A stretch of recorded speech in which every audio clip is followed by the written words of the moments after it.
on a sustainable path. And so we ask that what we have agreed on, the policymakers would also take in good faith and implement on our behalf.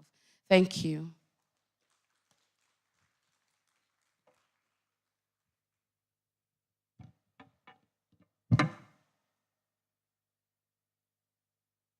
Thank you to Professor Ejapoma. I think you can do better. A round of applause for her. If you missed the first one, she has summarized it and you have it all. And this is the best communique you can ever have. Thank you, Prof.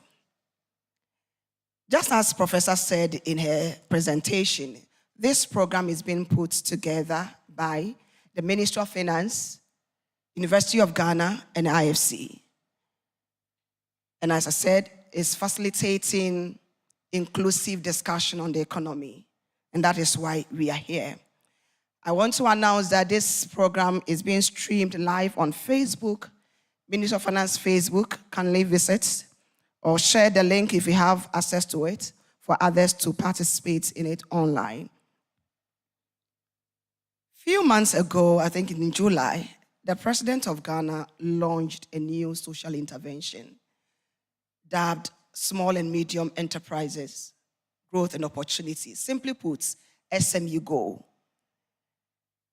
After the launch, the Ministry of Finance and the Ministry of Trade and Industry has been on a roadshow to all 16 regions in Ghana. There will be a presentation to give you full details of what the SME Go is about. But before that, we have 5 minutes video giving you the overview of what the SME is about. Let's take a watch.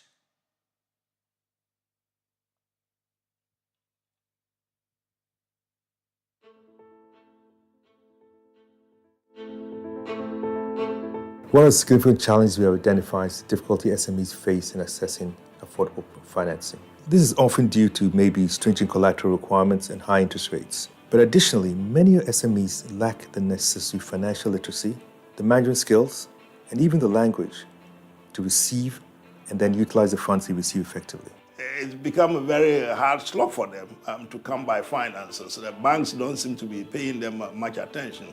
But it's not just financing. They face bureaucratic problems. They face administrative problems. First and foremost is advisory assistance or technical assistance to help SMEs have the needed attributes to grow, to flourish, to create access to finance, partnerships, and the standards and procedures to help them become the next generation's corporates. We're proud to say that actually some of the SMEs we supported 10, 20 years today are now some of the larger corporates here in Ghana.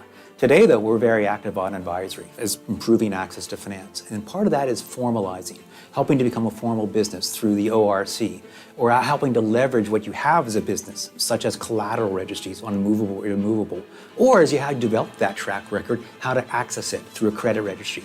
At the same time, we're actually trying to provide more market opportunities for SMEs, i.e. when we help a mine come in or the Jubilee oil field, there's a whole opportunity for linkages. Or from the export sector, when a large export supplier comes in, there's a whole opportunity for linkages to support those export suppliers. After successfully negotiating our debts with our creditors and with macroeconomic stability returning to our economy, we now have an opportunity because the time is right for us to focus on growth.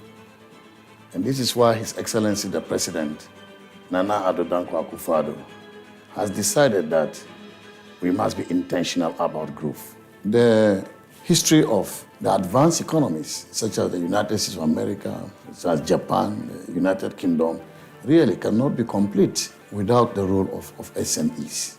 We have an example to follow.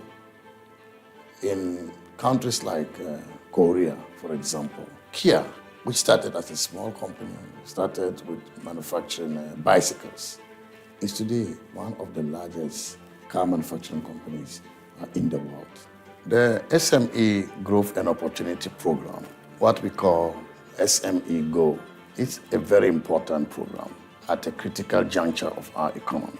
A decision was made to properly give it a solid legislative backing And so we had the Ghana Enterprise Agencies Act of 2020, the statutory basis for the activities of this agency, which operates directly under our Ministry of Trade and Industry. So DBG, together with the IFC, we're proposing to establish a special product known as MSME's Innovate and Grow Fund, in line with the Government of Ghana's SME Growth and Opportunity Program.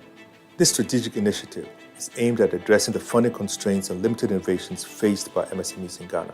The MIG Fund will bridge this funding gap by providing tailored financial services, products, and will support MSMEs at various stages of their business life cycle. If you look at the data on the contributions of SMEs in the Ghanaian economy, 92% of all registered companies are SMEs in Ghana. 85% of all manufacturing jobs are created by SMEs, and 70% of our GDP coming from SMEs. And therefore, there is no serious country that can grow its economy without a focus on SMEs, especially if your economy is characterized by the numbers I provided in terms of the jobs SMEs create and their contribution to GDP. Our future plans for DBG involve scaling up our operations to reach more MSMEs across various sectors, especially pharmaceuticals, textiles, and apparel subsectors. We're going to introduce more innovative financial products tailored to the needs of our clients. We plan to enhance our digital infrastructure to improve accessibility and efficiency. But if we can come together in the same room, put the issues on the table, and air them out and discuss, we can leave the room with solutions that can create more opportunities, more jobs, and more potential for the people of Ghana. I would invite all and sundry to play their role, even if it is a widow's mite, towards helping these SMEs to find their rightful role in the economic development of Ghana. SME, go! Thank you very much. They are not here. Probably you can also appreciate them for telling you what SME Go is all about. And that was a clarion call placed by Honorable Katie Hammond that all of us should play our bits to ensuring that this is feasible for everybody that deserves. SME Go. And I believe what we have gathered here to discuss is one of the roles we are playing. Having said that, as I said earlier, the program is being in 2 sessions. It's put together in 2 sessions now. I'm handling the first one, and it will end at the question and answers. Bernard Avler will continue from the welcome remarks. And when he comes, he will establish the protocols. So forgive me or pardon me if I have not done that yet. Now we shall receive a presentation on the SME Growth and Opportunity Program. The Secretariat is at the domain of the Ministry of Finance. And to do that for us is Emmanuel Saki from the Ministry of Finance. A round of applause for Emmanuel as he comes here to give us in detail what SME Go is all about.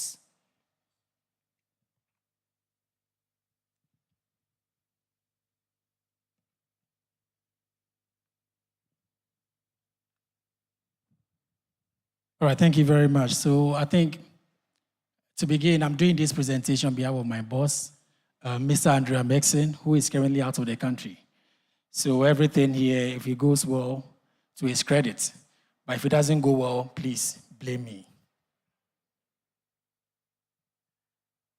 So to begin with, in terms of the background, I think from the video, Honorable Minister, Honorable Mohamed Amin gave us the data. In terms of, with all SME, all businesses in Ghana, if you look at them, about 92% of them are actually SMEs and MSMEs. And actually with this, we are looking at the legal definition as described by the LI 2470, which then gives the classification who is an MSME, a micro business, a small business, medium, and that of a large business as well. If you also look at the contributions as well to GDP, you realize that with the MSME, they are doing about 70% of GDP, whilst the non-MSMEs are also doing about 30% to GDP. But if you look at MSME growth in the country, in most cases, their development and growth have been fraught with a lot of challenges. The key among them has to do with the technical capacity or the skill set to be able to expand their businesses, moving from one stage to the other. The next has to do with the issue of financing. I think in the previous conversation, Doc was mentioning the issue about monetary policy, and we all know where our interest rates currently now are. So it's quite difficult for SMEs to actually access funding, sort of cheaper or more accessible funding to SMEs has now become a challenge. So to do this, to be able to mitigate some of this gap, that is actually the reason why government brought this program into being. So overall, this is what the program seeks to do. We have the short-term and the medium-term objective. In the short term, the plan really is to have the program launched. That is to launch the Ghana EXIM Fund, the GEA Fund, and the DBG Fund. SME Go is being coordinated at the Ministry of Finance together with support from the Ministry of Trade and Industry. But in terms of actual implementation, it is being done by the Ghana Enterprises Agency, the Ghana Export and Import Bank, and then the Development Bank Ghana through its participating financial institutions. So there are some number of institutions that the DBG have partnered with to be able to implement this program under their MIG fund. So when we get there, we will talk more into the details of it. The second objective in the short term is to target interventions on loan recovery, technical training, and hand-holding support for beneficiaries. So if you look at the program right now, we are looking at, when we say the short term, we are looking at from now to maybe in the next end year, next year, December 2025, what the program seeks to do. Currently, the plan really is to provide the needed funding, the needed capacity and technical training. So if you look at it, the GEA and then the Ghana EXIM have put together a number of training models. We also have, from the Ministry of Finance, with support from the various partners, have also put together a national training program that we are going to use to support or to train these MSMEs to upskill their knowledge and then also their skills in business management. Long term, we are not just looking at providing these MSMEs with financing and leaving them. We understand that when you come to the business community, there are a number of issues that inhibit business growth. One of them has to do with the issue of public service delivery. In terms of when you look at getting the various compliance certificates for businesses in Ghana, it hasn't been that quite lucrative. Also looking at our tax regime for MSMEs, it is also something that a holistic overview needs to be looked at. So the program, really looking into the long term, is looking to put in place some policies and some measures to be able to make sure that these key services provided by public service institutions are actually being made easier and smoother for MSMEs to be able to take advantage of. The other one also has to do with putting together or putting in place some initiatives to help propel SMEs in the long term. So with the Ghana Export and Import Bank, what this program is doing is putting together what we call a pilot plant, which the plan is to set it up at here, the University of Ghana. When we also get there, we will talk more about what that one also seeks to do and the benefits we can derive from it. So the key program guidelines, the first one is to get immediate impact. That is by 2024, end year 2024, we should be able to get some people on board and support them as well. The program, unlike many other programs, is targeting high priority growth sectors. So it is not going to be more of a cross-cutting sort of initiative where everyone comes on board and is being supported. The target here, really, we are looking at the high-end SMEs. So if we even look at the technical definition of the word, we are not considering micros for this particular program. We are considering only SMEs. And here we are looking at businesses with turnover of 18 million and below. So that is what we are looking at in terms of the strong communication to raise awareness. This is one of them. We've also have gone around the country, just like Laveridge indicated, into all the 16 regions to create awareness of this program and then to also talk about how different it is from the others. The comprehensive approach, where we are blending both financing with technical support or technical training, I've mentioned that one. Well-established processes to ensure strong monitoring and continuity. So, like I indicated, we are working with 3 different institutions. And if you look at the GEA, they have business district offices across all the districts in Ghana. If you also look at the Ghana Exim, they have, I think, divided the country into 4, where we have the northern, the southern, and they have offices within these zones, which help to keep an eye on the various businesses that we are supporting within those regions and those districts. Embedded in a long-term strategy for viable results, like I indicated, the program is not just looking at just providing money and going away. There is plans also in place, but then it's being rolled out in stages. So these are the partners for the program. I mentioned the Ghana Enterprises Agency, I mentioned the Ghana Export and Import Bank, and DBG. DBG is collaborating with, IFC is collaborating with DBG to provide support to these participating financial institutions for them to also on-lend to SMEs that will apply through them. So we have DBG here today. When we get to the details of the product they are offering, I'm sure I will talk more about it. But then I also see Professor Sibe here. So I'm sure when it is 10, he will talk more about what DBG is doing under this particular program. In terms of the agencies, we know the Ghana Enterprises Agency by the GEA Act is now the mother body for MSMEs. They coordinate all SME activities within the country. So that's why they are here. If you look at the Ghana Export and Import Bank, they also, by their establishing act, are supposed to make sure trade between Ghana and its other countries are well enhanced. So as them coming here, we also know they're also working under the 1D1F Secretariat to make sure that institutions under the 1D1F window are also being supported. So the program just does not look at just providing finance. If you see ESIM here, it is also look at how do we also expand market access to other countries as well. In terms of products and offering, GEA is having broadly 3 programs. The training is one of them. But when it comes to the financing, it's offering loan and grants. With the grants, it is looking at businesses, small-scale grants of up to 150,000 cedis. So we don't go beyond that. 150,000 cedis, small-scale grant is what is being provided there. And then there's a list, a criteria of who qualifies for grants and who qualifies for loan. Under the loan window, GEA is doing from 150,000 to 2 million Ghana cedis for a 9% interest rate and for 2 years. And this loan facility can be used for both CAPEX and OPEX as well. Ghana ESM is also doing both capital and OPEX expenditure. And for them, they are also providing loans of up to 20 million for both capital, CAPEX and OPEX. The interest rate is also the same as 9%. But in terms of tenor, they are doing, in terms of for CAPEX loans, they are doing 7 years. I indicated 1D1F window is also under Ghana ESM. They are working with the 1D1F secretariats under the Ministry of Trade and Industry to ensure that pipeline institutions under the 1D1F initiative are also being supported under this. Ghana ESM will also provide some business incubator program support. Here we are looking at business advisory services that will be provided to some SMEs that will actually be applying through the Ghana ESM window. DBG, under the MAKE Fund, that's the MSME Innovate and Growth Fund, is providing a range of services.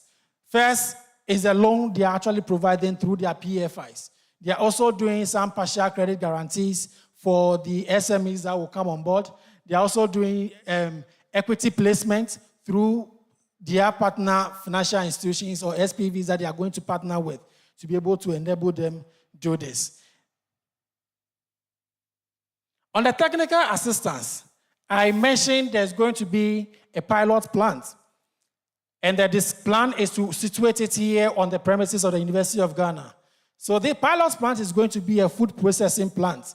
The whole idea is that often cases, MSME or SMEs, you might have an idea and you don't even know how to scale it up or even how to test those ideas to make sure it is viable.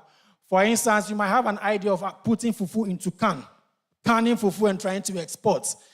The plant, really what it's going to do is we'll be having researchers and then more seasoned people there to assist you do the various levels of testing, do the various levels of packaging and then design. And when it works out the way you really want it to be, you can then now do this on a large scale and then go ahead and export. So it then takes away the issue of, research and development. Is actually a key thing when it comes to business growth. It's going to handle that one for small businesses that are coming up with more innovative ideas.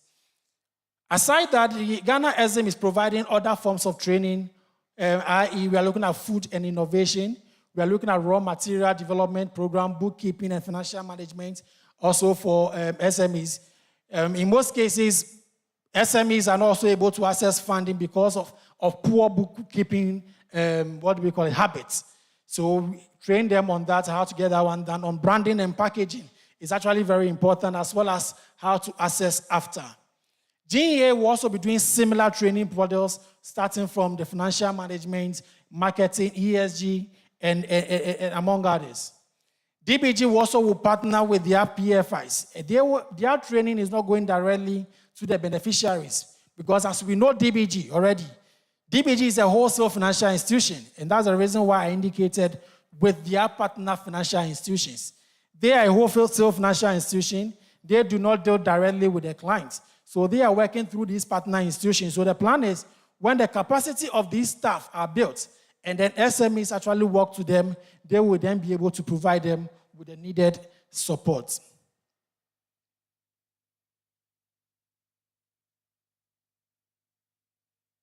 In terms of the selection criteria for the program, there are 2 or 3 key areas the program is looking at in terms of who qualifies.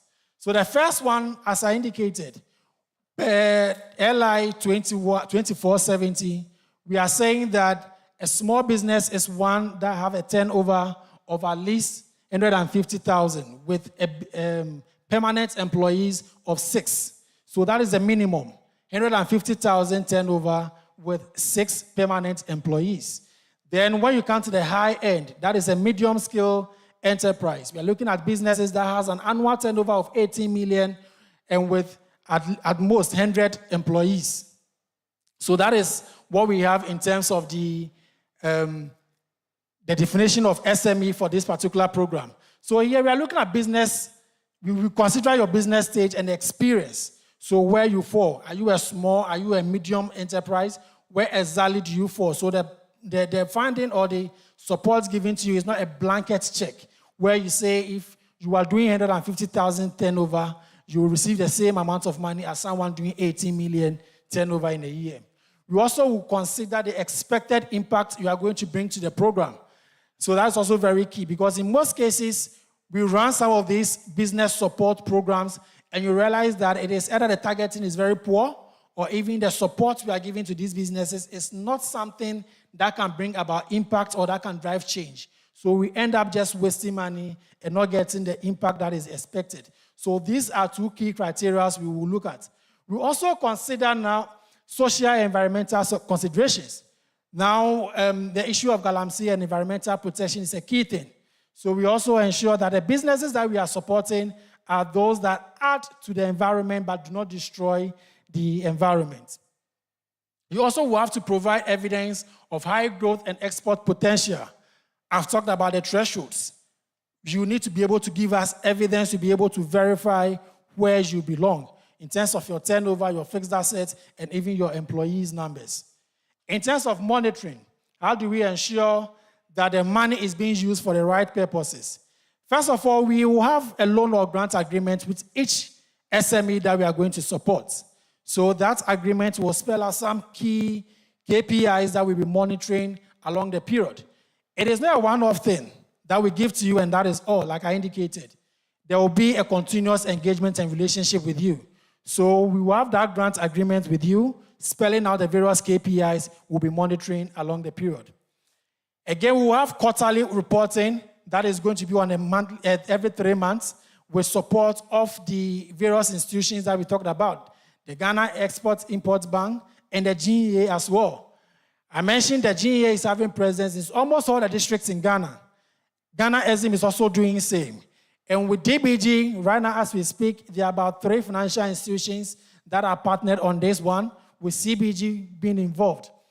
If you look at the coverage in terms of the branches of these financial institutions, already the banks are into the business of giving out loans and recovering loans. So they then do not have an issue of going out there and monitoring some of these KPIs to ensure that SMEs are using it for the right purposes and for the right intentions. So going forward, the short term I indicated we are providing financial support and capacity building. Going forward, the medium term, we will roll out additional initiatives to support the SME ecosystem. The first one is the one-stop shop for SMEs. Here we will work with the various partner institutions to create an online one-stop shop where we can then have some of these people, more like an SME marketplace. We'll be able to then have these people and then we'll work together with them. We know the Ghana SM and then the GEA have an extensive database on SMEs. And that's the reason why we are working with them to ensure that this sort of system is actually benefiting SMEs at both ends of the aisle. Business enclaves for SMEs, of course, that is similar to what we talked about. The business enclave, again, the pilot plans also come in because people that go through the pilot plan, it is more like a community that is being created. And when the pilot plant is successful, we will then also look at ways of rolling it out in other regions. When we went around the country, one of the concerns that was coming up was that, why are we citing it only in Accra? By realizing it's a pilot, we cannot really do it everywhere. So when it's successful in Eugene, I'm sure we will then be able to roll it out to other parts of the country. So at the end of the day, what is expected is that there will be development of permanent infrastructures to support SMEs and ensure sustainable impact to the SME ecosystem. Thank you very much.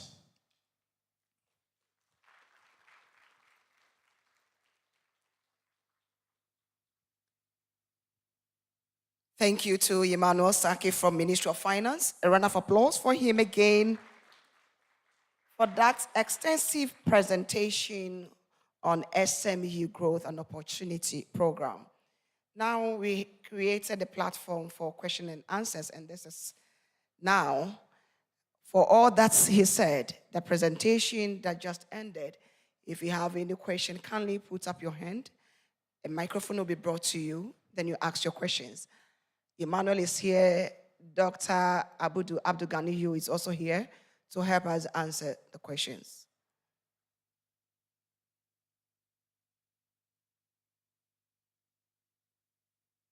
A question?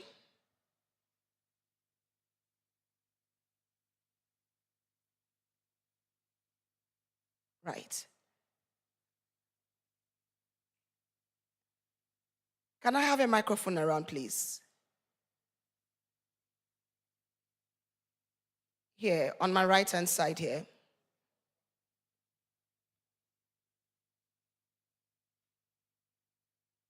I turned and I saw Professor Elsie around, and I was like, science and maths quiz. I think I have an appall for the next season. There's one of the scenarios, definitely, Professor will cite a case study from this discussion. Prof, am I in the spirit prophesying? Something like that. Right.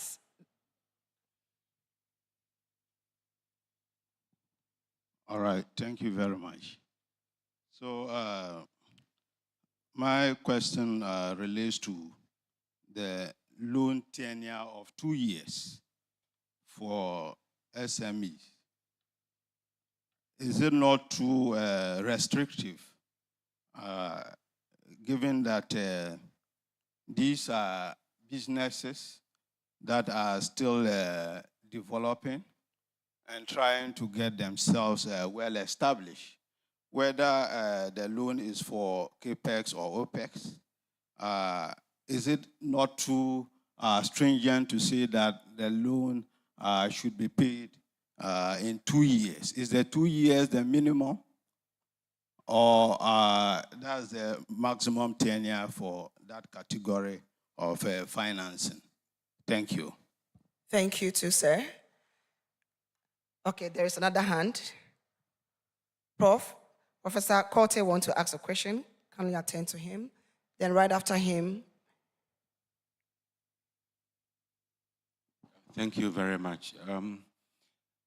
I have a simple question. A number of government-funded credit programs, support programs, have had challenges with repayment.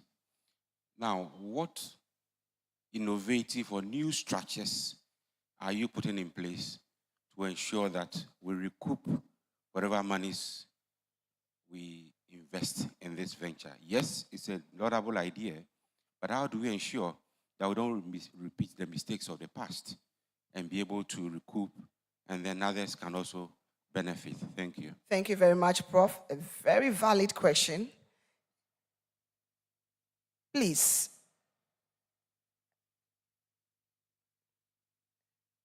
The officer who was, okay. Behind Prof, yes, there's a gentleman in blue shirts. Please mention your name. Hello, good morning. My name is Yao Otenkakari from the Ministry of Finance. My question relates to insurance. You know, SMEs face a number of risks, but I didn't hear anything about the SME Go program providing some form of insurance to provide them with some shocks when in uncertainty. Right. Thank you. Thank you too. Let me pick this question.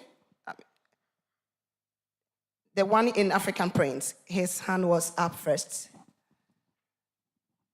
Thank you. My name is Abdullah Samari from ASI, Association of Small Scale Industries. Throughout the presentation, I've not heard anything about groups. Association of Small Scale Industries, we have over 62 trade associations throughout the nation. And anytime, any intervention that comes in, almost all the interventions we have, they always forget about the groups. And we all know that in terms of loan payments, repayments, groups are what? Are the best for loans to be given to them. This intervention has not spoken anything about the groups. And most of the thing we do is to prepare the groups very well. That is where the small businesses come from, the groups. Those who are doing well, who train them, and then what? They can stand on their own, and then what? Do their own businesses. So I've not heard anything about any group support. So I want to hear more about why that. Thank you. Thank you, sir. Please hand it over to, yes. Then right after him, we will provide answers to the questions. Yes, sir. Thank you very much. My name is Defo. I work with AGI. There have been several policy interventions for the private sector. We know the Ghana Industrial Policy. And then we recently know of the SME policy in itself. I want to find out to what extent does the SME growth and opportunity align with our SME policy? Because we seem to have a number of interventions coming. To what extent are there linkages and relations so that we can know that within a certain time frame we can evaluate them within the context of the SME policy? Thank you so much, sir. Right. So I have Emmanuel Saki, Mr. Emmanuel Saki, and Dr. Abdul Ganiyu to answer the questions for us.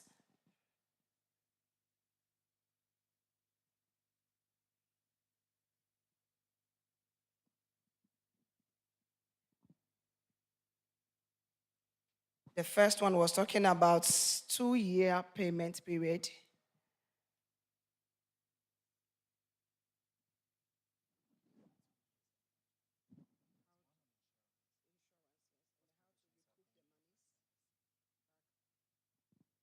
All right, so thank you so much. So I will do the easy ones, and then Dr. Ganiyu will do the more difficult ones, like the Professor Corte's question.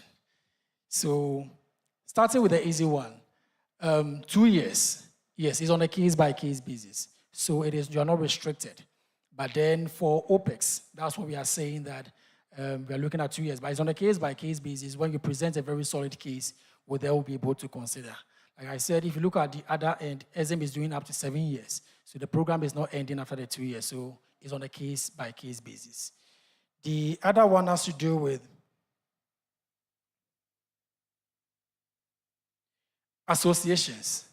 Yes, so in terms of the associations, as I indicated, if you look at the program in terms of the definition we are using a definition as described by LI 2470, which talks about what a micro business is, a small businesses, and that of a medium-sized businesses. And if you look at the amount involved, what we try not to do is to spread the money thin, such that the people will not be able to use the money for the needed impact that you want to do. So under this particular arm of it, the program is actually in two folds. We have one focusing on micro businesses, and we have one also focusing on SMEs. And this is the SME one we are looking at. So that one straightly looks at individual businesses or businesses applying directly, and we are looking at the small and the medium. In terms of the group, we can then look at them under the micro one. So the micro one, that conversation hasn't been had here, but that actually is also there where it takes advantage or it takes care of group businesses, especially businesses, those people that do not have a lot of muscles on their own. When we then actually leverage on the group, we're able to then have a very good program and a recovery system. In terms of sending messages and feedback to these people, when we leverage on the group, such persons, then we are able to then reach out to more people. But on the other end, where it is just looking at the SME, now I'm differentiating between the micro we consider the group, but then on the SME side, we are not doing the group on that particular side. So that is the groups are taken care of, but on the micro window.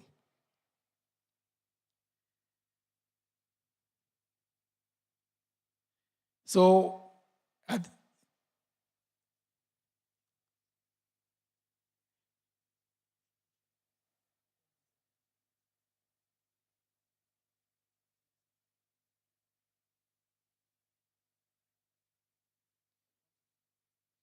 okay, so the bit about insurance, what I have here,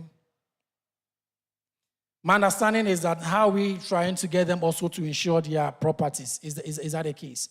Yeah, so this is more like a financing scheme. So it is not looking at, what do we call it, asset insurance. But I think it's a conversation that we can look at. But then on this particular program, we are looking at SME financing.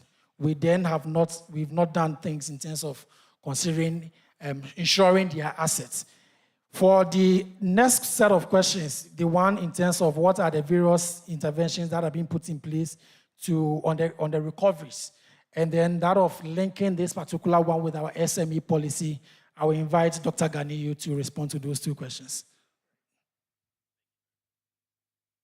All right, thank you very much. So just two questions for me to respond to. First, on the recovery. I know Prof and I have had this conversation before, so I'll just rehash that. Basically, if you look at the SME goal, we have brought a number of institutions together that have been in the SME financing space for a while. And perhaps the reason why there have always been problems with recovery is because we have all these institutions all over the place providing various financing and all of that. So coordination becomes a problem. So with the SME goal, as you would find, DBG are on board, the Ghana Enterprises Agency are on board, as well as the Ghana Exim Bank.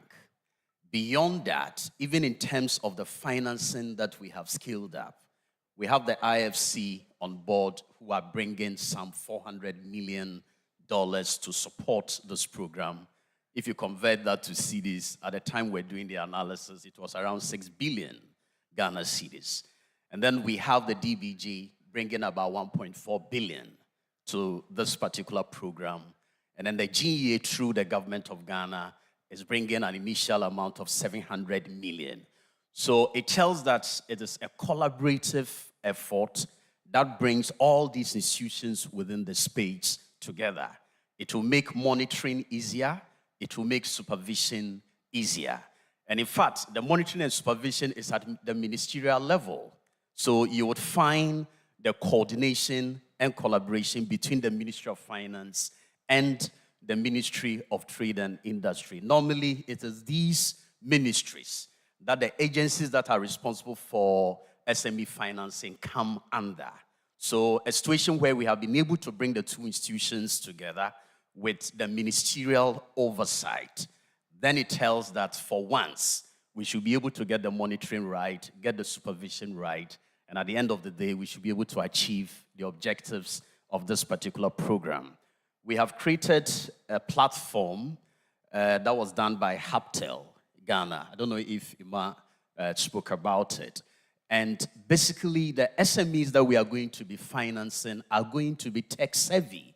I mean, even if you are managing an enterprise and you are not savvy yourself in terms of technology, we would expect that you get one or two people to help you in that process so that on a daily basis, you are feeding the system with data, we are monitoring the data, we are able to tell in real time what your problems are, whatever capacity needs you need, we are able to address that on time so we can monitor the recovery quickly. So that's basically what we have put together. So just to say that we've learned from all the experiences of poor recovery in the past, and the concept that we put together would ensure that when money has been given out, that money is put to the appropriate use, and indeed the money is recovered so that other SMEs can benefit. So I think that's basically.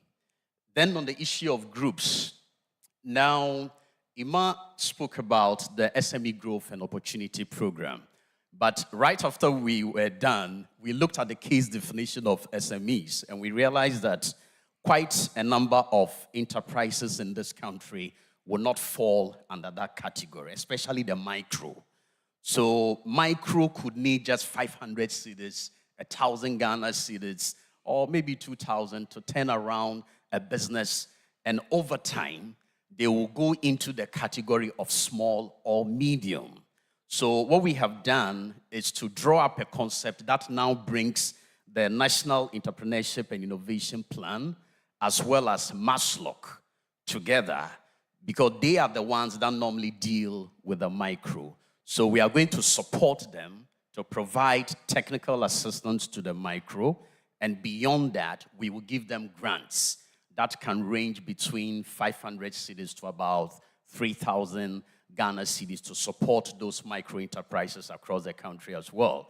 And I think by the 15th of this month, we should be able to embark on a nationwide training program. Once we are done with that, then they too would have access to grants. Those would be grants, but of course, even if they are grants, we would expect that they put them to the appropriate use. So I think those are the two questions I needed to respond to.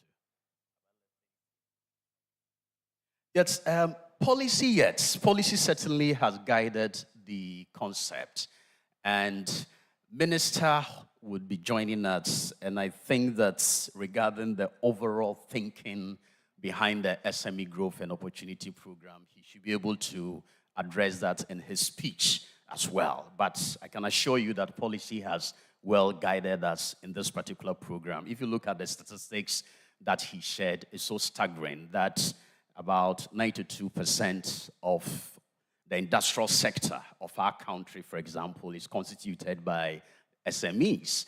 So if you have any national program, obviously that ought to be your focus if you want to promote industrialization and economic growth. So that's overarching thinking, so as far as this particular program is concerned, and the fact that they are contributing more than 70% to even our GDP. So it largely informed what we have put together. And perhaps these were just some few slides that had to be shared, but the overall policy indeed did consider the issue of the SME policy in Ghana. All right, thank you. Thank you too, but don't go yet. Let me write another set of questions to end the first session of the program. So if there are more questions, yes. You kindly mention your name, then institution.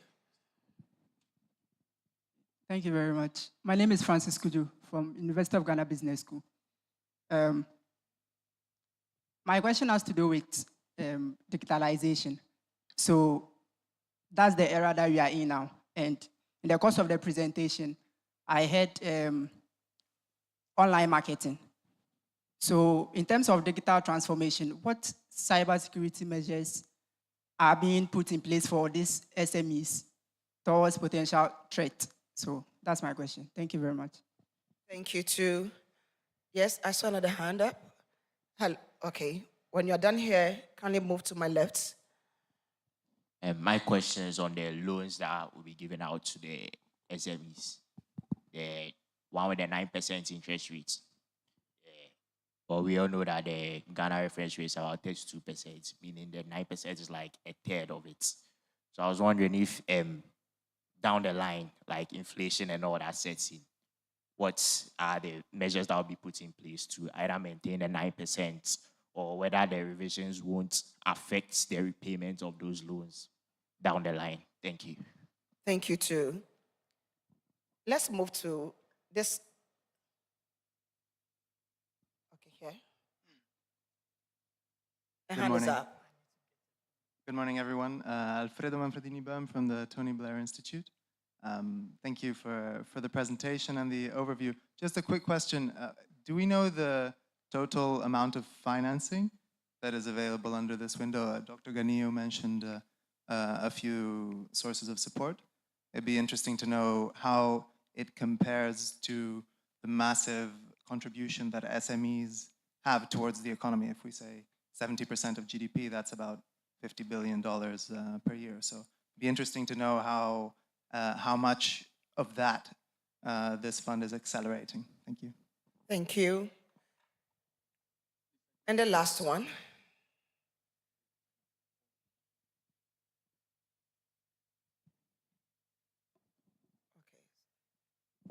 So that'll be my last but one question. My name is Chasaka. Just to piggyback on the last two contributions.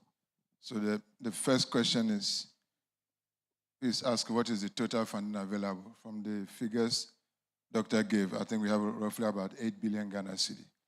So 8 billion Ghana cedi is totally inadequate. Okay, if you even give the minimum of 150 Ghana cedi, you can only reach maximum of 50,000 businesses. That's pretty much nothing at all compared to the number of businesses we have in the country. If you give 1 million Ghana cedi on average, that's just 8,000 businesses. So I'm surprised that the Bank of Ghana is not a partner to this. If we really want to solve the problem, we need to bring the Bank of Ghana on board because it has to do with the monetary policy. It has to do with if it's possible to lend at 9%, why do we have interest rate so high in the region of 30 to 40%? What can we do to bring the national interest rate to make access to credit to GDP, high, so that even startups, which are not considered here, as graduates are channeled from the university, there are no job opportunities. They have the skills, they want to go into businesses, they cannot qualify from this package, they have to go and borrow at 30 to 40%. And I think the discussion has to be with creating a macro environment that supports entrepreneurial activities. So whilst we applaud this, it's totally inadequate. It will not do the job. Right. Thank you. Thank you too. The last question. Thank you very much. I'm Ilyas Olasan from UDS. I want to find out from the presenters the loans that you intend giving to them. A lot of them mismanage the loan because of lack of managerial ability. Is there any program in place, especially a sensitization program, so that they will know how to manage the loan and how to repay their monies back? Thank you very much. Now, do I have one more? Or we are done? The very last one at the back, in front of the cameras. Thank you very much. My name is Joshua Fari from the University of Ghana Business School. My question has to do with Mr. Michael. After he presented and then he answered a question about the insurance, he said that this is a financing scheme and they are particularly focusing on the financing aspect. But my question is, when we look at SMEs, specifically in Ghana, statistically, most of them start breaking even or start making profit from the first 3 to 5 years. That's when they start making profit. And the loan initiative is looking at 2 years, and he said it's on arguing your case scheme, and the program itself is in phases. So what happens to these SMEs that don't make it across the phase? Because the problem with SMEs in Ghana, sometimes, yes, has been according to funding, but as the last question, or the last man who asked the questions talked about, some of them has been as a problem of improper management skills. Some of them has been tax burdens. Some of them has also been competition in the market space. So what happens to these SMEs that don't make it across the first phase as a result of all these factors aside the financing? Thank you. Thank you too. Right. Back to Mr. Saki, Mane Saki, and Dr. Ganiyu. All right, thank you very much, Larvage. Again, I'll do the easy ones. Then Doc will do the difficult ones. So the easiest one, total amount of financing available for this program, 8.2 billion, considering all the various resources we are getting from the IFC, the DBG, and what government is also putting together. And that is the first phase of financing. As I indicated, the program is in phases. So the first phase of financing, we are actually starting off with 8.2 billion. The issue of interest rates and the inflation, talk about the fact that the reference rate is now 30, and then even talking about our inflation regime. So the difference with this and that of the GAB reference rate, the Ghana reference rate, has to do with the fact that this one is solely government of Ghana financing. It is not that we are actually sourcing the money from the internal capital market where we have to then put our interest on it to be able to recover. Typically, that's what banks will do. Banks will take the money, either the cheapest form of money to the bank is your deposit. But if they are to go and borrow from the capital market, they will have to then put their interest on it, and that is what keeps the interest rates going up. Here, government is allocating the resources to it. So it is purely government finance, and that's the reason why we can do as low as 9%. So it is not inflation adjusted. No, it is not like linked to inflation. So inflation doesn't actually affect it. There was also a question on cybersecurity framework for online marketing, the SMEs.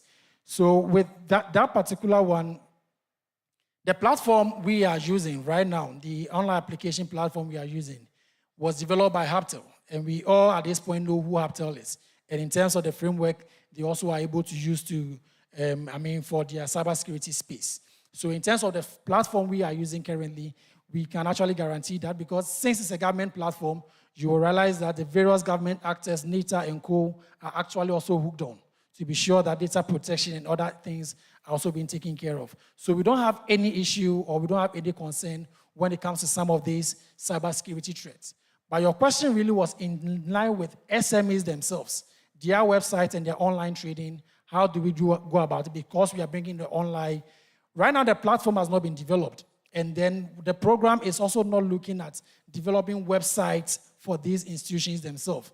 So if anything, we rather should be looking at ourselves, protecting ourselves, so we don't get people in the, going behind the websites or the web links of these SMEs we are supporting to sort of steal data from us and all that. So for that particular, and that's what I can say to it, we are working with Haptel, and then the assistants we are using are very robust. With the banks coming on board and all that, we should also be able to understand the cybersecurity framework the Bank of Ghana actually have in terms of banks operating and all that. So that one, we are very sure of that. But in terms of the SMEs, we are not developing a website for them, but we will try to ensure how we can protect ourselves from people hiding behind them. There was a question on Bank of Ghana involvement on this. I'll leave that one for Dr. Ganiyu, as well as the issue of how we train people or money management so they don't mismanage this one. I'll leave that one too for Dr. Ganiyu. The last question was on what happens to SMEs if they don't actually go through the first phase. We understand the SME or the business cycle. You talk about the 3 years. So if you look at the program, as I indicated, we are not looking at startups. We are looking at businesses or programs businesses that are already in existence. So I talked about having a permanent employee size of a minimum of 6. And if you look into it and you go to our website, we've also gone in detail saying that requesting you to provide certain items. For instance, we are talking about your turnover should be minimum of 150,000, maximum of 18 million. You need to be able to provide us with a full 2-year financial statement to be able to prove this. So here we are looking at businesses, broadly, businesses that are minimum 4 years in existence. Those businesses have gone through the first phase of the loss making and all that. So that is really the plan. So again, it doesn't mean that with these businesses coming on board, some will also not fail. Some will definitely will fail. But then that is why we have the ecosystem. When we know you, we can support you. But if we don't know you, we won't be able to support you. So the ecosystem and the database we are creating as part of this program will go a long way to help us help businesses that are actually will fall along the way. Doc. All right. So thank you once again. The issue of Bank of Ghana and interest rates, that is the more reason why we put this program together, because I'm sure everyone will agree that if SMEs or most businesses are left on their own, mostly they are not able to access financing from the regular commercial banks. So it's either financing is not available, or even if it's available, the interest rates are so high that makes access basically prohibitive. So this is a government public sector initiative that is intended to provide support, provide financing to those SMEs so that it doesn't become a challenge, so as far as the interest rate regime in our country is concerned. So at 8 to 10%, we believe that a lot of businesses should be able to manage that. Or else, there are so many commercial banks in the system. If SMEs can walk easily to any of these banks and access financing, why will government worry in the first place? But government is worried that for most of these businesses, especially when they have started in the early stages, it becomes extremely difficult for them to walk to any regular bank to access financing. So yet the 8.2 billion that we have put together is basically the seed capital. It was at the launch of the program that we had the commitment from IFC, had the commitment even from the African Development Bank, committing about $45 million to the program as well, and all the other sources that I have mentioned. So as time goes on, government certainly will continue to commit more funds. And working with DBG, I see Professor Sibi nodding the head every now and then. They will surely be giving more money to the program as well. So that's not the beginning and the end of it all, so as far as the 8 billion is concerned. Now, there's also the issue of capacity. Under this program, one of the things we provide is technical support or capacity building. Because there are some businesses, perhaps financing is not their problem.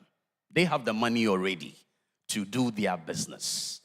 But what they may need is the training. For example, somebody was talking about digitalization. So if you create the opportunity for them to get the training, get the capacity building, they will just be okay. Left on their own, they'll probably have to pay to attend some training or some program to be able to acquire certain skills. So if you go on the portal that we have created, the question is asked whether it is training you need, it's financing you need, or you even need both. So it is for you to indicate that. And indeed, some of the applications that have come in, some SMEs have indicated that all they need is training. So working with the breathing institutions, we are building a faculty that will be able to identify all the specific training needs of some of these SMEs. And every now and then, we should be able to go out there and provide the training.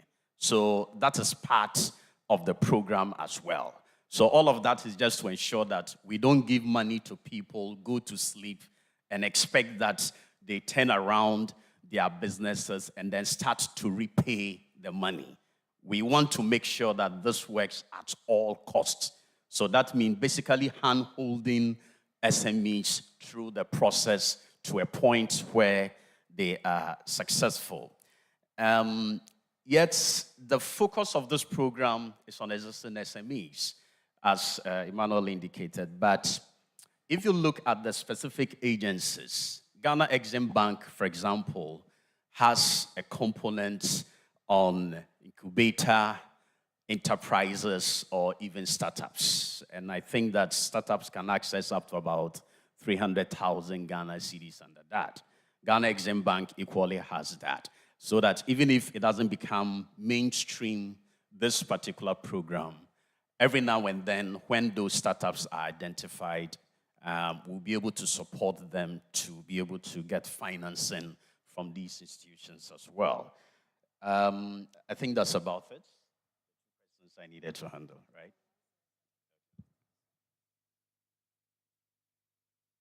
Yes, so the university graduates thing is basically about the startups. So as I indicated, I've gone through the GEA program, I've gone through the Ghana Exim program as well, and there's a component for startups. So perhaps when we receive those inquiries at the Secretariat, we should be able to push them to the appropriate places to be able to get that support. That's it. Thank you so much again, Dr. Ganiyo and Emmanuel. But then I have space to receive some more questions. So yes, a hand is up. Kindly give him the microphone. You mention your name, as you know, then your institution. Okay. My name is Anagli Umar Farouk Mohamed, a student from University of Ghana Business School. So as we are talking about this, knowing very well that... Are you able to speak up a bit? Knowing very well that this is a government policy or initiative, we know that at a point in time, we might have change of government. And when there's change of government, they tend to reform already existing policies and initiatives. So in that case, what measures are put in place to make sure that these initiatives are not tempered to affect the SMEs? Thank you. Thank you very much. Did I see another hand up? Okay, you have it. My name is Kayode Adedeji from University of Ghana. The importance of SMEs to economic growth cannot be overemphasized. However, certain sectors are growth and employment elastic to growth. So I just want to know, what are the driving factors for sectors that the funds are being availed to? Has there been any empirical work to determine the sectors that benefit from this fund? Thank you. Thank you too. Yes. Does another person have the microphone?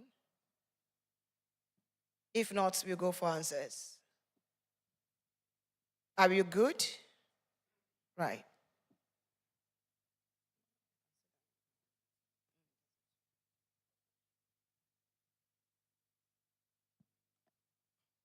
All right, so thank you so much. I think I would prefer standing. The first has to do with the sustainability when there's a change in government. Yes, this is a government program, and then it is being anchored at the Ministry of Finance together with the Ministry of Trade and Industry. So in terms of sustainability, it's actually a ministry-led initiative right now. So we, at this point, cannot say that, when a new government is formed, we will have to compel him to. But then when a program is actually being designed, its impact, its benefit, and then we look at the various framework that has been put in place. When those are very robust, and then those are very telling, then when there's any new government, any person that walks in, you realize that it's able to stand the test of time. If you also look at the financing source for this particular program, it is not 100% government of Ghana financing. We have the IFC in it, we have the AFDB in it as well. And when you have some of these multilateral institutions coming in to support your program, what you realize is that your program then transcends government, because then not just the governments having interest, but other foreign partners, multilateral partners also have interest. So in terms of the sustainability of this particular program, I think with the support of these multilateral partners, no matter the change in government, we can be sure that it will run to support the SME community. Talking about the priority sectors, what body of work has been done to identify this. At the launch, we actually launched a survey that was carried out together by the Bank of Ghana, DBG, and then I think the Ministry of Finance did a work on the SME landscape. So during the program launch on the 16th of July, we actually published this particular research work, which then helped us to identify the various challenges within the SME community and then what government would do to be able to support. So this program is coming as a direct response to some of the challenges that were identified within that particular or during that particular work. And like I said, that work was a joint collaborative effort. Bank of Ghana was involved. We also have DBG getting involved. And we also have the ministry involved and even the Ghana Enterprises Agency. So that is the body of work that is driving some of the policies and some of the initiatives that we've actually have designed or put together on this particular program. Well, thank you very much. We will be around if there are any further questions. I think in the course of the program or when we actually break, you can actually approach any of us. Myself and Dr. Gani will be here to the end of the session and we'll be able to then answer any further questions you have. Again, you can also visit the website of the program. That is sme-go.mofep.gov.gh. sme-go.mofep.gov.gh. Thank you so much. And thank you too so much, Emmanuel Saki from the Ministry of Finance and Dr. Abdul Ghani, you also from the Ministry of Finance. There is a change in the order of program, and let me announce it. The Honorable Minister for Finance is on his way coming. He will soon join us. But while we are waiting, it is appropriate we use the time for something else productive, like a coffee break, which you agree with me. Thank you. So the discussant for the panels will please proceed to the boardroom. Also, University of Ghana hierarchy, directors of Ministry of Finance, please, you also proceed to the boardroom for your coffee break. And all others, all other important persons like you and I will also move to the left side of my position for our coffee break. When we resume, Bernard Avle is here. I am only but a forerunner like John the Baptist announcing Jesus Christ. He will take you to the promised land. A round of applause for him. He's here. Thank you very much. So that ends the session, the first session of the event. And like I said, when we resume, you are resuming in 20 minutes time. Then you are good. Yes. So it is 10:56 according to my watch. 20 minutes, I'm just added. I didn't do mathematics. So technical team, can you give us some music as we disperse to have coffee break? I am Laveridge Amprochum Ochre. It ends the first session of the event. And like I said, Bernard will continue right after the coffee break. Thank you.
We have some empty seats in front, so if you can.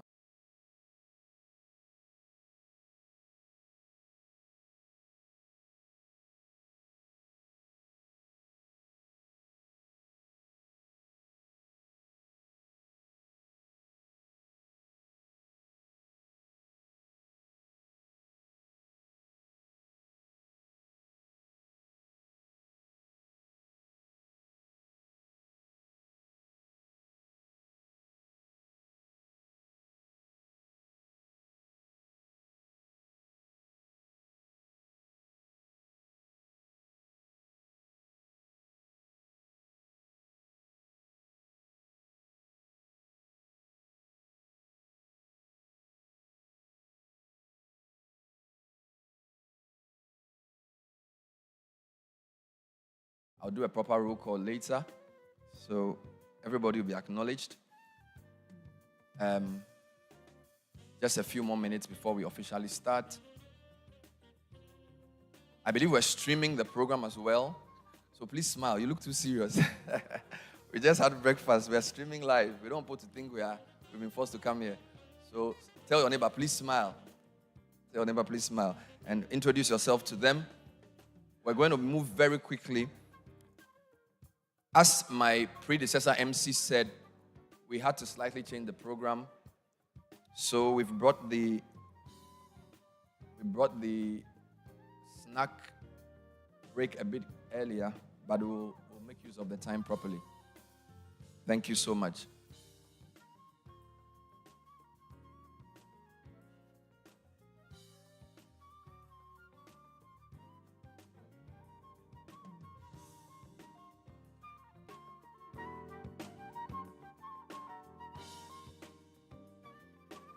So as you know, the program is in 3 parts. Part 1 has already occurred, and we thank you for actively participating.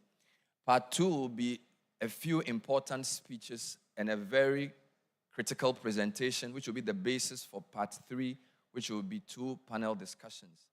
We would like to acknowledge the organizers, the Ministry of Finance. Let's put hands together for the Ministry of Finance. And the number of officials from there, just in no particular order, we'd like to acknowledge the Chief Director for the ministry, Mrs. Eva Mentz. Please put your hands together for her. Is it me or you're a bit slow today? What's going on? Is it the weather? All right, from the ministry as well, the Coordinating Director for Operations, Mrs. Stella Williams. There's a wave. Okay.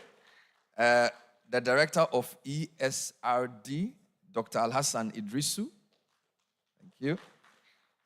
And the Acting Director for ERMERD, Mr. Louis Amo. Thank you. We're also very happy that our partner, the University of Ghana, has a very strong delegation here. So I'm just going to mention a few of the names. Obviously, our Vice Chancellor is here, Professor Nana Abba Apia Amfo. Please acknowledge her. Thank you, Madam VC. Happy birthday, belatedly. Thank you. We also have the Pro VC for Academic and Student Affairs, Professor Gordon Awandari. Even if he's not here, you just render unto Caesar what is Caesar's. Happy to have our registrar, Mrs. Emilia J. Mensah, as well. Thank you, Madam. Provost of the College of Humanities, Professor Joseph Yaro. Right? A few of the provosts as well for the College of Basic and Applied Sciences, Professor Mark Sando Yidana. Thank you. Provost College of Health Sciences, Professor Alfred Edwin Yorson. I'm mentioning all the names on your birth certificate. Provost of the College of Education, Professor Samoni Ade Kojo. Kojo, thank you. And then the Director of Public Affairs, Dr. Elisier Ameyao Burunya. My goodness. Forgive me. I'm slow this morning. Now, as I said, the program is in 3 parts. We've done part 1, which was very successful. We've brought the program here because the university community is very, very interested in knowledge. I'd like to acknowledge friends from the University for Development Studies. If they are here, they just give us a wave. Please rise. Thank you. They've been, I remember the last one, the VC was here. He sent a strong delegation. I'll get your names shortly. Do we have anybody from UCC? UCC here with us? UCC. All right. What about KNUST? All right. What about UPSA? Okay. Is there a university here that I've not mentioned? KSTU. KSTU, where are you? Oh, wonderful. Please rise. Kumasi Technical University. TTU. Where are the TTU people? Wonderful. And then the second T, the tattoo, not the tutu. Tamale, where is Tamale Technical University? Put your hands together for them. We're building a community, and we're so happy you've joined us. Thank you so much for taking the trouble to be here. A few more introductions, and then we move quickly. Now, we are going to have remarks from some key people. One of our critical partners is the International Finance Corporation, and I'm happy to just introduce, just for acknowledgement now, Senior Country Manager for Ghana, Liberia, and Sierra Leone, IFC, Kyle Kellofer. Did I get that right? Wonderful. Thank you, sir. Always good to see you. And of course, we're privileged to have our keynote speaker, the Emeritus Professor of Development Economics, former VC, Professor Ernest Aite, here with us as well. Wonderful. So what we're going to do is to invite the current VC to give us their welcome remarks. Then we'll hear from our critical partner, the IFC. Minister of Finance will join us, and whenever he joins us, the program would continue, because I've been made to understand he's at another important event with the Vice President. So he definitely will be here, and he sends his apologies for being late. So I'm going to bring up the key speakers to give their speeches, and wherever the minister comes, we'll fit him in. Is that a good idea? Wonderful.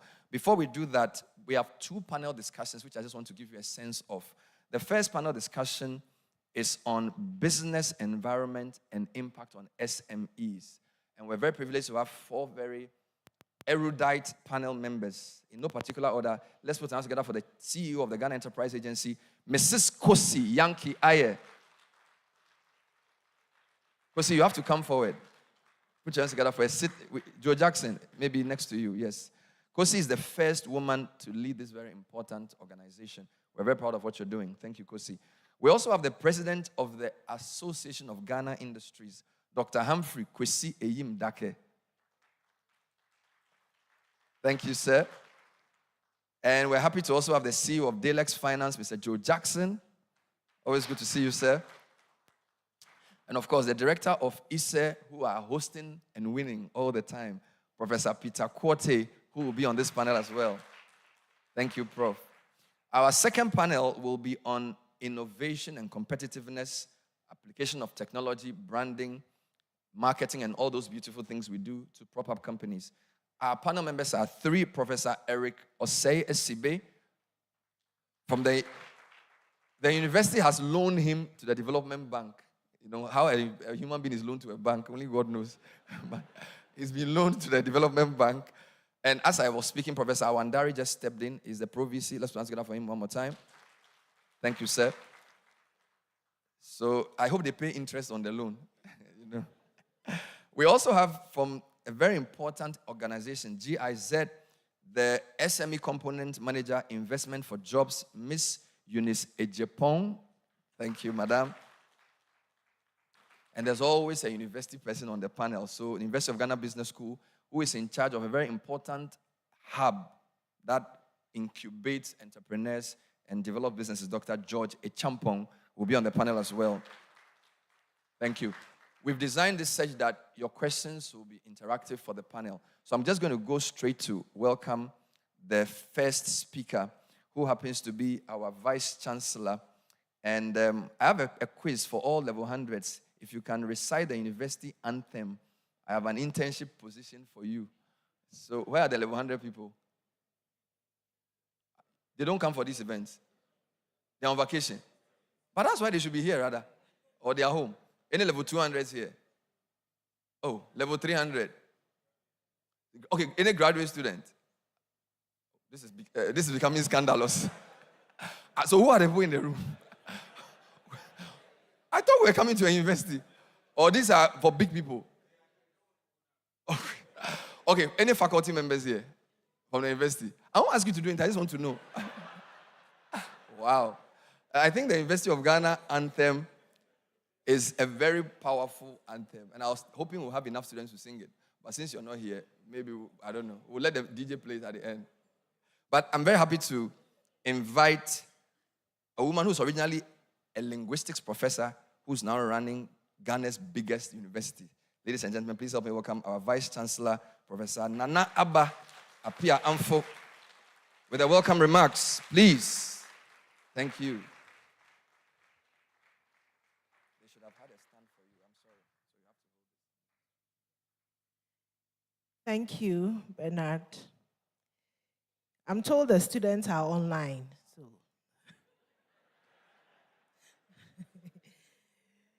yeah, let me acknowledge the Honorable Minister of Finance who is on his way to join us, Dr. Mohammed Amin Adam, our keynote speaker, former Vice Chancellor and immediate past Secretary General of ARUA, Emeritus Professor Ernest Aite, other distinguished speakers whom Bernard has already mentioned, and Mr. Kyle Kolefa, Senior Country Manager for Ghana, Liberia, and Sierra Leone International Finance Corporation, university officials who are here, provices, registrar, provost directors, deans, heads of departments, faculty members, dear students, esteemed guests, the media, ladies and gentlemen, good morning to you all. And thank you for staying with us through the first session and into this session. I hope that you're going to stay with us for the panel discussions as well. And it is with great pleasure that I welcome you to the second quarterly economic roundtable, a collaborative initiative between the University of Ghana and the Ministry of Finance. I'd like to extend my gratitude to the Ministry of Finance, particularly the Honorable Minister, Dr. Mohammed Amin Adam, for collaborating with us on this initiative. Your vision to integrate academic insights into policy planning is commendable and crucial for sustainable economic development. Last week I was in Addis Ababa and we were talking about transforming knowledge for Africa's future.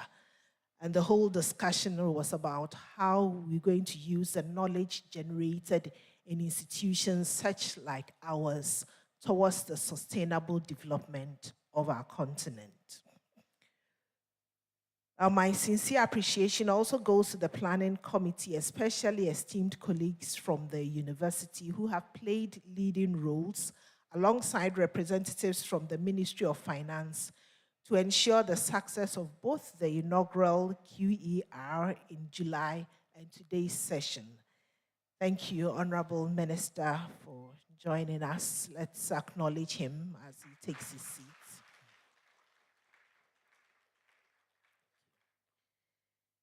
Today's theme, driving economic growth through small and medium enterprises, is particularly significant for the country since it aligns with the government's growth agenda. This dialogue aims to provide critical analysis and discussions around policy strategies that can catalyze innovation and promote sustainable growth in our small and medium enterprises. As we know, SMEs are the backbone of our economy, providing jobs and contributing significantly to GDP. Yet they often face numerous challenges, including cumbersome regulatory processes, limited access to finance, a complex tax system that stifles growth, and high utility tariffs, just to mention a few. As Vice Chancellor who is involved in the training of young people, this is an area of interest for me, as it is obvious that the formal public and private sectors cannot absorb the tens of thousands of students that we graduate every year, and who are out there in search of jobs. SMEs should be a viable option for consideration for many of them. Ladies and gentlemen, I'm excited to see the collaboration among government agencies led by the Ministry of Finance, industry practitioners, and the University of Ghana in order to shape policy decisions based on research through this quarterly economic forum. Hopefully, we will see the tangible impact if we sustain this collaboration. This initiative synchronizes with our vision as a university to achieve global impact through innovative research, teaching, and learning using a technology-driven and a people-centered approach. And our mission to create an enabling environment that makes UG increasingly relevant to national and global development through cutting-edge research as well as high-quality teaching and learning. And the theme aligns perfectly with UG's second and fourth strategic priorities, which are impactful research and engagement and partnerships. Through the quarterly economic roundtable, the University of Ghana is strengthening its position not only as a knowledge generation hub, but also to influence public policy, provide informed insights, foster innovation, and promote collaboration with key stakeholders for national development. The university, as you know, is home to thought leaders and think tanks who are eager to contribute to Ghana's development process by sharing knowledge, experiences, and most importantly, evidence-led insights. The QER, therefore, has found a worthy home here at the University of Ghana. As we engage in the enriching discussions that the QER is designed to foster, let us not lose sight of the need for concrete outcomes. They say we like to talk in this part of the world. It's good to talk, but beyond the talk, we need the actions. Effective policy decisions and tangible actions are essential to ensuring the continued success and sustainability of this important academia industry policy engagement platform. I hope that the ideas and recommendations we generate today will translate into actions that will improve development outcomes and the well-being of Ghanaians. Together, we can identify actionable steps and the government can implement to create a more conducive business environment. Let me say that this forum, as far as I'm concerned, is the initiative of the Honorable Minister. And so I know that he will be more than willing to implement the ideas from this. Otherwise, it would have been a lost cause and a waste of resources. In closing, I urge each of you to contribute actively to the conversations today. The first session was already quite interactive. Let us work together to create an enabling environment that fosters innovation and nurtures the growth of our SMEs, as they are key to unlocking Ghana's economic potential. I was in China not too long ago. We have a partner university there, the Zhejiang University of Technology. And I was quite intrigued to find out that they have a whole institute for small and medium enterprises. And they engage very actively with enterprises within that province and, in fact, within the country. But it was also intriguing for me to find out that for them, medium enterprise should have at least 2,000 employees. Well, but that's China, right? So thank you all for being here, and I look forward to the insights that will emerge from today's discussions. Thank you.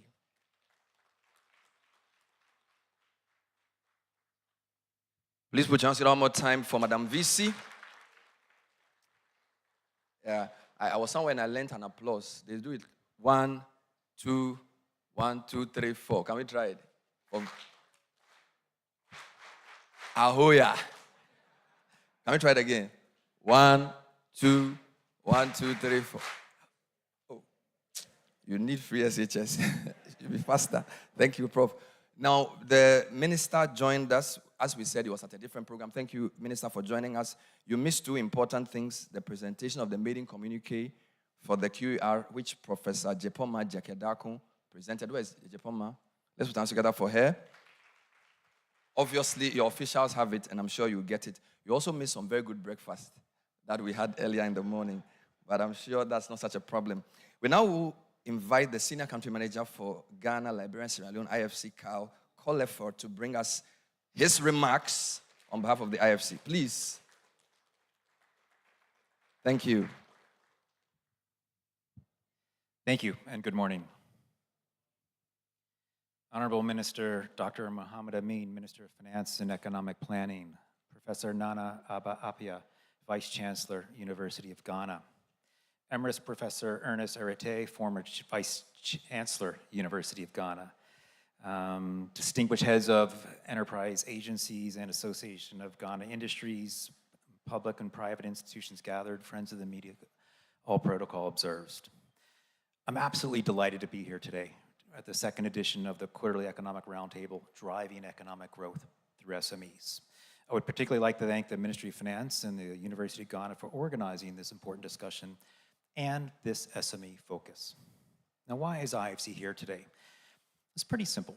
IFC, as a member of the World Bank, is dedicated to promoting sustainable private sector investments in developing countries to reduce poverty and improve people's lives. But throughout our operations in any country of the world, large or small, any shape or size, SMEs are paramount to the mission. It could be China with 2,000 employee SMEs or Sierra Leone with 2-person employee. It's fundamental. They're a key pillar of any economy in the world and society.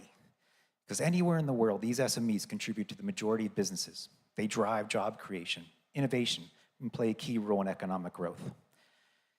And in Ghana is no different. But let me give you another example. For instance, even recently in Bangladesh, where Muhammad Yunus, the godfather of micro, small, and medium enterprise finance, is now the president of the country through all that effort in supporting SMEs. So that's why Ghana is no different, and that's what brings us here today. And that's why I look forward to today's panels on SME issues and SME, what is needed to further drive SME growth in Ghana. And I want to reiterate, it's dialogues like this that are fundamental for us as international institutions, fundamental for policymakers in the room, fundamental for members of the business organizations to fully understand, to fully grasp, and to collectively seek mutual solutions. But Ghana, we've had a lot of successes over the years, but with SMEs and in particularly access to finance, there's room for growth. Unfortunately, access to finance remains an issue. For a variety of reasons. Access to finance, as we know, is not always the cause, but more of the symptom of an underlying cause. But the reality is, for instance, private sector capital to GDP is around 8, 9, 10% here in Ghana versus 20, 30% in Senegal, 40, 50% in Kenya, or 100 to 120% over in China and Vietnam. What this means is, if you just drill down to those numbers, that the average SME over in Asia is 5 to 10 more likely to get access to critical finance. That again reinforces why these dialogues are so important. It's about creating the enabling environment, the policy environment to improve this. Now, what is that IFC doing about this? Well, IFC, in partnership with the government, we're trying to work on a variety of initiatives. And a key focus is providing advisory service and technical assistance, equipping SMEs for the necessary tools to access to finance and to secure financing, and help adhere to the relevant standards and procedures to enable their businesses to be more viable or more credible and help create the leaders for tomorrow. But additionally, IFC has implemented other additional financing platforms targeted at SMEs. These platforms address different elements of financial inclusion, including enhancing bank risk appetite for SMEs, on-lending and support for micro-borrows, access to trade finance, supply chain finance, and I could go on with various iterations. But we're also working in partnership with the Swiss Secretary of Economic Affairs and the Ministry of Finance and the Central Bank to improve the credit regulatory framework. Again, this gets back to that access to finance is a symptom and not the cause. For instance, to help the Ghana Movable Asset Collateral Registry enable SMEs to access needed security to mobilize finance. We're also working with the credit registries for those in the room that have good credit registers to make it easier for you to go back to get a bank for a second and larger and more productive loan. And lastly, for insolvency reform, to give confidence to bankers.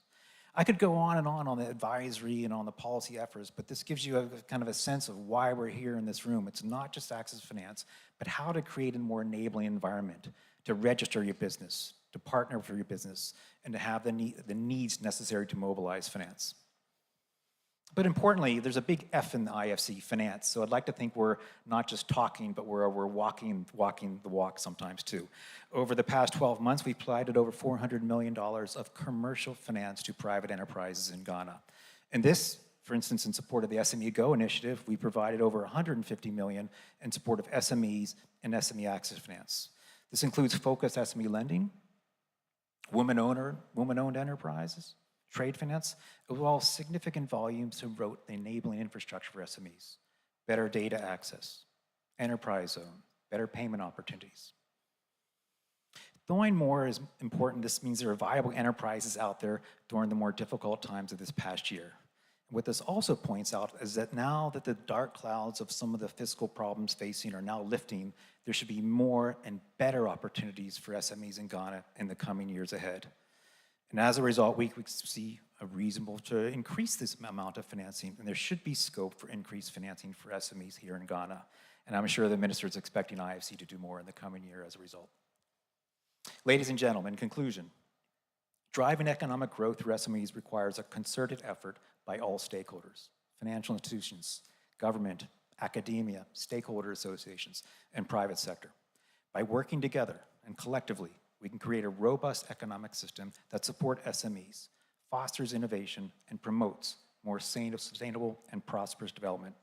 So let us please continue to collaborate, advise, regulate, innovate, and invest in the future SMEs to help create these jobs and prosperity for all in Ghana. Thank you very much. Thank you very much. Let's do the clap one more time. Oh. You know, when I was in university, they said chew and pour is not good. So we shouldn't memorize. So these small things have you memorized. Let's do it again. 1, 2, ahoya. It's a very nice one. Minister of Finance is here. It's been a very packed weekend. We're happy to have him. Dr. Mohamed Amin Adam, MP for Karaga, Minister for Finance and Economic Planning, is our keynote speaker. Please put your hands together for him as he comes to address us. It's a long walk to freedom, so you have to be clapping. Please. Yeah, thank you. Thank you. Thank you very much. So let me acknowledge our distinguished Vice Chancellor, Prof. Nana Abba Appiah Amfor, former Vice Chancellor and keynote speaker for this event, Emeritus Professor Ernest Aite. IFC, Senior Country Manager for Ghana, members of the Diplomatic Corps, lecturers, captains of industry, leaders and members of the various trade associations who are with us here, staff of the various MDAs, staff of the university, and students, distinguished media personalities, invited guests, ladies and gentlemen. I'd like to, first of all, acknowledge that these economic roundtables will not have been possible without the general support of Prof., the Vice Chancellor of this university. And I want to thank you most sincerely, and also to ISA, to the Economics Department, to School of Administration, and to all the departments and schools that have contributed to the institution of this economic roundtable. Universities, as we know, are centers of excellence with great potential to lead our country towards economic transformation. But I'd like to tell you how this roundtable came to be. an economist myself. I've studied economics all my life. But the last time I sat in the classroom, it's over 10 years. And so I decided, whilst at the Ministry of Energy as Deputy Minister, to do a refresher course in economics. So I enrolled in the University of Ghana Economic Policy Management Program at the Economics Department. But just when I finished my coursework and I was about to start my dissertation, then I was appointed Minister of State at the Ministry of Finance. And so this university prepared me freshly for the job I'm doing at the Ministry of Finance.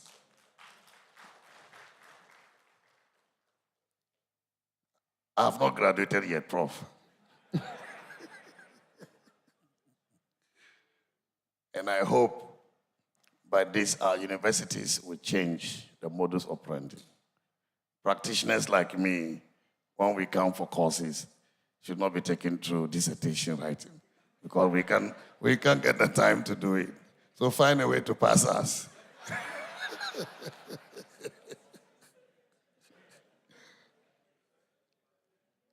But seriously, ladies and gentlemen, the quality of knowledge, the expertise shared between the universities, my lecturers in the EPM program, and us, and I was not just the only practitioner, with many, many, many of my practitioner colleagues in the class.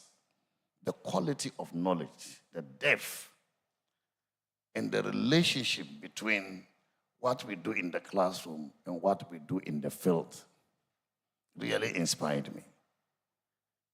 And so when I had opportunity to be Minister for Finance, I convinced my colleagues at the ministry why we should have this program, to have an interface between academia and the ministries. Because really, everything that we do is what we teach here. But where we have an opportunity for academia and policymakers to sit face to face and have a discourse on how we can manage our economy, to transform our economy, to bring prosperity to our country, for me, is the surest way for us to take this country from where we are to another level of development. And so it is not by accident that the first economic roundtable was a massive success. And the feedback that we got was really inspiring. And so the keynote speaker, Dr. Ni Kokusowa, and all other panelists who participated in the discussions really gave us a wealth of knowledge. They shared experience with us. And I can tell you today that we are acting. We are implementing some of the proposals that were generated from the first quarterly economic roundtable here. Key proposals, especially those relating to staying the course of macro-fiscal reforms and supporting entrepreneurship, strengthened and shaped our policy positions in the 2024 mid-year budget, which I presented to Parliament. In addition, immediate and medium-term proposals are in actionable reports that will guide the future policy choices of our government. And so, our focus today is to discuss how to drive economic growth through SMEs. This theme was carefully chosen because the theme for the first quarterly economic roundtable was on stability, macro stability. Beyond macro stability is growth. Macro stability should facilitate growth. And so it is not surprising that The topic today will really reinforce that macro stability is not an end in itself, but a means to an end. And that is the growth we want to generate in our economy and translate this growth to development for the benefit of all of our people. So according to the Ghana Statistical Service, economic growth for 2024 is exceeding every expectation. Our growth trajectory has therefore prompted major analysts and keen observers to revise their projections upwards for this year. The fact is that the half-year growth of 5.8% recorded for this year is the highest in the last 5 years. It is fascinating to note that the growth of 4.8% in quarter one and 6.9% in quarter two was driven largely by industry and agricultural sectors. I'm happy we have our industrialists here, trade associations here, particularly manufacturing, coming from a negative to 2% positive growth in the first quarter and in the second quarter by 3.9%. That's very significant. And this is why some of us believe that we are back on track. We are back on track. Our first year economic growth, real GDP growth of 5.8% is more than our first half year growth in 2019. I'll repeat, our first half year growth this year of 5.8% is more than our first half year growth in 2019 by 0.4 percentage points. What it means is that we are growing at the pre-COVID growth trajectory. Our growth before COVID, which set our economy back, we are now growing beyond that. And if the trajectory continues, I believe our end-year growth will be more than the end-year growth of 2019 or even 2020. This is why some of us believe that the economy is back, and it is back stronger and stronger. And there is no end in sight to this strong growth if we work together as the people of Ghana, united in our purpose, united in our spirits, united in our hard work to push our country to prosperity.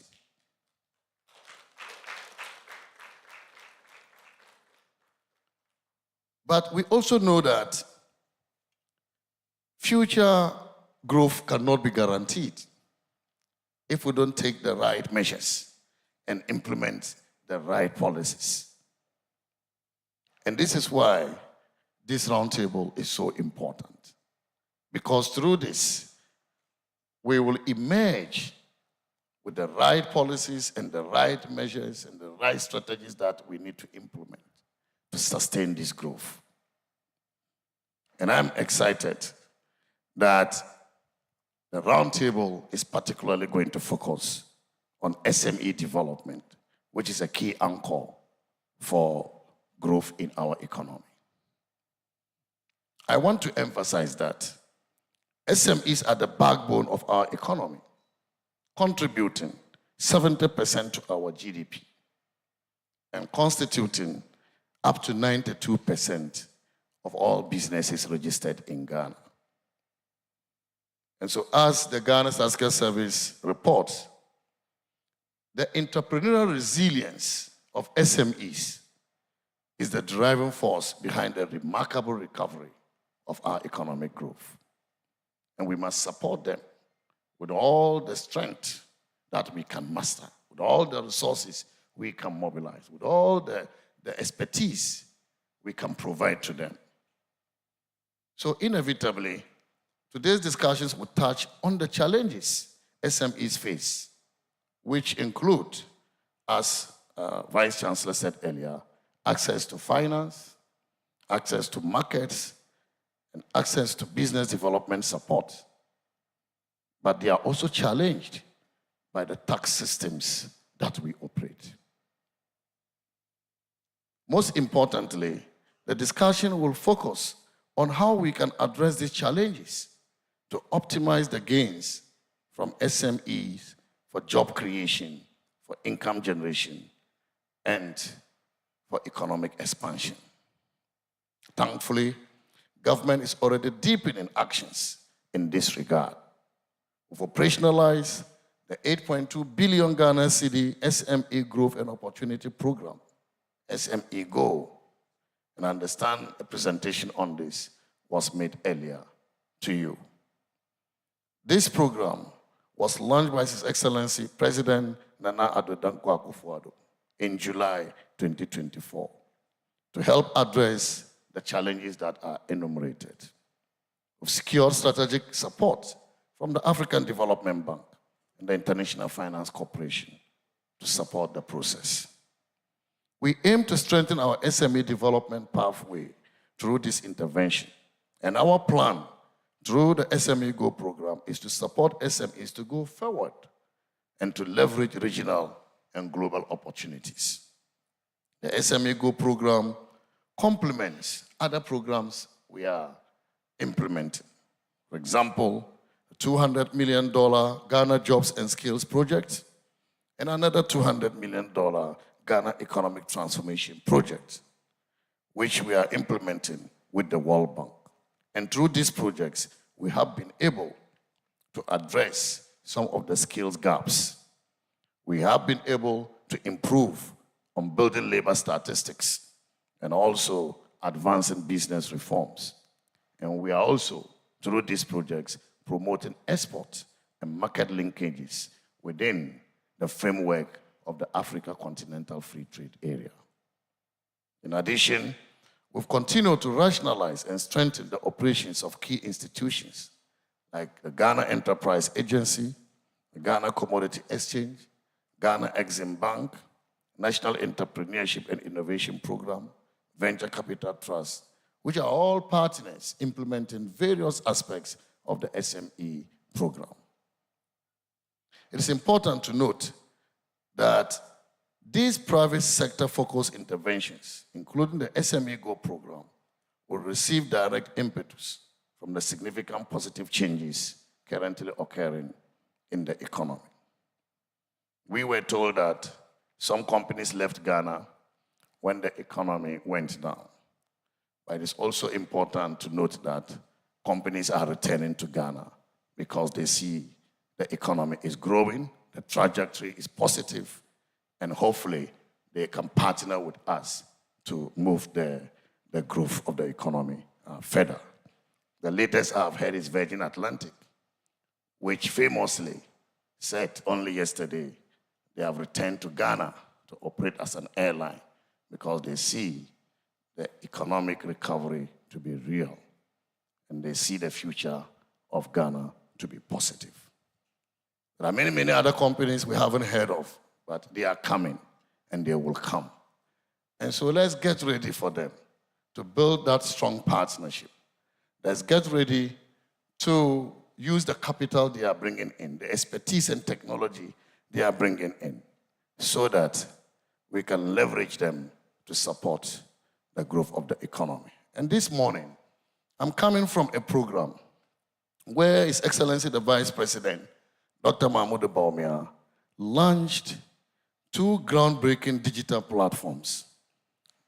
The Citizen App Data Interoperability Service Platform called CADIS and the Ghana Citizen App, through which the citizens of Ghana will interface and engage with their government and to source all government services through this app without having to move personally to the offices of these state agencies. Ladies and gentlemen, these are set to revolutionize data exchange and impact key areas of economic management, including revenue mobilization and expenditure management. And the good news is that this app, this revolutionizing app, was developed by Ghanaian SMEs. We are therefore confident that we are on the right path to supporting SMEs. We are building towards a transformed future with our SMEs at the center. Reassuringly, this has been recognized by our partners who are ready to provide further support, such as IFC. Last week, ladies and gentlemen, we also accomplished a significant milestone in our external debt restructuring program. So on Thursday, we achieved overwhelming success with more than 98% of bondholders, our Euro bondholders, expressing their consent to exchange their old bonds for new bonds. And this was significantly higher than our target of 65%.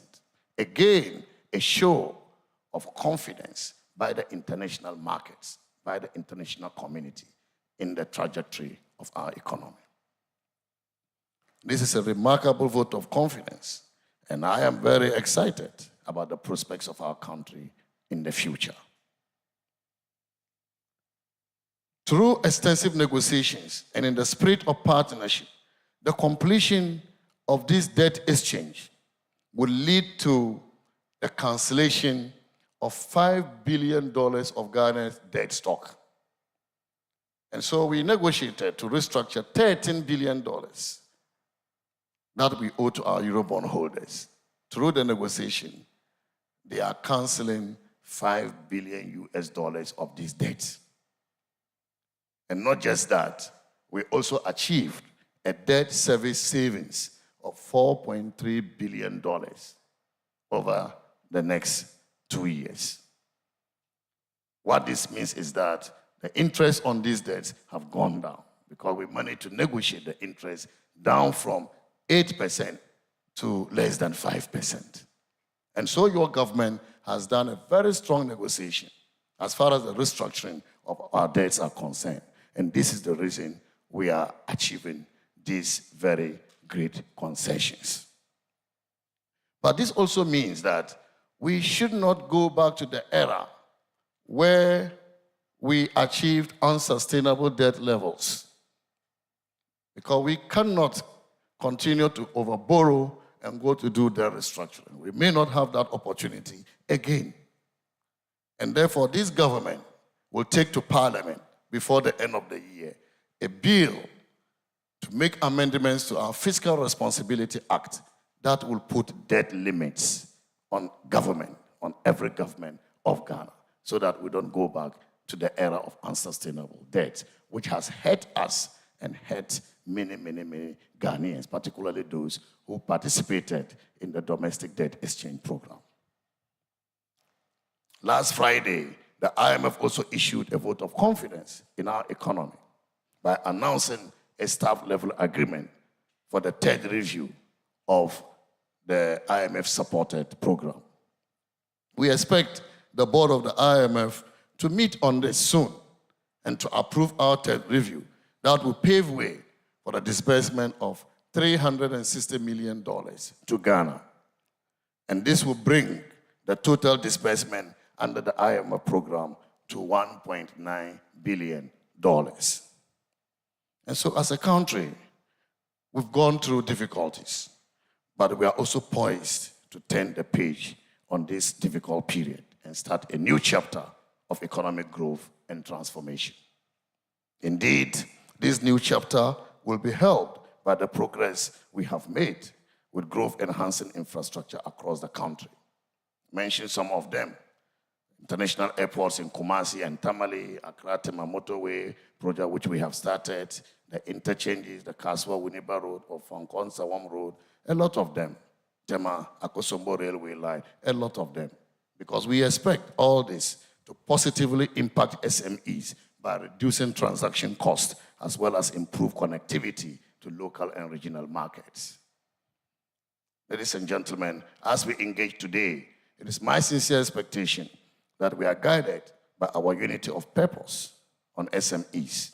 As demonstrated in our remarkable recovery story, there is nothing that purposefully can bring us back if we purposefully work together.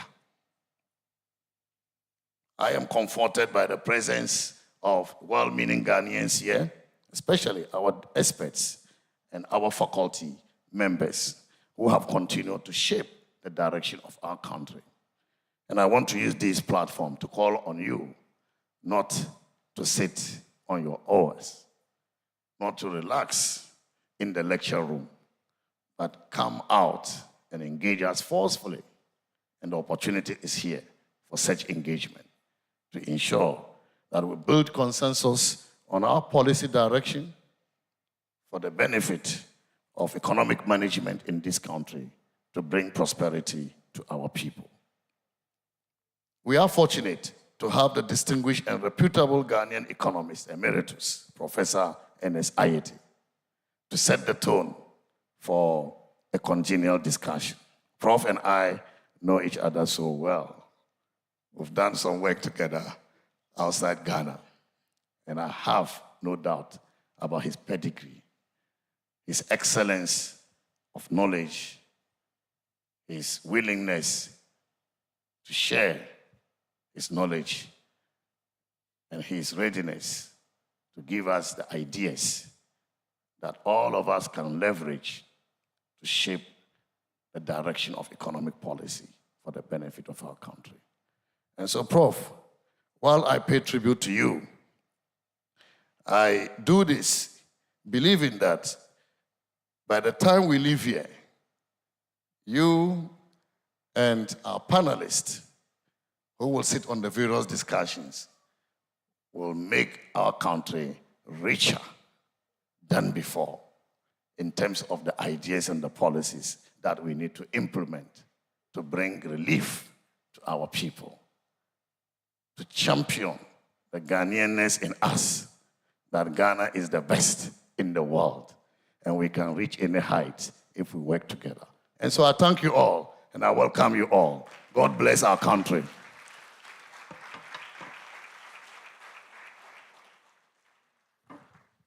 Okay, let's do it for him. Charlie, when Amin is happy, you know, the people say they've forgiven us the debt, so he's very excited. So he even went beyond the script, just excited. So let's do our clap for him. Wow. Wow. Oh yeah. If you don't want to write a dissertation, you know what to do. If I was the supervisor of a minister of finance with a dissertation and I was a UTAG member, all we need to do is to get salary increase across board. You pass. So you know what to do. Tell your employment minister. Wonderful. But I think the University of Ghana has distinguished itself, producing some of the best economic minds, and we're so proud of the university. And of course, our next speaker is a former VC of the university, and as has already been said, he's also an emeritus professor, Ernest Ayeti. He's going to speak on the theme, Driving Economic Growth Through SMEs. Ladies and gentlemen, let's receive our keynote presenter, Professor Emeritus Ernest Ayeti. Wonderful. Thank you, Prof. Thank you.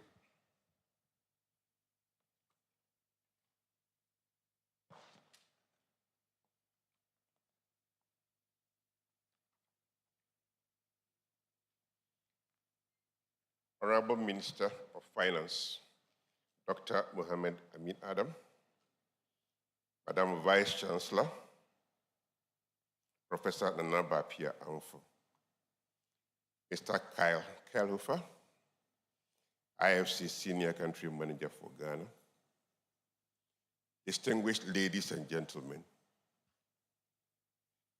when Professor Korte invited me to be the keynote speaker for today, I was hesitant, largely for the fact that I haven't done any serious work in this area in almost 3 decades. But he managed to persuade me to accept, and he gave me very good reasons why I should accept. But having prepared for it, I've gotten more interested in the subject.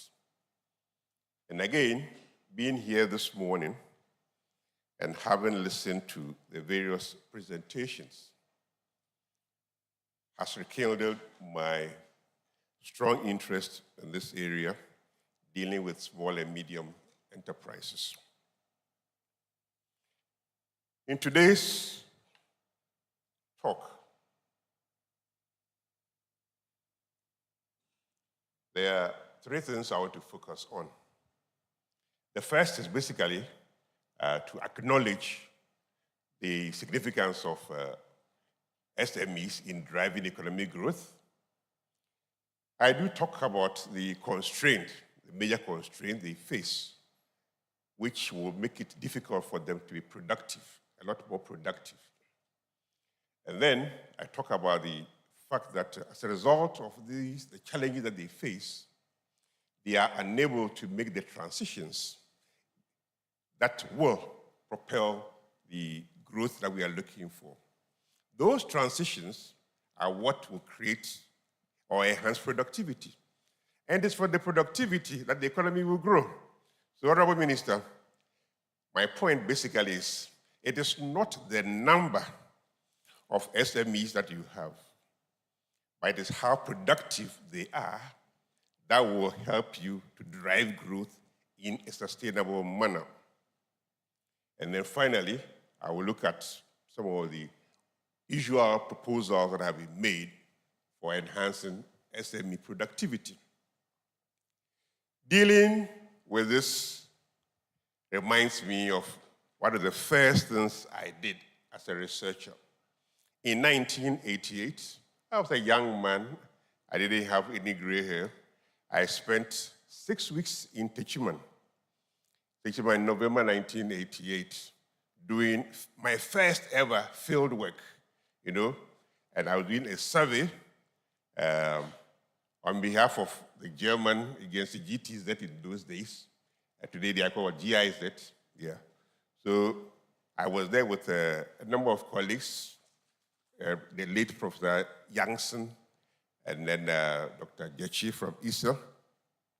We spent 6 weeks studying micro and small enterprises in Techiman. That's my very first fieldwork. I learned a lot from that. We wanted to know how many of such enterprises we could find in Techiman, which was one of the most vibrant market towns in Ghana. And we wanted to know the constraints to their growth and their development. And we wanted to see what kind of things would excite them to want to grow. One thing I learned was no matter the activity they were engaged in, everybody said that finance was the biggest constraint. Finance was the biggest constraint. And then they follow it with the infrastructure. In those days, Techiman was not connected to the national grid. So there was no electricity on a regular basis in Techiman. So, and there were 2 sawmills in Techiman in 1988. And all of them said the biggest constraint to their operations was power. And at the time, the Ghana government was negotiating for the national grid to be extended to the north, and so which will pass through Techiman. And they were very, very optimistic that as soon as the national grid surfaced in Techiman, the town was going to change. And all of us were extremely positive about that. I went to Techiman 5 years after the national grid had been put in place.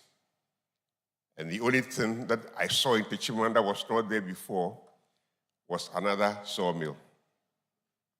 So there was now power. There was a new sawmill, but one of the older sawmills that had seen 5 years earlier had folded up. So there were still 2 sawmills in Techiman. And there was a new cold store that was basically storing meat and fish for onward movement to northern Ghana. So these were the things. It made me wonder what it was that we were missing. What would it take to change a town like Techiman? What would it take to make it vibrant and more productive, generating employment for the youth? Today, I haven't been to Techiman in more than 20 years, but I've spoken to people who go to Techiman regularly, and they tell me there are more people on the streets. The market is still very active, and they still block the road, but not many new jobs have been found. Again, in the 1990s, I was very much involved with the work of the World Bank in this area. So I was very much involved in the RPED project, the Regional Program for Enterprise Development, which was not just in Ghana, but throughout Africa, looking at the constraints. I worked with the World Bank a lot, and with UNDP and the Ministry of Finance, to find, and the National Board for Small-Scale Industries in those days, to find what the problems for small enterprises were. How could we solve them? Was finance the binding constraint? We did work that put pressure on banks in Ghana to train more people that understood banking, understood finance, understood small enterprise finance. We sent many people to places like IDS and other places in Europe and the US to go and learn about how to do risk management in relation to small enterprise financing. So today, I'm happy that we are looking at small enterprises again. In my talk, and I know I'm half 30 minutes, I'm going to try and, one of the things I've enjoyed this morning is that almost everything I wanted to say has been said. So the slides that I have carefully put together have been made redundant by the Ministry of Finance presentation, which you saw earlier, which is very good. It's very good in the sense that if the Ministry of Finance had done that presentation 30 years ago, you probably would have had, you know what I'm talking about. We probably would have had difficulty assembling the data. Today, I'm very happy that a lot of the data is available, a lot of the data is published, and so we are able to follow the significance of the small and medium enterprises. We can talk about the characteristics of the SMEs and the fact that they contribute 92% of all business in Ghana. They are about 70% of the GDP. We have heard that both in the address from the minister, the honorable minister, and also from the earlier presentations. We see, and there's no doubt about the fact that they are a driving force. What makes SMEs important in a type of economy is their numbers. But those numbers are not going to solve the problem. That's the point I've made earlier. So the numbers, the size, and so on, they are very clear, well articulated, and very well documented. I'm very happy that regularly the Statistical Service does over these surveys that allow us to gauge exactly what is happening within the SME corner. They are involved in many different things. They are involved in agriculture, they are involved in industry, they are involved in services, and so on. So every part of the Ghanaian economy, you find SMEs quite well represented. What is very interesting about the SMEs and where they operate is the fact that most of them are in the informal sector. Most of them are in the informal sector. And what is unique about the informal sector is the relative absence of technology, the relative absence of proper structures for enhancing growth and development. And that is what is problematic. One of the points that I make, and basically is linked to the ages of our small enterprises. If you take the experience that we have in West Africa, and here it's not just Ghana, but in West Africa, most of the firms that you identify in any census or survey as being micro or small are likely to die within 10 years. They are likely to die within 10 years. And even if they lived beyond 10 years, the likelihood that they will be growing, the likelihood that they'll be transitioning from being micro or small into medium is extremely low. Very, very few firms. So large firms in Ghana, the few of them, began as large firms. They began because some entity, some rich man or woman, either from Ghana or from outside, came and invested a large amount building a factory and employed over 200 people. Yes, they began large. Very, very few firms in Ghana have made that transition. So the question, Mr. Minister, that we should ask ourselves, what is it that constrains our firms, enterprises from moving? Why is it that when a young man or a young woman leaves school and goes to his or her village, town, and sets up a small plant to process oranges, very, very seldom is that going to transition into something bigger? We're moving from 5 employees to 20, and then it doesn't happen in Ghana. Very seldom will you find a dressmaker in Ghana who will set up an outfit, a unit, hire about 5 apprentices, and then with time you go back, and then the 5 apprentices have become 15, and they bought new machines, and they have bigger. It happens, but very, very rare. Whether with dressmakers or any other. So, what is it that holds them back from making that transition? And there have been many, many studies into that. Some say it's finance. When I was in Techiman, and they said finance was the problem. And I've done similar surveys in other parts of Ghana. And every time it's finance. And you ask the person, it might be a welder, it might be a mechanic, it might be a tailor or a seamstress. Today, seamstresses are called designers. So it might be a designer. When ladies are going to have a dress made, 20 years ago, they say, I'm going to see my seamstress. Today, they say, I'm going to see my designer. By the same small kiosk. So we have, if you ask them, and they say, finance is my biggest constraint, and then you follow up with a question, what will you do if you were given this amount? So, okay, so the finance have discussed, so how much do you need to buy the equipment? How much do you need? They tell you this. So if today your bank gave you this amount of money, what will you do with it? The usual response in most of this has been, I will think about it. I will think about it. And whether it was in Techiman or in Takoradi or in Kumasi or Mankesim, it was always, I will think about it. So, we learn from that. We learn from that finance may be a constraint, but I agree with Kyle that it's only the symptom. The finance as a constraint plays out visibly, but there are many other, thank you very much. There are many deep-rooted challenges.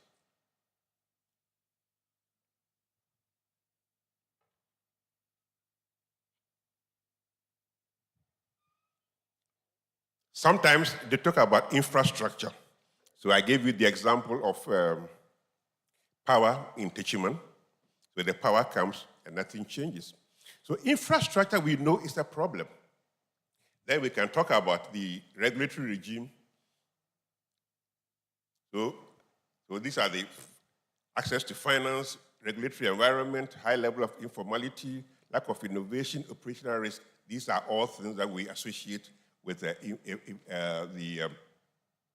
SME sector.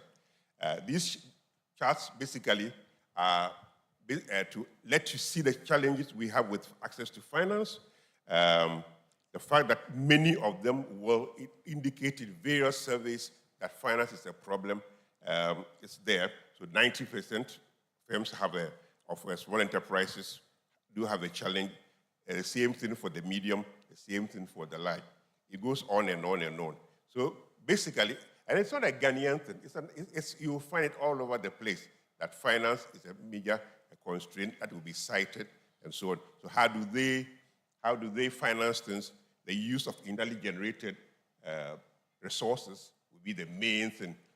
Most firms that you will find in Ghana in any survey that have made any investment in the 5 years before the survey did finance it from the own savings of the entrepreneur.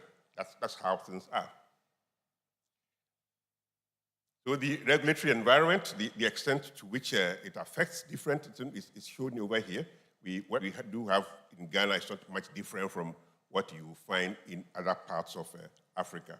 Access to finance and taxes are the main obstacles that they will often cite in various surveys that we've seen.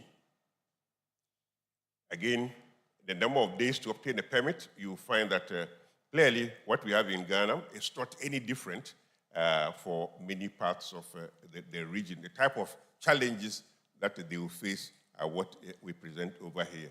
Number of days to obtain a permit, and then time that is spent with tax officials, that seems to be higher in Ghana than in other parts of the country, of the region. Again, bribery as a problem here. Looks like our situation is not different from what you find in many places. The number of firms that have paid or have been required to pay some bribe and so on, it's there. They would look at the number of particular firms that have been required to give gifts. You know, one of the things I've always been fascinated about is the Christmas time, the hampers that we give to people. So a small business has been given a contract to provide something to the university. Christmas time, and they bring you a hamper that is probably more expensive than anything that they would have sold to anybody. So what's the incentive for it? You know, because they are giving you because they believe that if they don't give it to you, there will be no new contracts next year. So is it a cultural thing? I don't know. But we pay bribes even when we're not being asked to pay bribes.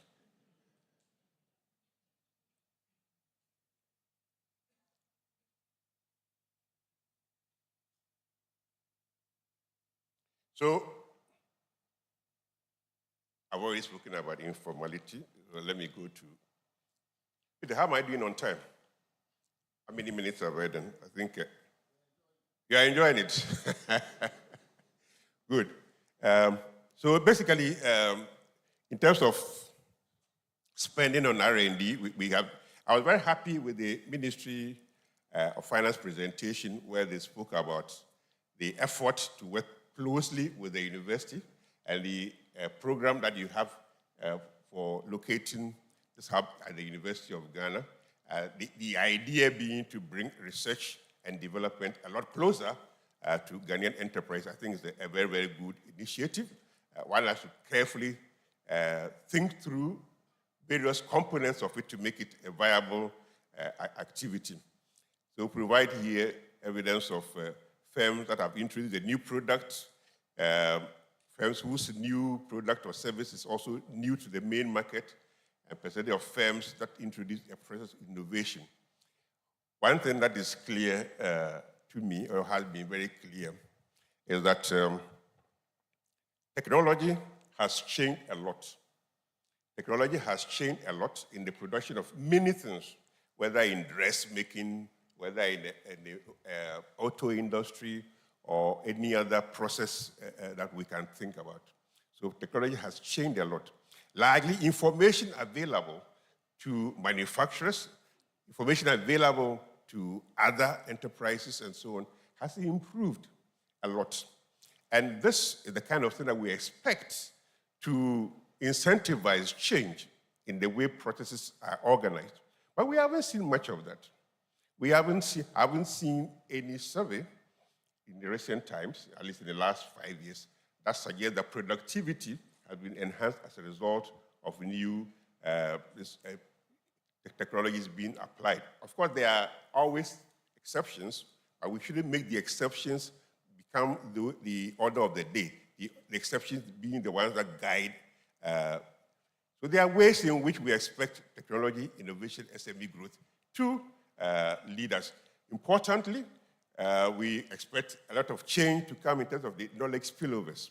That's where successful ideas. I'm always happy when I'm watching TV and I see a young man or a young woman being interviewed who wants to do something differently from how it has been done before in this country. They found it is a new idea that they found somewhere, or they learned from it on the internet or something. It's always good. Important is that innovation can lead to the development of new products, and this can lead to, more importantly, more exports. More exports. That's what this should be about. There are very, very few enterprises in Ghana that think about exports. And it's not surprising because of their size. It's not surprising because of the information available to them. But hardly any enterprises think about exports. I do remember some years ago when through various schemes that we had developed with our bilateral partners and also with the multilateral entities, Ghana became very much a center of the AGOA. I don't know if the young ones here know about AGOA or have read about AGOA. And one of the things that we were able to negotiate under AGOA was to have our textile industry and the garment industry revamped considerably with a lot of support to the enterprises. I remember quite clearly when the National Board for Small-Scale Industries in those days, that was before your time, when the National Board for Small-Scale managed to identify a number of dressmakers or designers who could provide outfits that could be sold in US outlets. And we negotiated with J.C. Penney, a very known outlet in the US. So to have in their stores all over the US a Ghana section for made in Ghana ladies' clothes. Of course, it was a very wonderful initiative, one that was exciting for many of us. Of course, there are constraints. J.C. Penney wanted 2,000 outfits every week. So, which firm in Ghana can provide 2,000 outfits for J.C. Penney every week? So what did we do? We were challenged to advise on how this could be done. Of course, there are thousands of designers in Accra. The challenge is how to bring them together to produce. But as you also know, we haven't trained our dressmakers or our designers in a manner that size 10 is always size 10. Size 11 is always size 11. The Ghanaian dressmaker looks at you, oh, we are small, then makes it for you. And so J.C. Penney was having a challenge receiving these because they may order 500 size 10s, and the Ghanaian will bring size 8, size 9, 10, or even 17.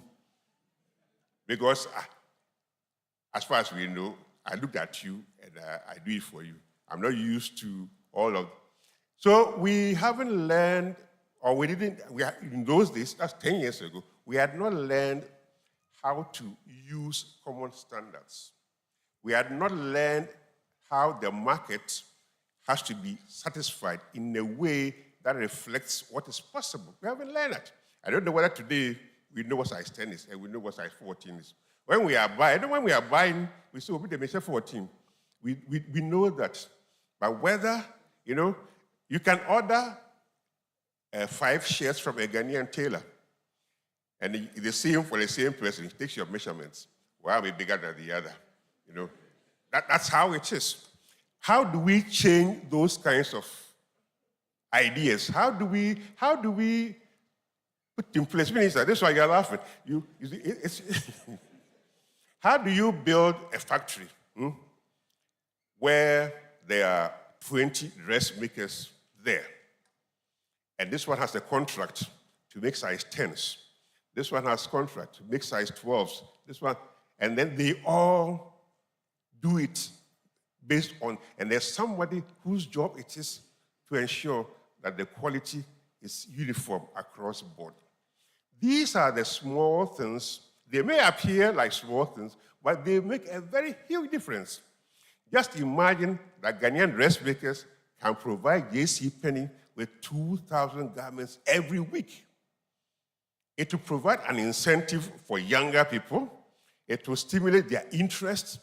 They will open their own factories. They'll be thinking of exporting to China, exporting to Europe, and so on. We haven't done that. And this is where I hope that the ministry will target how do we make our young people innovative? How do we make them ambitious?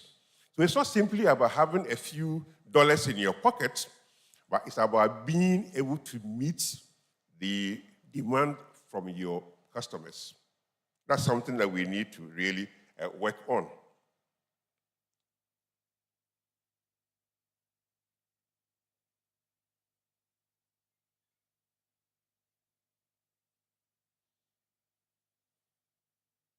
I don't know what's going on. Yeah, so we talk about some of the risks that are faced in there and how government policy can be used. I'm very happy that the ministry is very much on top of things when it comes to the policy area. I'm very happy to see the kinds of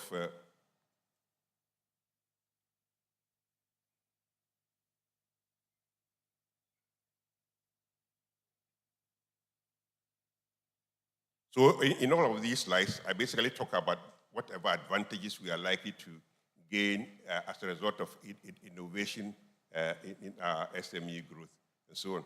I was wondering what had changed since I did my early service. And so I was looking for Ghanaian enterprises that reflected this new environment that we are looking at. I read about Kobiase, which has embraced local textiles and designs. Tiger Nut Company, focused on processing and marketing. Soul Rebels, which is looking at footwear from recycled materials. The Ghana Bamboo Bikes, which I've seen featured on CNN a number of occasions. And then Pedigree, providing a platform that enables consumers to verify the authenticity of pharmaceuticals and other things. So what it tells me is that there's a lot of thinking going on. There are young Ghanaians who want, but how do we increase those numbers? How do we increase those numbers? The number of people that are interested. So I'm very happy that the ministry has been very active working with other stakeholders to, on the policy front, develop programs and policies. And so these are things that clearly from today's presentations are taking place, and I'm very happy about them.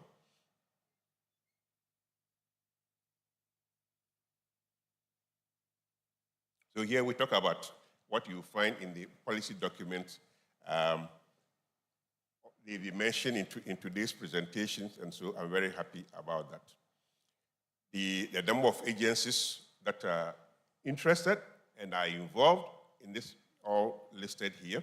How do we not only empower them through policy, but also through the resources to be able to make a difference, increase the number of young men and women who are able to take the lead and bring about that change. So in terms of the strategies, I've talked about how we need to be careful, not simply assume that if finance is identified as a problem, that it is the main problem that needs to be tackled. I've given you good reasons why finance, and I can show you at least 10 initiatives on the finance front. some of them involving Bank of Ghana. So somebody was asking about Bank of Ghana not being involved in this. They've been involved in it before. We've done things with the Ghana Commercial Bank in those days, SSB Bank in those days. Though there have been many. There were times when we used policy to force banks to lend to small enterprises. So they had a small enterprise desk, and there was somebody in charge of it. Somebody was sent to wherever to go and train in how to manage risk and so on. We used to argue that the banks didn't have enough information, and so yes, we started gathering information, making you fill forms, and trying to process these forms in a manner that will provide information about you and how much risk you carry. We've done that before. If today we are unhappy with the consequences or the outcomes of those, it's time for us to ask ourselves what went wrong. What went wrong means that I'm very happy with the, how do you call it, SME Go. I like it. I mean, it's the one that if you pay me, I will, what do you call it, make people come to terms with it and associate with it. I'll market it for you. SME Go. But before we go, let's think about why didn't those other initiatives work?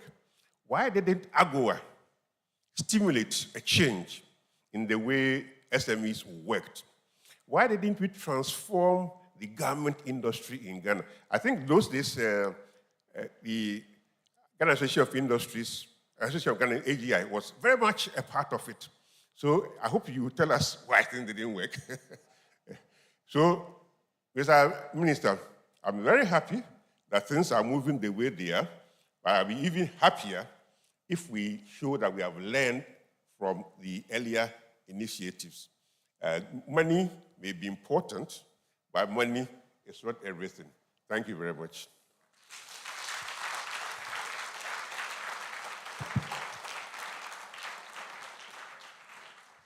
Wow. Please put your hands together one more time for Professor Aite. When you reach a certain age, you can say anything you want and go home free. Charlie, you know, when you are young and you have school fees to pay, you don't talk too much. I want to be like you when I grow up. You know, Let's do our clap for him for the last time. Ahoya. That was a wonderful presentation. I think we should go straight into the panel. Strike while it's hot, no break. So please bring the chairs. I'm going to invite the panel members. I really wish I could combine the two panels, but I can't. But he's given us so much food for thought. So please bring the chairs. We have two panels because we felt the issues have to be broken into two. So the first angle is the business environment on impact on SMEs. And I think we all saw the slide where he described some of the issues with the business environment. And then the second panel is on innovation. In a sense, the business environment affects your ability to innovate, right? But we will use the demarcations given to us in terms of how the business environment affects the SMEs in our country. And I'd like to invite our panel, Mrs. Kosi Yankee Aye, who is the first woman to lead the Ghana Enterprise Agency. Please put your hands together for her. You know, I was going to read some of the things he's achieved, but when Prof said it's not about how many companies you form, but how productive they are, I don't know. But be that as it may, during her time, they've helped over 300,000 MSMEs accessing up to $200 million, creating and sustaining over 100,000 jobs and raising funds for Ghana's development. She'll tell us more about what she does. Kosi, always good to see you. Thank you for what you do. Put your hands together for her one more time. On that panel as well, again, Dr. Humphrey Ayim Dake, president of AGI. And the AGI, of course, is the Association of Ghana Industries. And Dr. Ayim Dake he's a businessman, but also an advocate for the right kind of business. Put your hands together for him. Over 25 years in the sector, industrialist, entrepreneur, management executive, and also now an academic is a doctoral alumnus. He's a big man. as well. We also want to welcome Mr. Joe Jackson of Dalex Finance, my favorite agent provocateur when it comes to economic issues. Dalex Finance, as the name suggests, they are into financing. Can somebody bring the paper back? And he is the director. Thank you, sir. Imagine the head of IFC giving me a paper. Wow. I'm so powerful. It's good. Thank you, sir. So Joe Jackson, Dalex Finance. So you can see what we are trying to solve for here. The Enterprise Development COSIS Group, Joe Jackson, the money people, AGI, the large industrialists, but with a lot of the small ones in there as well. So these are the people who make things. These are the people who give them the money to make the things. And these are the people who help the people making the things to have a good environment to work in. And sometimes they help them get money. They help them get support. So they are helping.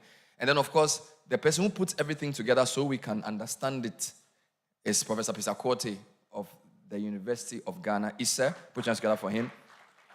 So he is he's a proud member of the 1993 group. I think that's the group, right? They came to level 200 in 1990. Where were you in 1990? He 88, he was in Techiman.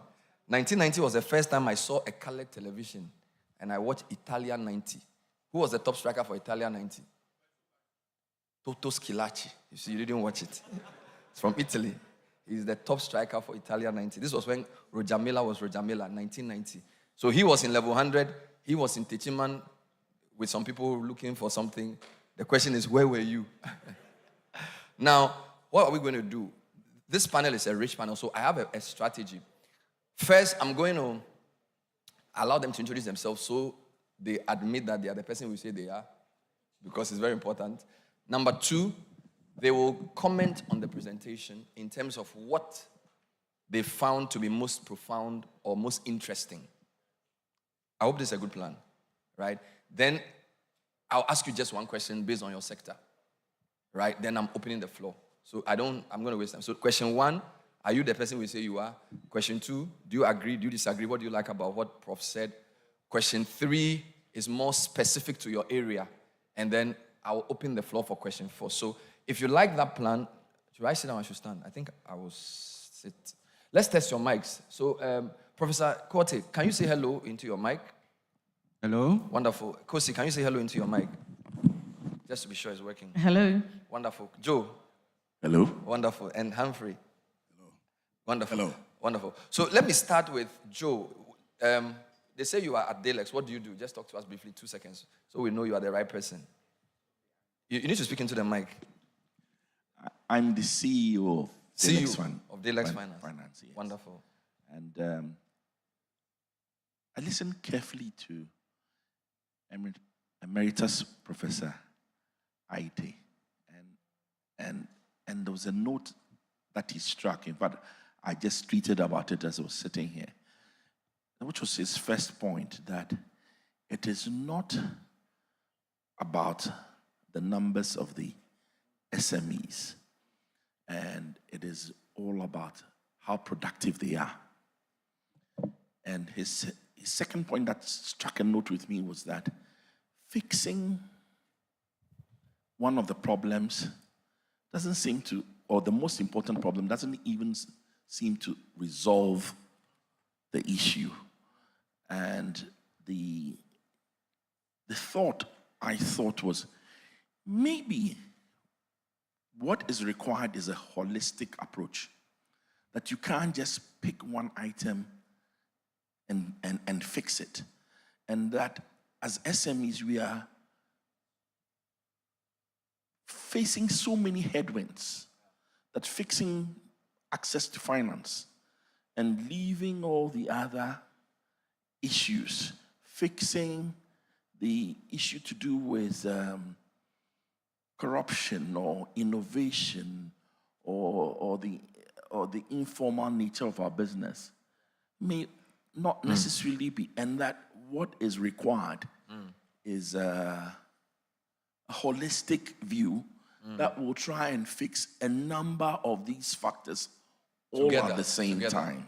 All right. So I want to say thank you very much, Prof. I really did take something away from. Thank you. Put your hands together for Joe. So you've answered 2 questions in one. I'll go with that. So Kosi, admit that you are the person I say you are, and then what struck you about Prof's presentation? So my name is Kosi Yankee Aye. I'm the Chief Executive of the Ghana Enterprises Agency. I listened closely to the presentation and I was very excited because it confirms some of the things that we are working towards. One of the things that struck me is the 90% informality of the Ghanaian MSMEs. And it's something that we've been trying to deal with and address for many years because it's really an issue of a chicken and egg situation. Because we talk about all these challenges that MSMEs face. Yes, they are so informal. So how do you address some of these challenges that they face? Because if you are informal and you go to a bank, no one will give you access to funding. If you're informal and you seek some other support from other places, then you cannot get that support and grow. Yet, in the past, we haven't done a lot. We've spoken about it, but we haven't done a lot to address the issue of the informality of MSMEs.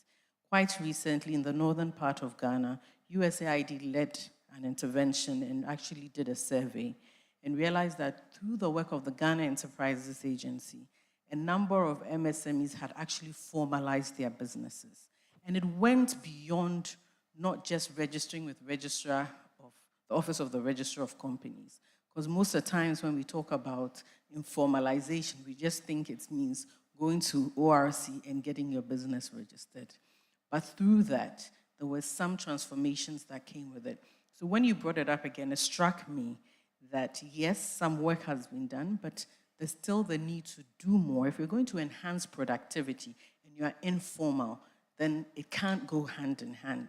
And so it's a work that needs to be done between government and private sector. And private sector also has to lead it because it impacts them negatively when we're trying to address some of the challenges that they face. So that's one of the major things. Wonderful. Thank you, Kosi. Put your hands together for her. So it's like everybody's giving 2 points. So I think we'll continue in that order. You tell us a bit more about yourself, and then what 1 or 2 things you gleaned from Prof's presentation. Humphrey, Doc. Thank you. I'm Ayim Dake, as stated by Bennett. I run a packaging factory called Hamdak Packaging. We produce industrial bags. Averagely, most of the flour bags that you see on the market, we are part of the value chain in there. We're also in the value chain for the cement factories where we mine limestones and haul them to the cement factories for their production. Those are part of my vocational activities. However, I offered to also serve AGI in this capacity, and therefore I'm the chief advocate for industrialization. Yes, as Prof and the Minister made a few remarks, I couldn't help but to pull my pen. And I was also aligned with what Joe mentioned about not the number of entities, but the impact. And then I asked myself the question, so with the 8 billion city intervention, how many entities are going to make significant impact? I followed it up also when he mentioned the AGWA. And then I could relate it to a number of interventions this existing government sought to deploy. And then one district, one factory was one exciting one. One district, one dam, the school feeding project, under the free SHS, and all the way to the Obatampa project. I bring it up because if you had connected the dots carefully, you would have deepened the supply chain constraints. That has been one of the difficulties of industrialization in Ghana.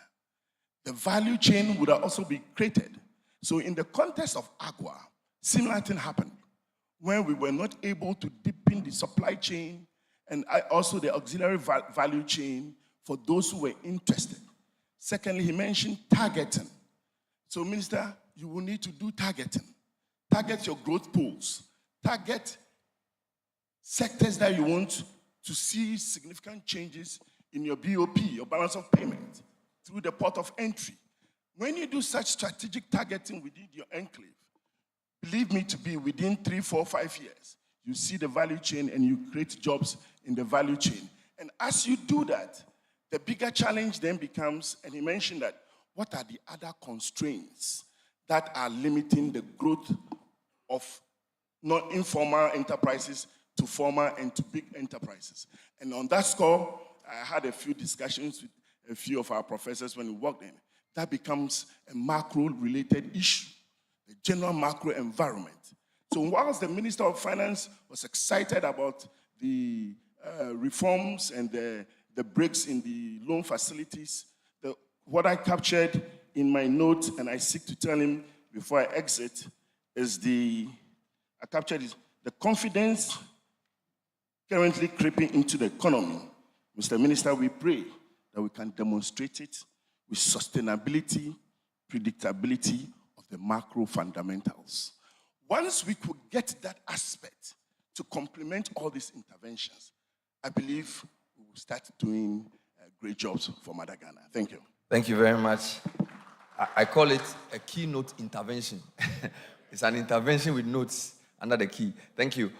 Prof, when your senior prof talks, you can't talk too much, but at least, and he used to be the head of ESET too, so it means you have to be careful. But but you are protected. VCs here, so you go ahead. Thank you.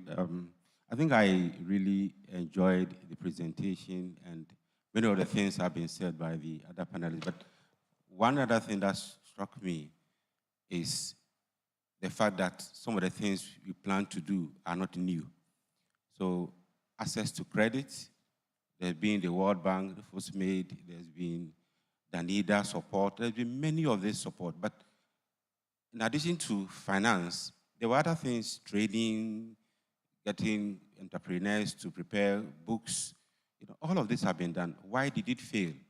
I think that point for me is very important. We need to take a step back if we want to make this SME goal work. And I also share the view that it's a great concept, but let's take a step back and see how we make this work. In addition, some of these support programs have been viewed with a political lens. So beneficiaries often take it with a mindset not to pay back. So this morning, you realize I asked the question, what new would you put in place to ensure that repayments are very high, and then we can then roll over and get other people to benefit? Bernard, before I stop, there is a message I have for the minister. It's on a graph. I want him to see it. Control room, you can just share number 2, slide number 2. Next one. In addition to all the things we have spoken about, days to receive payment under government contract. You see, when SMEs, it takes time for them to receive payment under government contract, they will fail. And so should I read through so they know? So days to receive payment on a government contract. Yeah. So all countries 52.8. Yeah. Sub-Saharan Africa average 65.4 days. Exactly. Ghana 123.5. That is for this small. is for small. Small. So when it comes to medium, 5 to 19. 138. So we are in the lead. Then large firms 20 to 99. 179. So this is small. This is exactly. All countries 56.8. Sub-Saharan Africa 73.6. Ghana is in a comfortable lead 138.1. Yeah. Then you have large 100 plus 179 days. Yes. And I think this is something he can solve easily. So you can see it. I think if we get the message. I wanted you to see. Then the next one about taxation. Okay. Then I stop. There's one more quick one on VAT. If you look at the VAT rates, you see wow. Estonia, then Ethiopia, 82. All the rest. For Ghana, we have all this, we need to harmonize. So the Ghana rate has to be derived from the equation. Yeah, from the equation you see. It's not even. Yeah. So these are the two messages I have for the minister, which I think if we want to resolve this issue that for SMEs to thrive, we need to address them. Otherwise, I'm very happy with what you're doing. You're very bad, man. Thank you very much. Please put your hands together for him. One of the reasons why when we do a champion mathematics in level 100, we don't continue to level 200 is the word derive. So they will say, given A, B, C, derive the formula. And sometimes you will sit there, you can't derive it. So for Ghana's tax rate. So I think that round one has been great. Round two is more, Prof said a lot of things. Okay, and I really enjoyed where he was talking about the regulatory environment and tax. What I want you to tell me now is, what do you think is the most important thing that needs to be done to allow the productivity potential of SMEs? Because I think the key thing he said is productivity. Of course, because it's not about numbers, it's about how productive they are, right? And of course, they are innovation. What are the most important things? So I'll stay with you, Prof. Is it your point that if government paid us earlier and if the tax system was more predictable, those two constraints being removed, the SMEs will be more productive? Or are there other things? Certainly, there will be other things. If you training, for instance, I think Professor Ite used the example of tailors, where we don't have standardized way of doing things.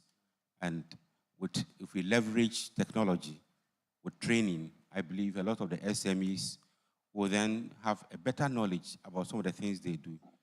I believe the traditional way of doing things will have become so informal with so many things we do. And training, acquiring better knowledge would help us add value. So training in addition. Kosi, you work with them, and a lot has been said, right? And you've spoken about some of the things that have been done. But in terms of order of priority, where do you think we should focus our attention in unlocking the productivity of our SMEs? So this ties in again to the AGWA conversations that we've had. So we were trying to figure out why there were challenges for some of these businesses to access certain markets. And besides standardization, it's also the mindset of Ghanaians. Going to some of these larger factories, we realized that one of the major challenges they have is that when they train these apprentices or train people, people want to go and set up their own businesses.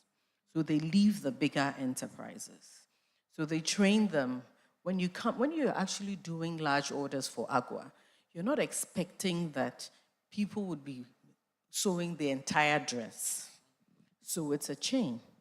Someone sews the hand, someone sews the skirt, and so someone is good at the buttons. Now you realize that when you take these women, girls, boys for training, they don't want to learn how to only sew buttons. They want to learn how to sew the entire dress. And so they would leave. They leave the facilities, and we're talking about a lot of the big ones who can now export through AGWA. They are faced with the challenge of people not wanting to stay back. So it's an entire mindset shift.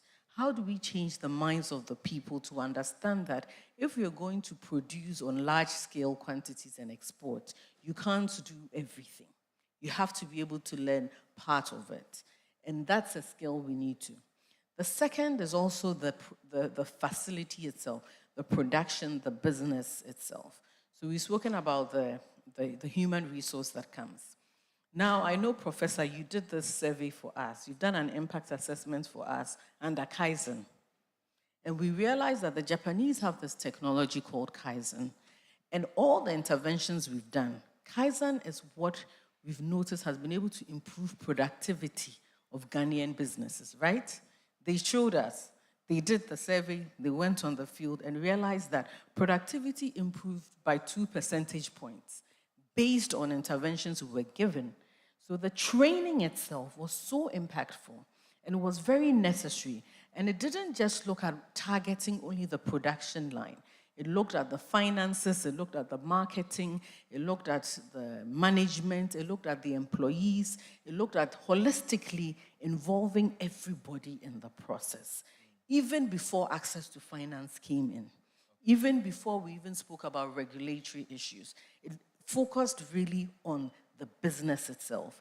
And so out of all the interventions that we had done in Ghana over the years, the JICA Kaizen program, which I'm using because it was the only tool that I realized and I've noticed has positively impacted productivity of businesses, and was the only tool that we saw had actually transformed the movement of businesses from micro to small to medium and given it a path for production without looking at the number of businesses that were actually being created, but actually honing down on one business and growing it for success. Wonderful, Kosi, thank you. So I noticed that because Prof's premise was that money is not everything, we seem to have jumped on the conclusion that money is not anything, but it's not the same thing, right? So, and I'm not talking about you.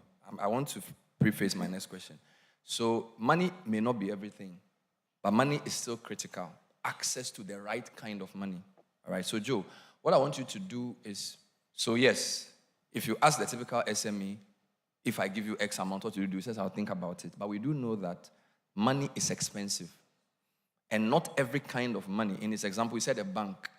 Somebody is doing textile and garments on a small scale. A bank may not be the right person to go to.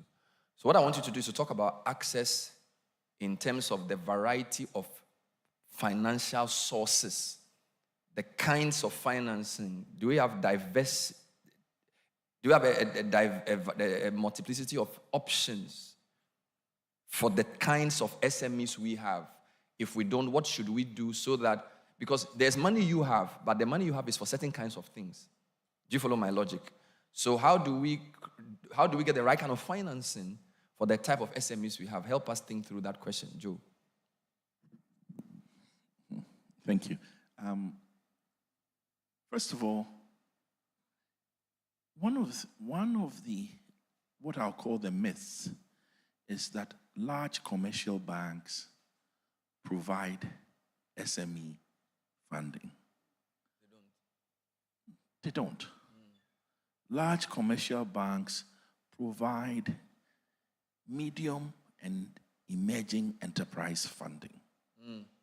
That's what they do. And if you look at the... So even though the department is called SME banking, yes, it's not SME banking they are doing. Listen, we have a saying that the outsourced gate man will turn away the SME before they even enter the institution. Wow. Yes. And so one of the things is that the funding we are looking at, especially if you're going to go into the small and the micro, must go out to the communities. It must go out to those with higher risk appetites. At this, unfortunately, in the last few years, when we had our financial sector cleanup, we closed down over 350 institutions, rural banks, microfinance institutions, and these are the ones with the higher risk appetites. We closed down some of even the banks that were SME focused. So since that cleanup, there's been a huge gap in the market. And that market has not been, and when you ask about the sources open, really,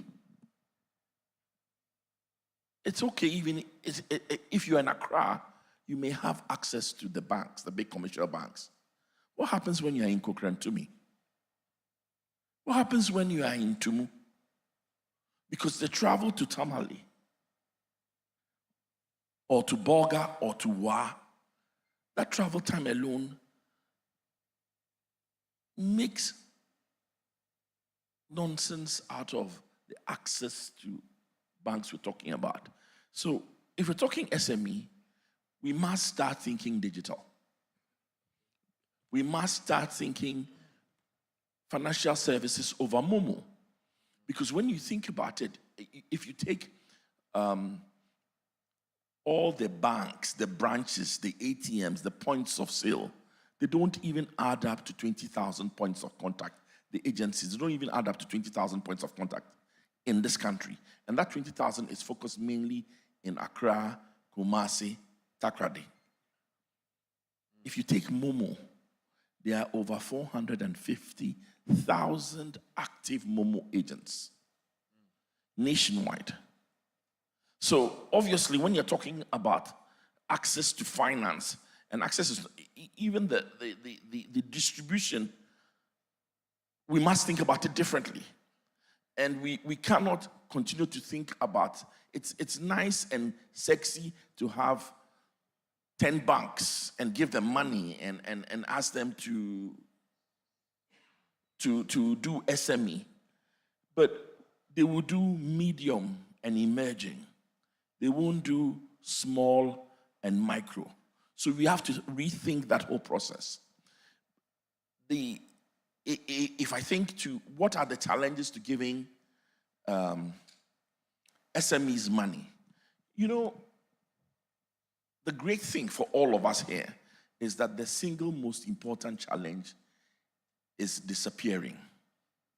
The single most important challenge was identification. If you ask me to give somebody money and I can't identify that person conclusively, everything breaks down.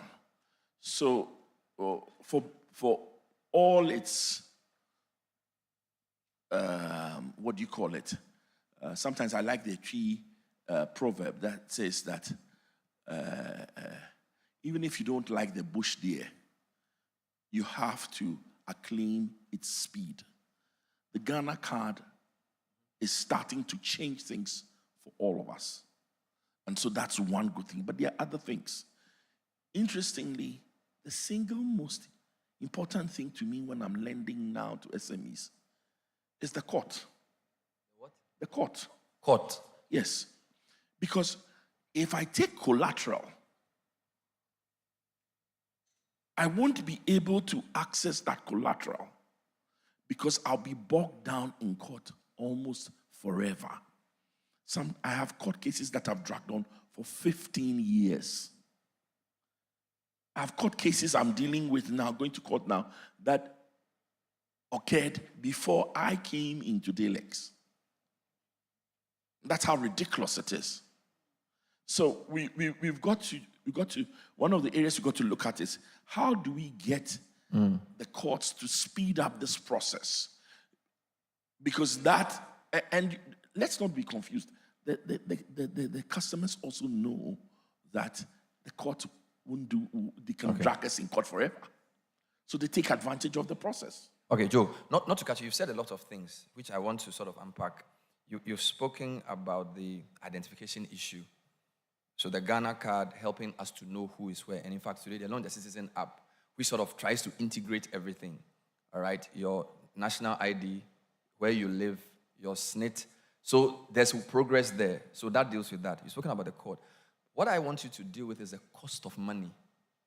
The cost of money, because I also know that under Ghana Cares and some of these other projects, DBG and government tries to make cheaper money available through some institutions midterm to reach SMEs.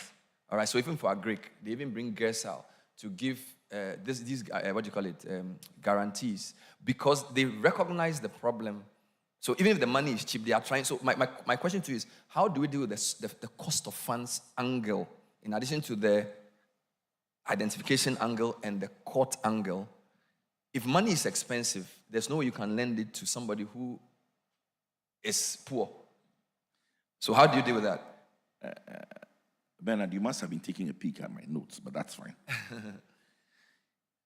The elephant in the room is the cost of credit. And that is that, you see, the biggest risk in lending to SMEs now is the high cost of credit, the high interest rate. That's your biggest risk factor. Because real interest rates, and I'm talking about APRs, not quoted interest rates, right? Even if you have the Ghana, the reference rate, our reference rate from the Bank of Ghana at 27, 29, right? Yeah. How much do I lend at? Close to 50. So for every 100 CDs you take from me, whatever you do, you have to give me 50 CDs in 1 year. Then you're left with 50 CDs to make up for profit and costs and other. It's the biggest risk. if we're going to address this, we need to look at GESAL is specific for agric. It's a really good concept. And we have to find some kind of insurance scheme for SMEs. Because GESAL is really an insurance scheme. So we have to find some sort of insurance scheme so that based on that, the institutions can charge less. Okay. And the only challenge you have is, for example, GESAL, as it sits today, goes again to the distribution. How many rural banks can access GESAL? And if the banks and their SME departments are sitting in an air-conditioned office on the third floor of a building in Accra, all right, we have a problem. Wonderful. Last point is about pension funds, but maybe I'll leave that off in the last round, because in advanced countries, pension funds have been utilized in helping certain kinds of businesses over certain kind of long-term financing. But Humphrey, I just wanted to come back to you on what Kosi said. Value chains. I think she was referring to the example of, why do you want to build the whole shirt? Why don't you do the zip? Somebody does the button. You know, an economist, Justin Lin, calls it latent comparative advantage. You focus on what you're good at, and together we can build more. I want you to talk a bit about that from an AGI perspective, because you are the large companies. What's been your experience with working with smaller companies in the supply chain? How have you helped them? So if you're building a big thing and maybe he has to just supply a part, do you need to train them? Are there good SMEs that fit into that mold? What do we need to do so our SMEs can be part of the productivity value chain that large companies like yours are trying to develop? I use one example. We call it a sliding scale. And the Ministry of Finance have been very helpful in the sliding scale concept, where Guinness Ghana is the anchor off-taker for maize and sorghum, same as Nestle. And then they gradually move all the way backwards to the farm gate, building each value chain and developing each person in the value chain, both training, quality, supporting you in terms of land preparation, all the way to the stage that the product that goes to their factory meets their standard. That is a clear example. And to such a company, or to the beverage companies that play in this space, we go back to the Ministry of Finance and engage them for reasonable tax rebate in terms of their tax obligations. So that value chain currently exists. We could proceed to that of Fan Milk, Promasidor. You can go on, and I think that's a similar concept that perhaps informed the auto industry project, such that through the aluminum value chain, through the bauxite, you could develop the components into the auto industry. So whilst they do the SKD assembling, you will use that interventions to give them what we call rebates or tax rebate that will aid them create the value chain or the supply chain jobs. So there are a few ongoing projects like that, and when we identify it, we specifically go to the ministry and engage in such discussion. Similar one was that of the guys producing the sanitary pad, and then and other associated ones. We did such interventions and engaged the ministry on their behalf. But our biggest intervention that we'll seek from the ministry, and I think as much as we're dealing a bit of micro, also comes to the issues of the exchange rate. And then I guess it's a subject matter we can't run away from, because at the tail end of the entire engagement, it defines the competitiveness. For dealers to be able to get cheap funds to lend on, it has to do with your debt position of your country. It goes all the way to the inflation rate and the causation factors that are associated with this.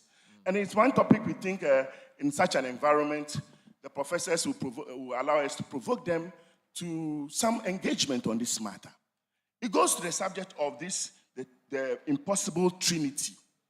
The impossible trinity, and the scholars, as an economist, will tell you that they need to use an independent monetary policy or in a fixed exchange rate as an option, or a free capital flow as an option. You can use 2 out of the 3.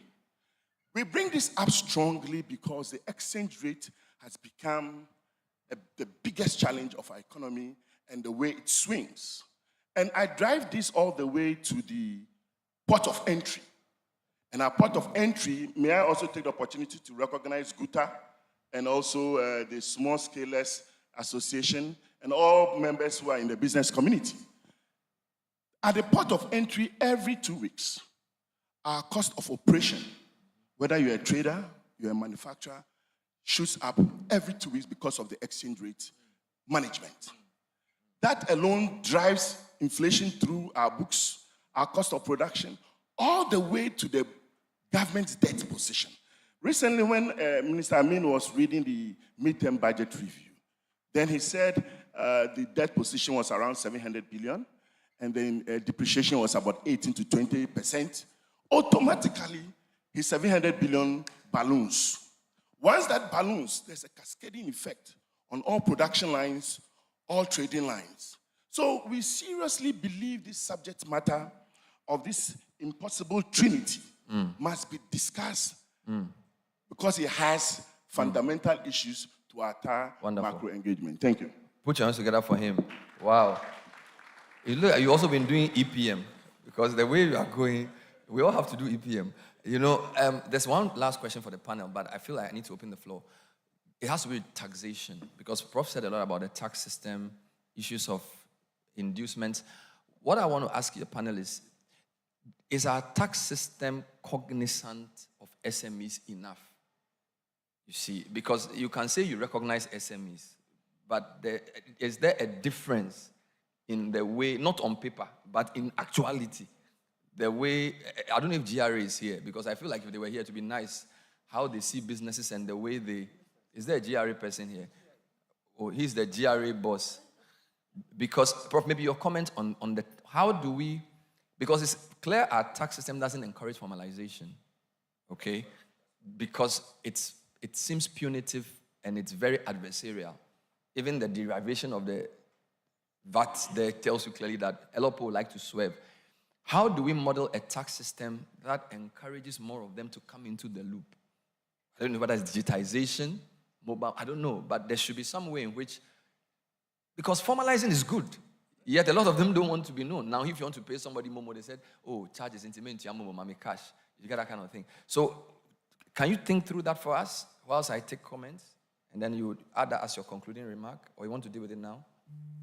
You want to deal with it now? Okay, go ahead, yes. And this is the last question before I open the floor. Yeah, so when your tax rate is high, the incentive to evade is also very high. And that is what is encouraging tax evasion, also affecting SMEs. I think we've seen the VAT rate. I mean, if I can operate informally and the institutions to monitor are weak, certainly I'll get away with it. And it's not just common to Ghana. I was in Oxford and I went to a shop to buy souvenirs. The guy said he prefers cash to using a card, because when you use the card, they're to be caught in the system. And, and you find out Uber drivers and taxi drivers, and even in the UK, it happens. So, but when you are caught, the incentive, the punishment is severe, the incentive to be caught is also very high. So my point is, let us streamline the tax system, make it a bit lower, that will meet SME needs. Recently, the Vice President spoke about having a VAT flat rate. And in fact, we have done a paper very soon. We're going to engage the Ministry of Finance on VAT flat rate to see the merit of going that route. But with that flat rate, SMEs especially are given that VAT flat rate. SMEs with a threshold or sales value of a certain amount are allowed a lower tax rate so they can afford, whereas the large businesses are also considered. But if you lump everybody, VAT, same rate for everybody, 21% or 18%, micro, small, the incentive to cheat is very high. Then there's also too much human interface. I like the idea the government is pushing this digitalization concept. Now you can file your tax online, you can pay. But again, we still have a long way to go when it comes to digitalizing our tax collection, digitalizing some of the things we do. Bernard, if you allow me, I have one quick point on the GESAL comment, yes, that Mr. Joe Jackson mentioned. GESAL will give you a guarantee of 70% of your loan. And they also do rigorous appraisal. It's not like you get away with it. So for the small micro firms in the rural areas from Kukurantumi, etc., might not benefit from GESA. That is something we seriously have to look at. The banking system is faced with high default rate. The average default rate is about 24%, but that's the average. The foreign-owned are able to get away with it. They have a way of streaming, and getting some of the bad customers out. The local ones, you'll be amazed to see the high default rate and how much people have borrowed and refuse to pay because they know they can get away with it. Thank you. So I noticed some of your submissions are in the form of subtle questions to the minister, and I know he's taking notes. So what I'll do is I'll open the floor briefly for some questions. Then I will give him the chance to respond to some of the things you've raised before I do panel 2, right? And panel 2, by the way, goes into the innovation and competitiveness conversation. And we have Professor Osei and, of course, a couple of others, Miss Ejepong of GIZ and Dr. Champong. So we'll be with you in 10 minutes. So are there any pressing comments from the floor?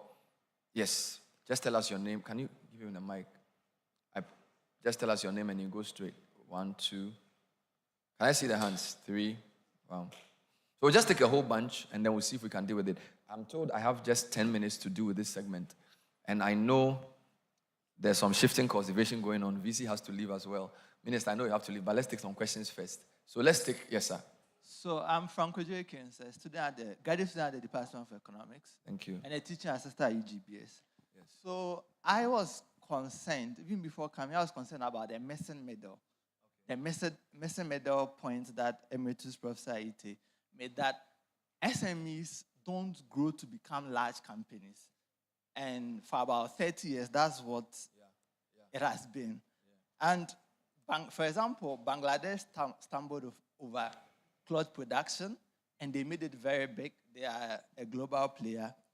And even if you are to look at the literature, there's nothing like industrial organization literature for Africa. It's all small-scale businesses. So I want to ask, and even indulge Professor Ite, what could be done, especially in terms of political economy, targeting, sectors that we could grow SMEs to become large players, especially locally owned SMEs. Wow. Thank you very Wonderful. much. Thank you, sir. Take note of that. Oh, if you can applaud, if the question makes sense, why not? Great question. Thank you. Yes, sir. Please, my name is Matthew Ajoy from GRE. Based on the question that... You're from where? GRE. Please come to the front. Oh, no, go ahead. I'm just joking. Go ahead. Okay, by the question that was answered, the VAT rates, when it comes to the small businesses, between 0 to lower than 200,000, you are VAT free. You are not supposed to charge the VAT. But from 200,000 and above, lower than 500,000, you are supposed to be on the flat rates. And from 500,000 and above, you are supposed to be on the standard rate. That's where you charge the levies, add it to the cost before you slap the VAT rate on it. So the company must know their turnover position. Yes. Which means they must have been registered. Yes. So if they don't keep records, they won't even know that they fall within whichever threshold. Yes. So I think that's part of the problem. Okay. And you enforce this rigorously. Yes, we do. So 0 to 200K per annum. Yes. So what they normally have challenge with GRA is that, you see, you will file your returns monthly. So GRA is expecting you that at the end of the year, you file your annual tax returns. when you file your annual tax returns, we, using our system, will be able to monitor your turnover. When we monitor your turnover, I realize that you were not under any duress for you to file your tax return, because you have when the month ends, you have a whole full month for you to do your computations and pay your tax within when the month ends. So we compare that with your annual tax return that are submitted to us. That's where a lot of medium taxpayers have challenge with, because when we do that and compare it to the returns that they filed, we realize that there's a gap in the revenue that they submitted to GRE. That's where the tax law will be applied and then interest calculated on the difference that you didn't pay tax on. So that is where the issues are. You collect the interest. Yes, because it is by law. Keep doing it. Thank you, Matthew. But thank you. It's good to have GRE here. Thank you, sir. Thank you very much. I'm Abdallah Samari from ASI, Association of Small Scale Industries. Okay. I'll first of all commend Madam Kosi Yankee for what she has done to trade associations in Ghana. As the General Secretary for Trade Associations in Ghana, I know what she has done in terms of business formalizations. She has introduced a whole lot of programs that really seek to support the trade associations. But I have one or two problems, just to mention. You can see that the trade associations, currently in our register, we have about more than 60 of them. And most of them are folding up because we don't have any support for them as an association. They prefer going individual. You know, the association, they grow from what? Micro to what? To medium to small. So through the association, we're able to get some trainings. We need capacity building. We need financial literacy training. We need a whole lot of training to what? To give to them. That can propel them what? To move from the small micro to what? To small.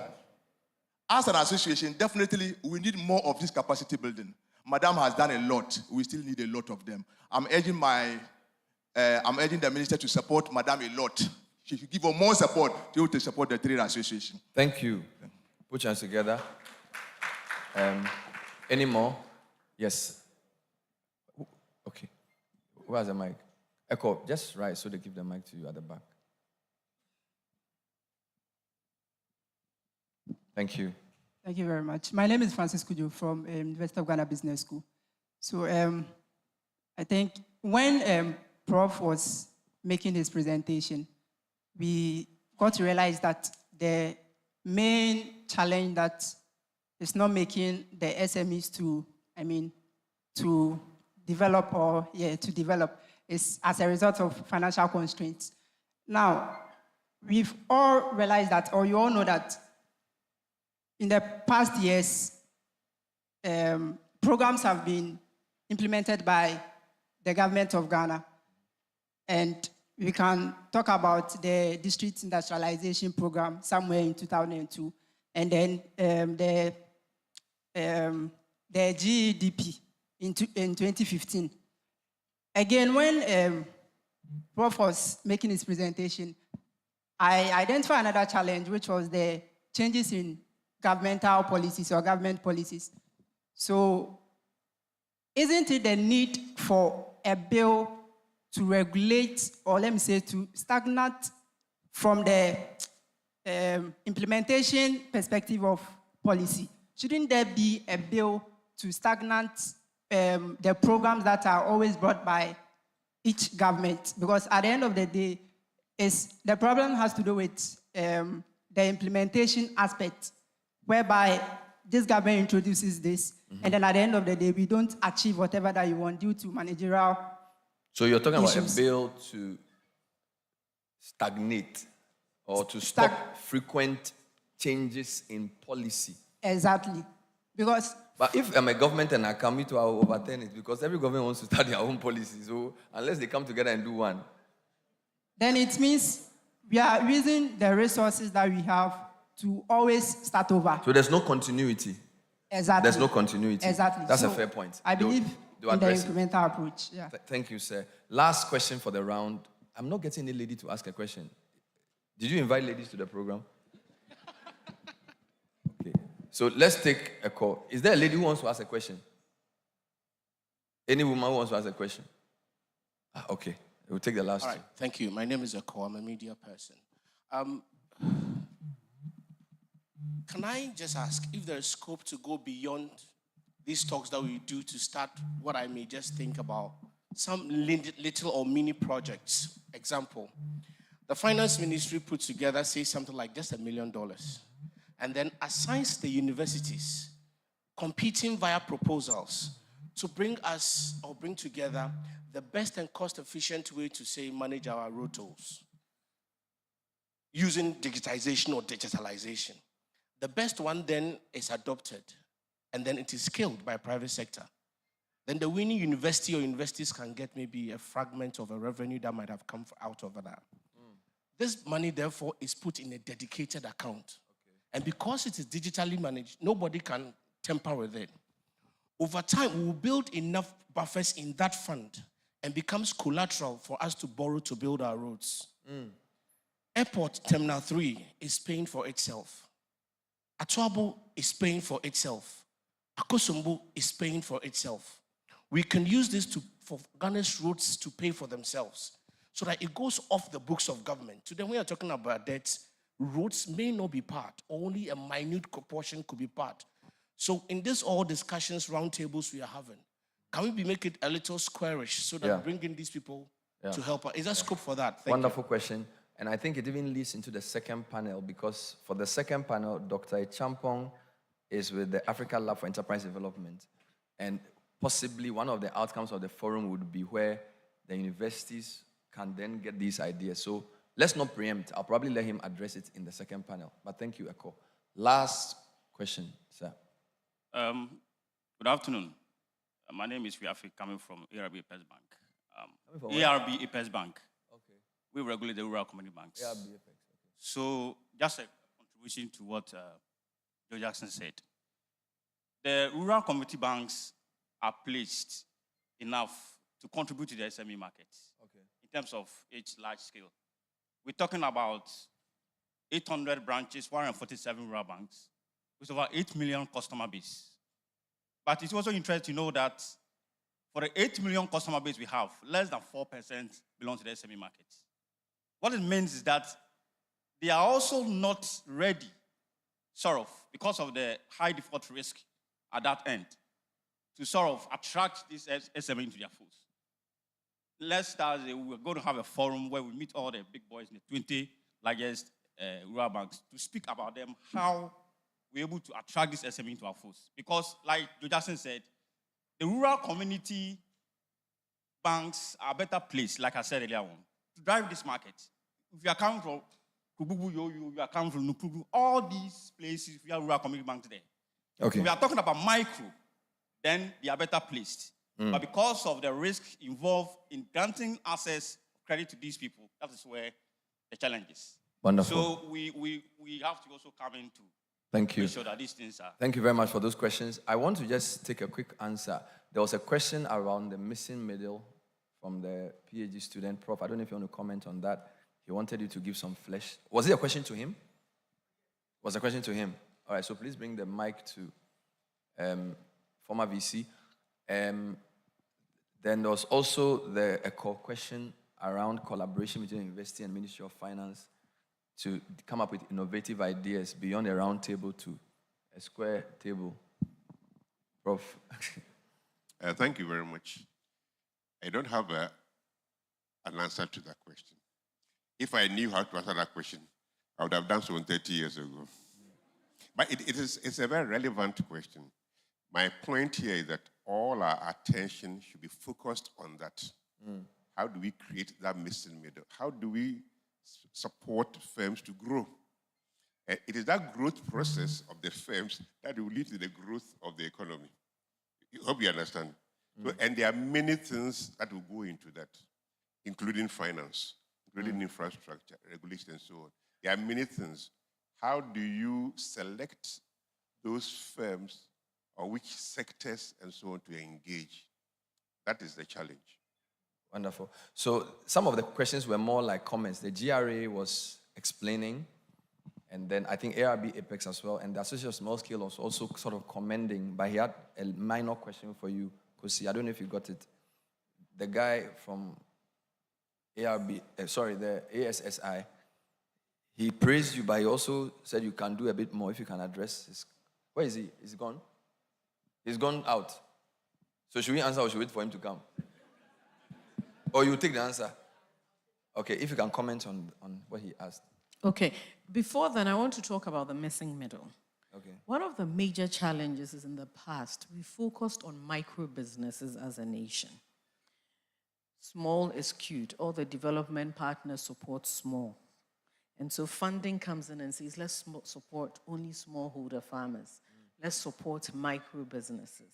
And created and expanded our missing middle. Now, that is what the Ministry of Finance is trying to address with the SME Grow, which is growth and opportunity. And the goal was moving beyond the micro and saying, how are we going to accelerate the growth?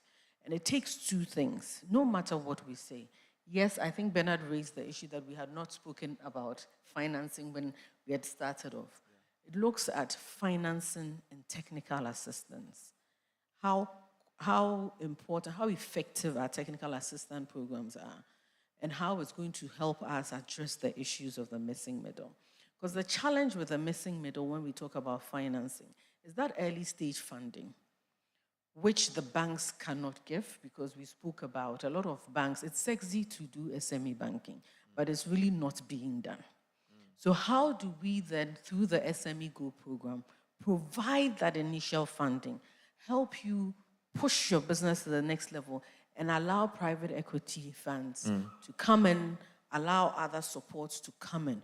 But that funding is needed, and that's where government is playing the role now, that Honorable Minister is really championing and saying, let's look at that missing middle, because if you're going to create employment, if you're going to accelerate growth, if you're going to hire high growth businesses, then we need that fund to be able to support it. Wonderful. And it takes me back to your question about stagnating policy. You cannot, because the world changes and it's changed so fast. COVID happened, the wars happened. How we address issues have changed. It's not the same. So you can't say that the policies that were important during pre-COVID is going to be relevant post-COVID. And that's why the SME Go intervention, the minister is really championing this SME Go, not because we've rejected or left behind what others have done. It's just because the world changes so fast. That is why the government, and the first time in the history of this nation, we did an MSME policy. The nation didn't even have an MSME policy.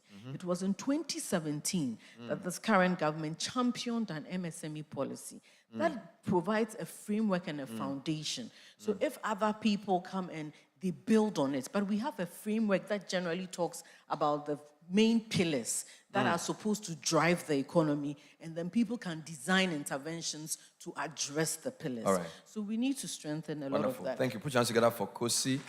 I really want to end, so I'll just take a minute each from each panelist on any of the questions you want to address. Let me start with Dr. Well, for speaking for industry and the business community, it would be suicidal I don't speak on the issue of interest rates. So the interest rate we find ourselves in now, one would say through the Ivan Fisher equation concept, or the Fisher effect, where the nominal interest rate plus the real interest rate has a linkage with inflation. And then it should reflect this in a cost push domain, where significantly cost push drives our inflation. I gave a typical example of our 2-week cost emanating from the pot per virtue of exchange rates.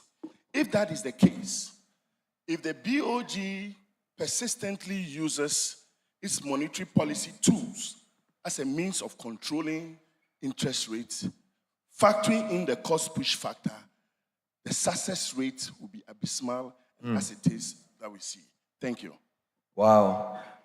As for the EPM, we'll come and do some. Evan Fisher, Joe Jackson, it's very serious. Wow.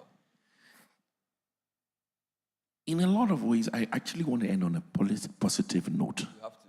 Things are better than they have been for a long while. The bigger challenge are the challenges the whole economy is facing. The Ghana card has done a lot, and the good thing is 2021 December, we went looking for money in the international market, and we were thrown away. This year, middle of this year, we've been called back to the table. So things are getting better. And I think one thing we all should, there's a lot of work to be done. There's a broad spectrum of work to be done, but all of us should be hopeful. Thank you. Thank you. Prof. Korte, last word to you. Come on. Yeah, put your hands together for Joe. Thank you. Okay, thank you very much. I think on that positive note, I also agree. I will use Fisher equation, but I also agree. But I want to align mine to the issue about innovation. Getting the university to partner on this SME goal and ensure that we have perhaps new businesses coming up. And I think that's one thing I like about this QR, that we'll move to the next step where it's not just about a dialogue, but we would engage when it comes to training. You would engage faculty here who would help design training programs, toolkits, etc. Business plans. A lot of the SMEs fail because they have no business plan. Recently, I was a resource person to a very big company, a strategic meeting. And I was surprised to know that they didn't have a strategic plan. They didn't have a business plan. I mean, it was admitted. So if you don't have a plan and you're assessing funds, likelihood that you fail is there. But thank God we have brains here, business school, ISA, economics department. We can help this SME Go process. So training, technology, business plans, we can partner to make this happen. But I want to finally commend the minister and his team for making this dialogue happen. Yeah, I think wonderful. It's first of its kind. Put your hands together for the panel. Please take your seat. Thank you very much, Professor Peter Korte, Mrs. Kosi Yankee Aye, Mr. Joe Jackson, and Dr. Humphrey Eyim Fisher.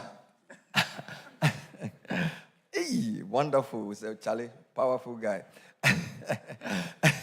Now, we're going to take the next panel quickly. We'll be up 45 minutes. Thank you for your forbearance. Next panel is looking at innovation and competitiveness. I'm going to call Professor Eric Osei-Sibe. Please put your hands together, Professor Osei-Sibe. And as I said, Prof has been loaned to the DBG by the university. He's 2 decades in the economics segment. Where is he? Okay, he's somewhere. All right, also we want to invite Dr. George Champong, University of Ghana Business School. Doc, please come up stage. Thank you. Please put your hands together for him. And Miss Eunice Ejepong, SME Component Manager, Invest for Jobs, JIZ. Put your hands together for Eunice. So these are the 3 panelists. We're going to make it very short and sweet. What we are trying to understand is really what can we do to unlock the innovation and competitiveness of our SMEs. Where's Professor Osei-Sibe? Somebody should go and find him and bring him to me. I think he left or is outside. So I'm going to ask each of you to tell us a bit more about what you do, and then we will take your comments, because he did some slides on innovation as well. We'll take those comments. If you have any of responses to what he said on innovation, then I will ask you a few rounds of questions. So let me start with Dr. Champong. A bit more about you and the center that you are in charge of. Thank you. Okay, so my name is George, and I lead the UGBS Innovation Hub. Basically, initially we had started as an innovation space, but now we are more of a tech transfer space, working with a lot of the units to mainly move technologies from the university to the communities mainly. We work in a couple of areas. Maybe I can get to speak on those down the line. Yeah. Wonderful. Thank you. Eunice, tell us more about yourself and what you do at GIZ. All right, so my name is Eunice Ejipong. I work with GIZ Ghana, specifically with a program called Invest for Jobs. And as the name goes, we actually cooperate with the private sector with the ultimate goal of creating jobs. And we actually operate in 3 key areas. One is called the Business and Invest, where we look at actually supporting European, German, and African companies to actually invest into Ghana. Then we have the Ghanaian SME component, which I head. And then we also have the cluster focus, where we look at ecosystems within which companies actually work. Wonderful. Thank you. Professor Osei, tell us a bit more about yourself and what you bring to the SME conversation. All right. Thank you very much. It's a pleasure to be here. I'm currently the Chief Economist of Development Bank Ghana. And we all know, I'm sure many people haven't heard about the Chief Development Bank Ghana. And so maybe I'll take the opportunity to tell them. Yeah, so the Development Bank Ghana is a new initiative of government. It was actually established in 2002 under the DFI Act, Act 1032. And it's essentially to provide wholesale financing to businesses that would normally not get financing from the mainstream banking sector. You know, the banking sector are often hesitant, to give out loans to medium to small scale enterprises, largely because of high perception of risk and the lack of collateral and what have you. And so the Development Bank Ghana comes in to try to correct this market failure, the gap within financing within the key sectors of the economy, especially agriculture and manufacturing and other areas, by providing medium to long-term financing, which has usually been missing. I mean, we've spoken about the fact that financing is a binding constraint, as Professor Ayite spoke about, to SMEs. But what we have not really looked at is the nature of financing, right? That really would support growth and productivity within the SME subsector. Because you can provide financing, but if you're providing financing that is short-term financing usually support working capital, right? And therefore, you are not able to use that to expand, to invest in high vintage capital that will allow you to scale your production. Unless you have access to medium to long-term financing, you are not able to invest in equipment. You are not able to even invest in technology that will help you to be productive and to be efficient in what you do. And that is the reason why Development Bank came to being, and trying to help bridge that gap of providing medium to long-term financing. And it's essentially a wholesale bank, and therefore does not directly interact with businesses. It does that through what we call participating financial institutions, lend to these participating financial institutions at a wholesale rate, and they on-lend to these sub-borrowers or small-scale enterprises. So DBG is a very important part of the finance question that the first panel wanted to address. Absolutely. And also to sort of de-risk the sector. We actually spoken about it's often perceived as a highly risk sector, right?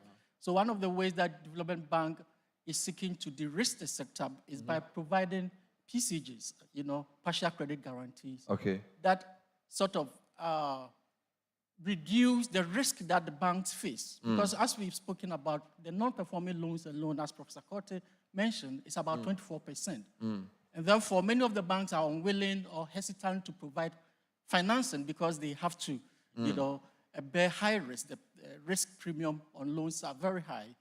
So the DBG seek to absorb about 70% of the risk through its PCG subsidiary, so that the banks will be encouraged, to provide more financing. And is it working? Is it working so far? Yeah, it's just about taking off. So that is one of the key things that the bank is currently Wonderful, doing. thank you. Yeah. Now, Dr. Champong, what is the most important constraint facing SMEs in innovation, and what must we do to address those? I think in my experience, and I'm young, Prof, I mean, when I attended my first Learning to Industrialize conference at WIDA, he graciously hosted me in his room. So I was very lucky then. But I think I want to make a distinction in the SME landscape. There are survivalists, there are constrained gazelles, and there are gazelles. We need to understand that, and we cannot throw money at all of them. So when you look at the survivalists, look, they are there to survive, and it is what it is. No matter how much money you throw at them, they would rather marry more wives than grow their business. Buy new cars. So we need to understand that dynamic. Then there are the constrained gazelles that want to grow, but they are constrained. It's those ones we want to remove those constraints from. Is it money? Is it training? That's one. And then there are the gazelles that are growing, and then we can tap into. So we need to do that classification and understand. Currently, we are just doing small, micro, small, medium, large. But that categorization has issues. The second thing I am learning from my experience so far also is that there's a disconnect between university entrepreneurship and what happens in town. Wow. Huge disconnect. So you have the youth that come to the universities and are focused on more of a Stanford, Harvard type innovation entrepreneurship that doesn't speak to Karaga or the work, for instance, I do in Tumu. And we've tested a model where we worked with one of our MBA students that did an aggregation system on maize in Golu, in the Sisala West District. And we were able to move 500 farmers from subsistence to pre-commercial. Wow. And this model didn't require new capital. What it did is to leverage the overdraft system in banks. Wow. And this was done by a university student. And of course, I was very happy when Prof said that they should get paid early, because in the current Planting for Food and Jobs, they owe him significantly. But he's now moved into the $1 million trading lines. Wow. So if we can move that idea from that Ivy League mechanism to our rural communities, that makes a change. There's a transformation in there. And currently we are trying to expand that. So we are Sisala, I think, Savlugu district we are working. We are working in Trobodom. We are working in Nankafu, Anaji, Esojaman district, and a few other districts with that technology, where the technologies are coming from the universities, and it's on food at this stage. Food science, agric engineering. What was the key to getting that type of relevant entrepreneurship innovation in that student? Was it the way you taught it? Was it the fact that you took him out to the rural community? What was different about that model? We engage in what we call community networking events. Okay. So we say, what you know in the book is great, it's fine. All right. But if you cannot solve your mother or your grandfather's problems, then it doesn't matter. Because currently, the models now is on getting published in journals that are Western focused. Yeah. So it doesn't necessarily solve the problems that we have here. And we are trying to do our best at the Innovation Hub, but there's an extent to which we can go, because we can only take 35 students in every year round. So those are some of the challenges. But these are the things we should begin to look at if we want to solve those problems. Wonderful. Put your hands together for him. I love this. And please share more examples in your work as well, because you also work at you call it, is it GIZ or GIZ? Z or Z? Okay. So, I mean, what else can you say in relation to how to unlock productivity and innovation among SMEs using the work you do at GIZ? All right. So first, I would say it's still with the capacity building, as in technical support. I know there are a lot of technical support measures ongoing. I mean, not just from GIZ, but from others. But from my experience, I know it is really needed. Now, it goes beyond normal SMEs coming together in one room and then you providing a lecture. Currently, we've actually moved into doing direct coaching. And for us, that has given us a lot of results. So you pick an SME, try to analyze whatever is wrong with them, and then support them technically from that point. And I believe that that has actually given us a lot of results. There's one in the Volta region, for instance, where, I mean, this topic of access to finance is always up and all of that. Then, I mean, we supported them in one area. It was with key new equipment, and then we also supported some technical coaching. Now, same SME came back to me and said, okay, we need this extra van. Then I'm like, okay, at the moment, we don't have any support measure we are having then. 3 months down the line, there were other things that were supported. And then the same SME comes and says, we've bought the van already, using our internal resources. So the technical support is really needed, and then doing some level of direct coaching also helps. The other bit is also exposure to what is also out there in terms of locally and then in terms of the international market as well. So through our exchange programs that we've actually implemented, in some cases, some of these companies have also been exposed to new technology. And we can't also talk about innovation without talking about green, going sustainable, going environmentally friendly. And these are some of the things that have come up through exposures with other markets and then peer exchanges with other SMEs, even locally and then internationally as well. Wonderful. Put your hands together for her. I just have one last question for the panel, and I'll open the floor. I'm trying to make time.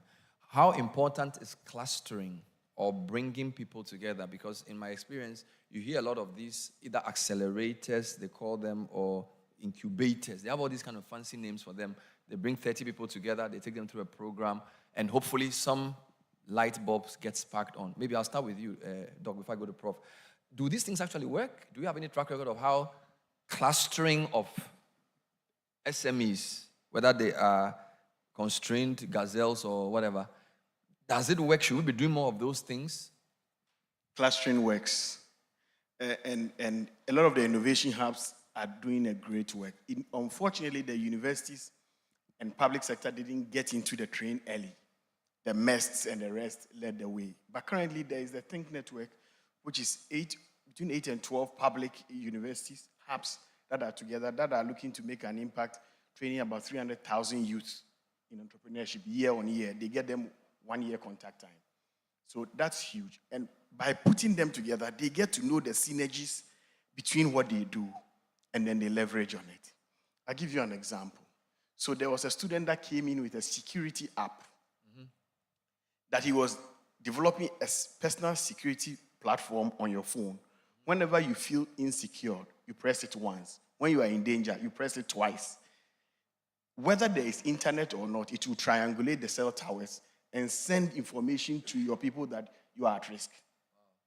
Now, initially when he came in, that was what he was doing. There was another guy working on tourism. But together they figured, if we merged together, tourists who needed to send information real time can do that, even when they went to Kintampo or wherever without internet.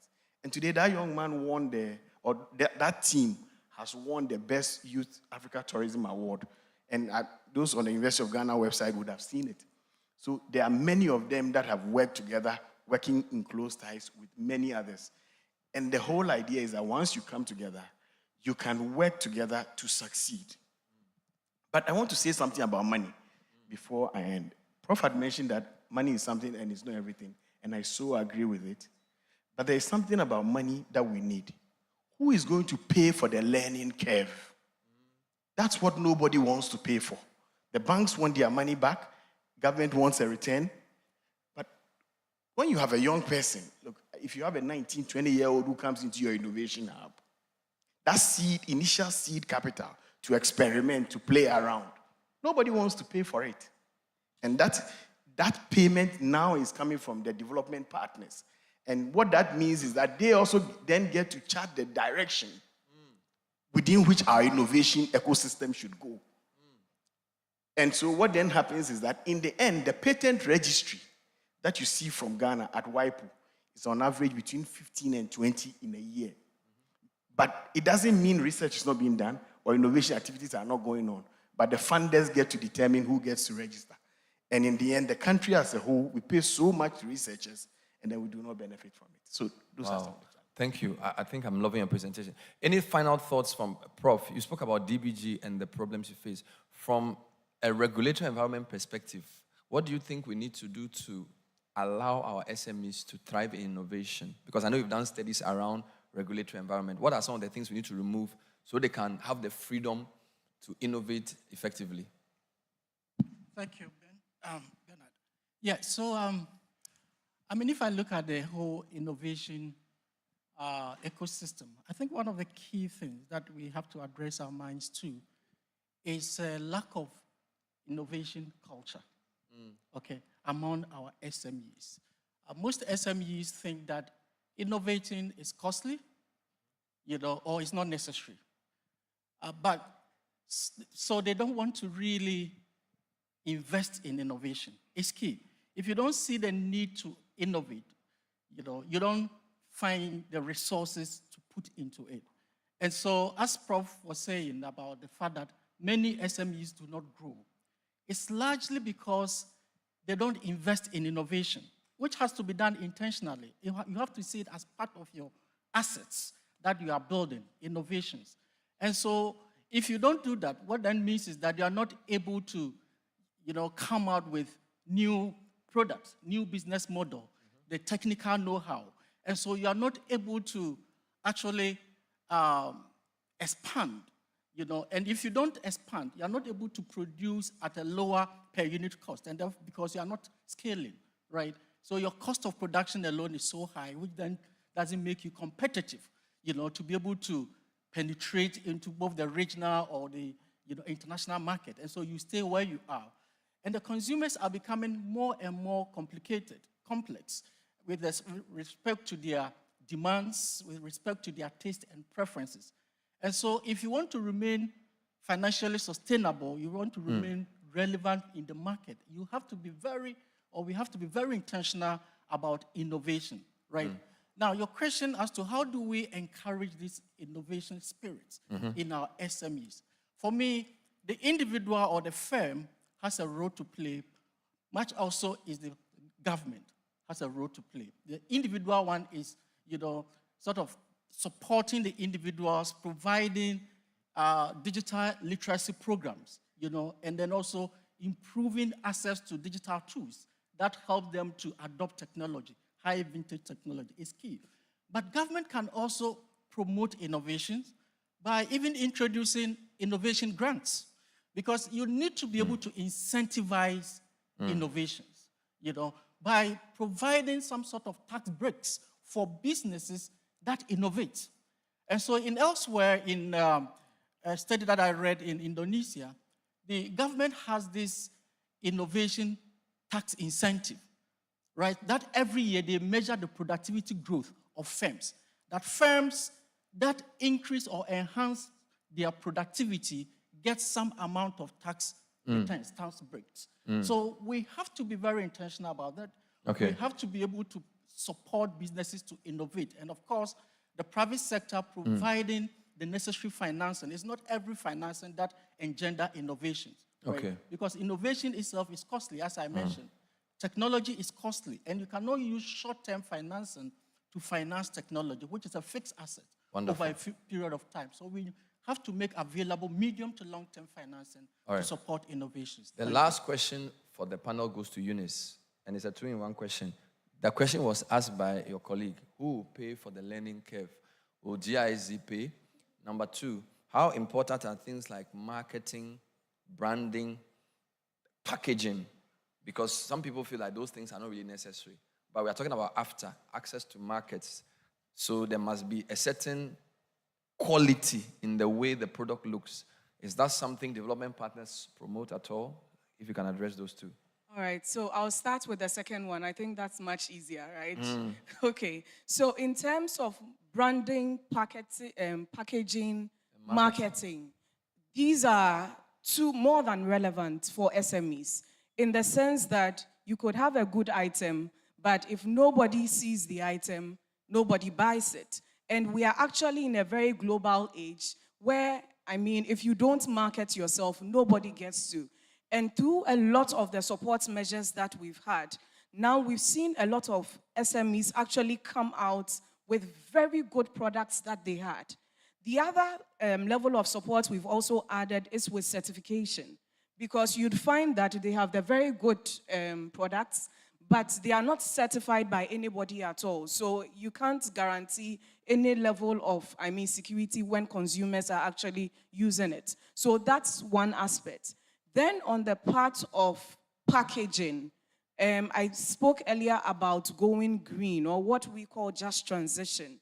So now we are moving away, or the world is moving away from plastics, from all of those. So, and if you actually want to enter the international market, these are the things that you need to look at. You can't be, using your normal plastic bottle that we used to have in the past. Nobody will buy it out there. So these are some of the things that we've actually supported a lot of our companies with. And now if you check, not just even within Accra, but if you look at when you go for fairs in Tamale, in Wa, in Bolgatanga, in Bunkpugu and others, everybody is using some level of innovation when it comes to their branding and all of that, which is really important. So the awareness, in my opinion, has been created now.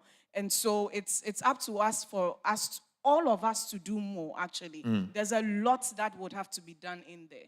Because COVID has taught us a lot. That, the way we used to do our branding and packaging and our marketing back in the day cannot be used now. Even after COVID, even in 2022 and 2024, there's a very wide gap. And so this is really important, that you need to know what is actually, trending, what the market out there is looking out for, so that then you are able to support in that area. Put your hands together for Eunice and the panel. Thank you very much. I'd like to take 3 comments, and then I'll take any response from the minister. Is my credit finished? Okay, I'll start with the President of GUTA, Dr. Joseph Obing. I just want to see if there are any hands. Okay, so Dr. Obing. So yes, give us your last fire. You are the only speaker. Thank you very much. This program is very fruitful. And I like the thought-provoking fact that the professor made, that it's not about the numbers, but it's about how productive it has been. We have to structure this fund the way that it will be very impactful. And that's what I'm going to talk about. Now, traders need credit to do their business. They want access to credit. Manufacturers need fund to also be able to produce. Now, if we have an opportunity of a fund like this, then we can use it to kill 2 problems. Why do we travel abroad these days to buy goods? The local manufacturing entities, most of them lack patronage. And that's why they say that we import too much to compete with them. And the reason that most of us go out there is not that we don't like the local manufacturing goods. It's because we have access to credit in those countries. They give us suppliers credit. And so we go and buy those goods to come and compete with our local manufacturing companies, which is not bad, I'm not saying. So if you have opportunity that we have a fund, then we have to make it so that we create this fund for the manufacturing entities, so that when they get this fund, they give it to their distributors. It's as simple as that. The money have gone to the distributors who need it. The manufacturers has also gotten it. That will make them very liquid to produce. This is what, when we go to Turkey, they have an Exim Bank guarantee that the manufacturers collect this credit from the banks and pass it on to even me, who is a stranger, a foreigner, and give it to me for about 90 days. And so some of this fund should be created in this direction, so that it will help the chain, the distributors, The traders will get it from the manufacturers. It will help us. Then also we want to migrate into manufacturing. The chief director of Ministry of Finance have fired us when we went for a meeting and that we had complained about foreign exchange. They said that she doesn't have any mercy for us because we import too much and that we have to go into manufacturing.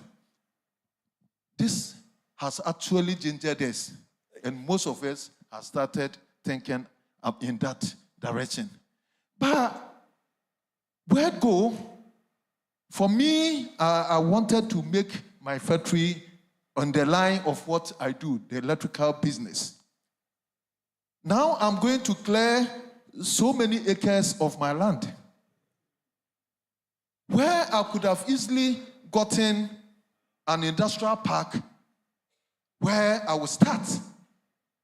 So some of these funds should be used directly so that we can have direct benefit and it can quick whatever we want, like the good professor said, that we have been doing this. It's not about the numbers, but about how productive it will be.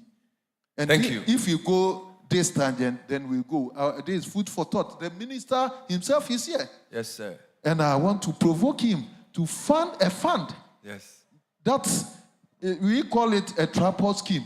You give this fund, maybe you name it Made in Ghana Fund. Patronize Made in Ghana Fund. So the manufacturer get it straight away. Okay. When I send my order to him, and then he applied the credit for me for about 60 days. Thank you. And then I get the same credit that I was seeking. I didn't go outside to go and buy the goods. Okay. So thank you very much. Thank you, sir. So I'll take this man, then I'll take former president of AGI, Mr. Sarah J, for this round. Those will be the last. It's okay. Thank you. Hi, thank you very much. I'm Selassie Edu, an investment banking professional. I think this is a very exciting program. My first time for coming. Ruth, thank you for inviting me. Yes. I think the capital market, in my opinion, has been left behind. And it will be important that the GSE and the market players in the capital market will be carried along as well. Because the instance that he's describing currently, you find it written in the capital market master plan. That's the factoring and invoice discounting, supply chain financing. They are all capital market products and basically crowdfunding platforms and other innovative ways of financing projects and other works. So I think the capital market should also be carried along so that it will bring out a more holistic solution. Thank you, sir. Let me end with you. Thank you. Bernard, I think this is a very powerful platform because, I mean, for a very first time in a long time, you see Guta and AGI agreeing. I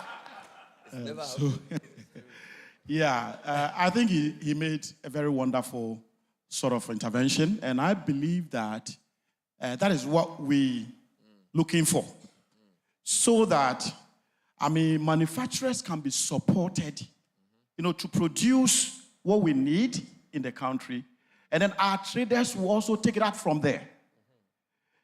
I believe that having listened to presentations, views, discussions, there's one key thing I'm here to find answer for.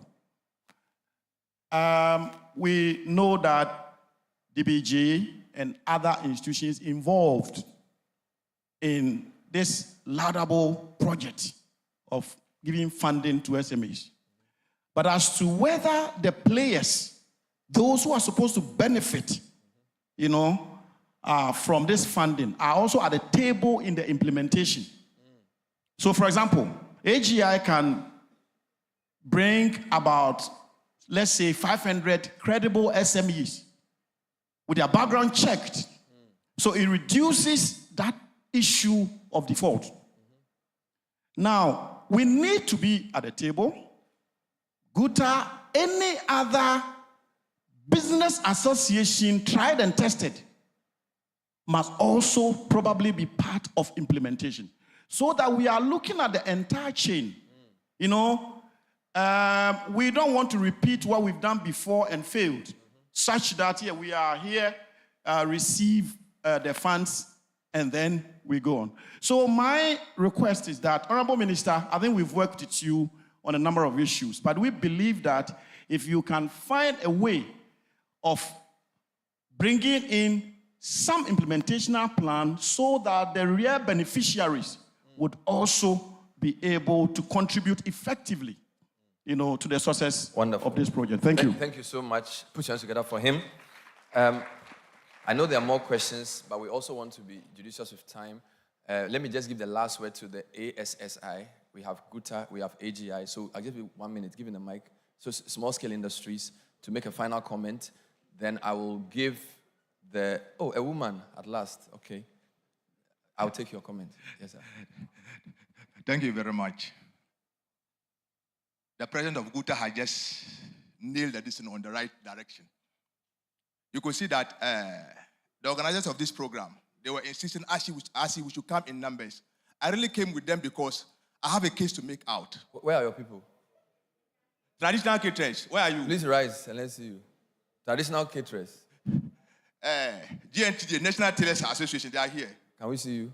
Okay. Wonderful. I brought different associations because I want them to make a case out. Yes, please. Any program that we brought out that has to support the SMEs, you give an age limit. Age limit? Yes, they'll be given age limit. As in, yes, maybe the one from 18 to 35 years. You are old? Yes, no, we are not old. But we have to make a case. Okay. We have to make a case because you can see that I wish Madam Yankee was here. You can see that out of those numbers that we have, some of them are well established. Yeah. Just like the former president of GUTA just said, we can bring out credible members from our association who we know they are doing very good and they can repay.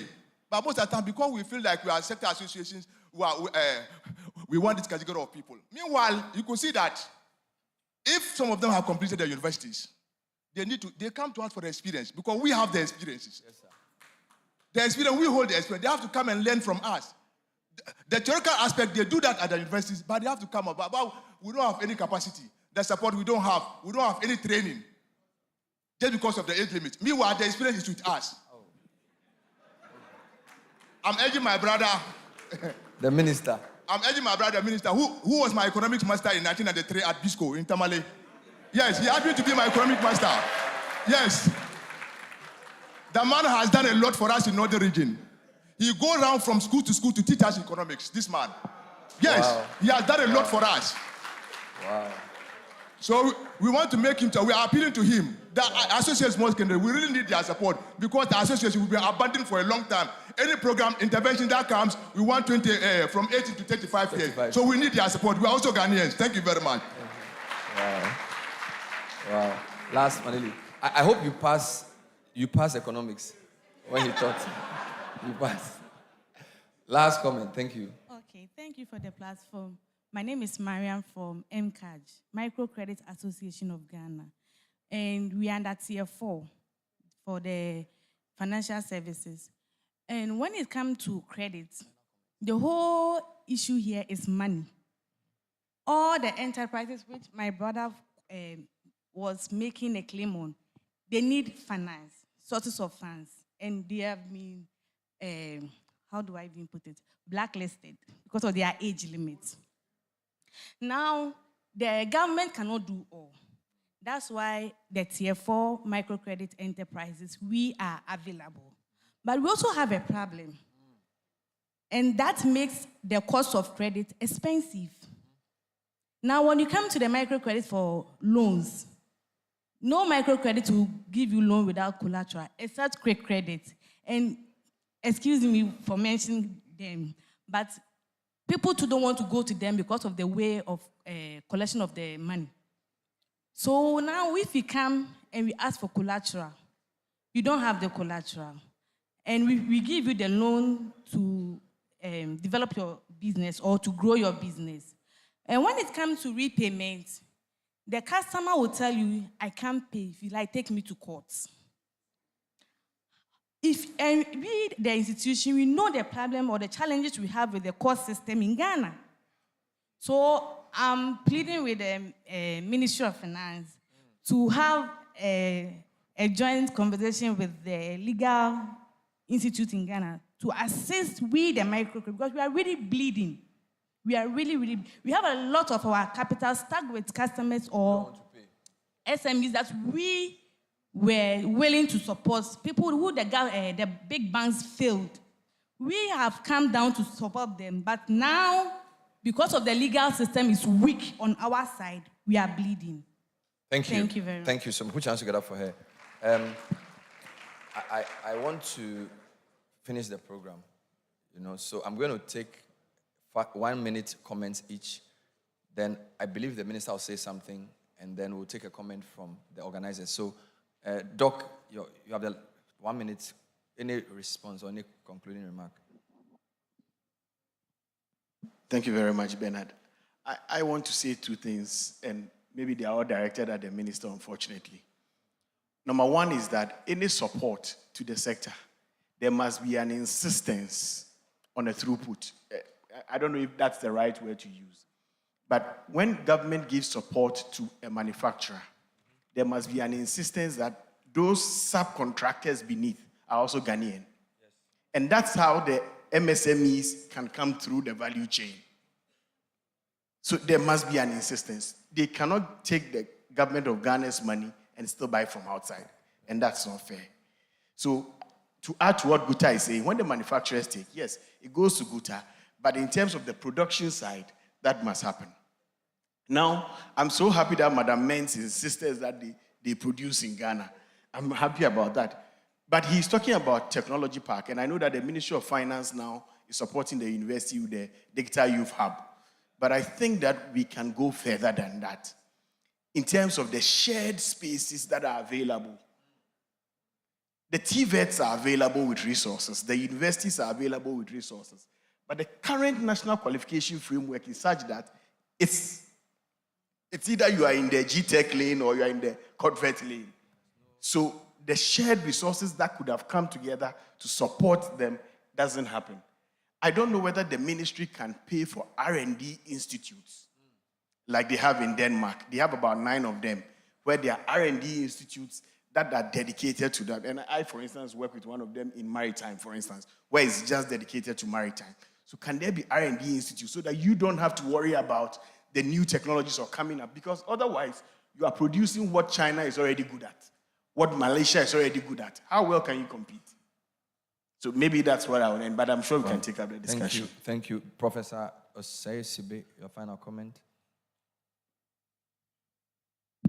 Right, thank you.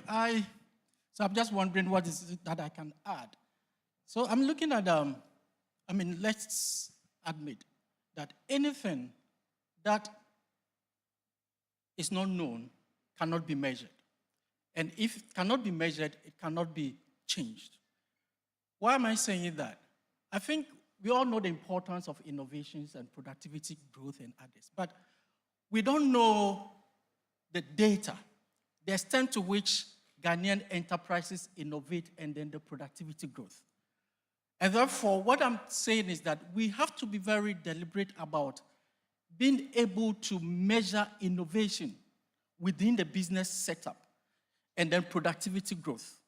If we able to tell, engage by how much businesses are expanding through productivity, we will be able to, formulate policies that will help them or that will change that productivity index. So innovation index, we have to be very intentional about it by being able to collecting data, measuring that innovation.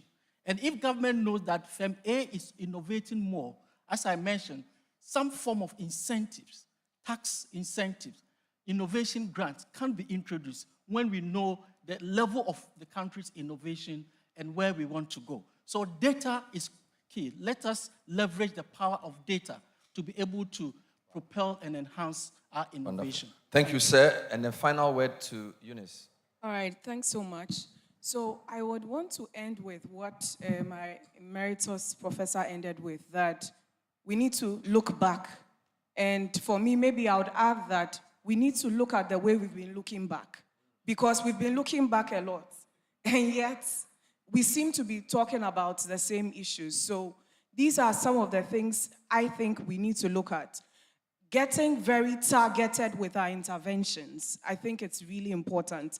And for me, with my experience in the development agency world, I think it's really paid off to have very targeted interventions. You know, there are some things you can do for all SMEs, but there are some things that you can do for specific ones. So then we are able to get the impact we would want to see, one, in the value chain. And earlier on, we were talking about clustering SMEs. So if we are able to do certain targeted things, it would have some effect on the entire value chain, which at the end of the day, the growth we would want to see even in the micros, by supporting a medium size, we are able to see in the micros as Wonderful. well. Thank you. Please put your hands together for the panel. You may take your seat. Thank you very much. Wow. Luckily for us, we rapporteur this event and there's a communique presenter, so everything that has been said has been captured. I'd like to also commend the Ministry of Finance because the Deputy Minister is also here, Dr. Stephen Auma. Let's put hands together for him. Thank you. So usually when you do programs, the ministry people, they don't chair, but today Chief Director is here, Minister is here, Deputy Minister is here. Everybody is here. It tells you how serious they take the submissions, and we are really grateful for that. So I'm going to invite Minister, I think from there, right? Just send the mic to him to summarize for us his key takeaways and tell us what he's going to promise, particularly to his economic student. So please bring the mic to the... Okay, let me give him... Hello? Thank you very much. Wow. Really, they say better late than never. This platform has exceeded my expectation, really. Because in designing the SME goal, we consulted a lot of stakeholders. It appears, given the chance, this forum, this roundtable, will be a completely new round of consultations because of the issues that have emerged. Really, some of the challenges from our consultation that we identified have been mentioned. But there are new challenges, really, that have not come to attention, that have emerged from this conversation, as well as the solutions, some of the innovative ideas that have come out of the discussions, from the keynote speech, from the panelists, from you, ladies and gentlemen, who have asked questions and made contributions, have made the concept that we are pursuing richer. And so you may call me a prophet. When I said that, I was hoping and I was confident also, but that by the end of this meeting, you know, Prof, our panelists, and you were going to make our country richer than before in terms of the ideas and the policies and the measures that we need to implement to drive SME programs and achieve the objectives of delivering prosperity to our people. But really, that is what the forum has just achieved. And I want to personally thank you all. I want to thank you most sincerely for the knowledge we have generated here together. So, Chief Director, SME Go is not complete. A lot of changes need to occur to make the SME Go really reflect the aspirations of our people in this room and many, many, many others outside this room. So we have to go back to the drawing table. But I believe in doing by learning. You do, others call it learning by doing. Schumacher called it learning by doing. But some will say doing by learning. And we were asked, who pays for the learning curve? Professor Champong, who pays for the learning curve? the Ministry of Finance has to pay for the learning curve. At the end of it all, somebody has to pay for the premium. Isn't it? Somebody has to do that. And so I'm very happy to be associated with this. And we want to work with you to pursue this agenda of economic transformation through SME growth. I notice there are other universities here. I want to thank you coming all the way to participate in this. Prof, some have asked whether we should not rotate the roundtables. So I leave it to you, the steering committee, to decide on.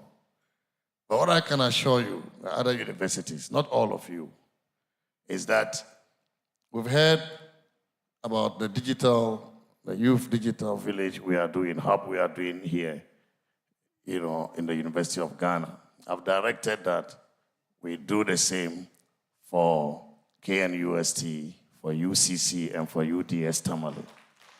We have to do similar digital youth hubs. We start with the 4 universities, and we will scale up. We will reach other universities. At the end of it all, we have to practicalize what we are talking about. We have to provide the tools, the infrastructure that our youth, young people can leverage to acquire the skills and to deepen business processes and to change the culture of doing business in Ghana through digitalization, which has become the order of the day.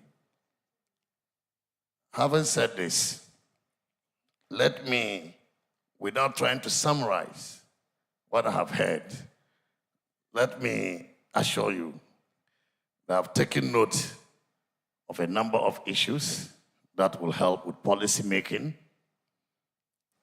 And if I'm not lucky to continue as finance minister, I'll share in my handing over notes to the next minister for finance. But yours truly, if I continue, you will see significant changes in the programs that we are implementing as a result of the rich contributions, the knowledge you have shared with us today. Guta, I've taken note of your concerns. But as you also know, very soon you will cease to be Guta. You will join AGI. You know that. Because I'm trying to move them from trading to manufacturing.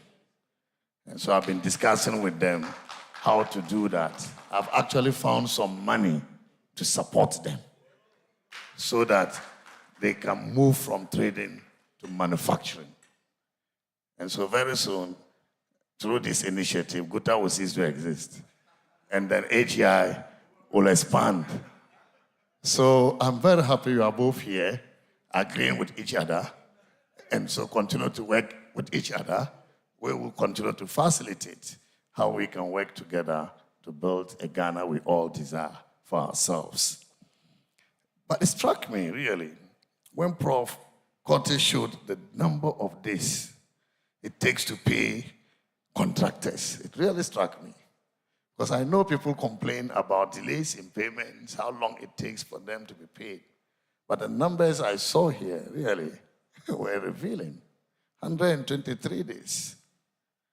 That is not the kind of government services that we need for our country. Our service delivery must be more efficient, must be timely, and it must contribute to productivity. Because if you keep somebody's money, you haven't paid the person for 4 months. I mean, where is the productivity? How do they continue to invest in enhancing their productivity? So government cannot be a source of retrogression, if you like. We must be a source of progress. And so we have to enhance the way we do things. And I'm assuring you that we will do something. I've already told the Ministry of Finance that if I have time, one thing I want to do is to automate the entire Ministry of Finance.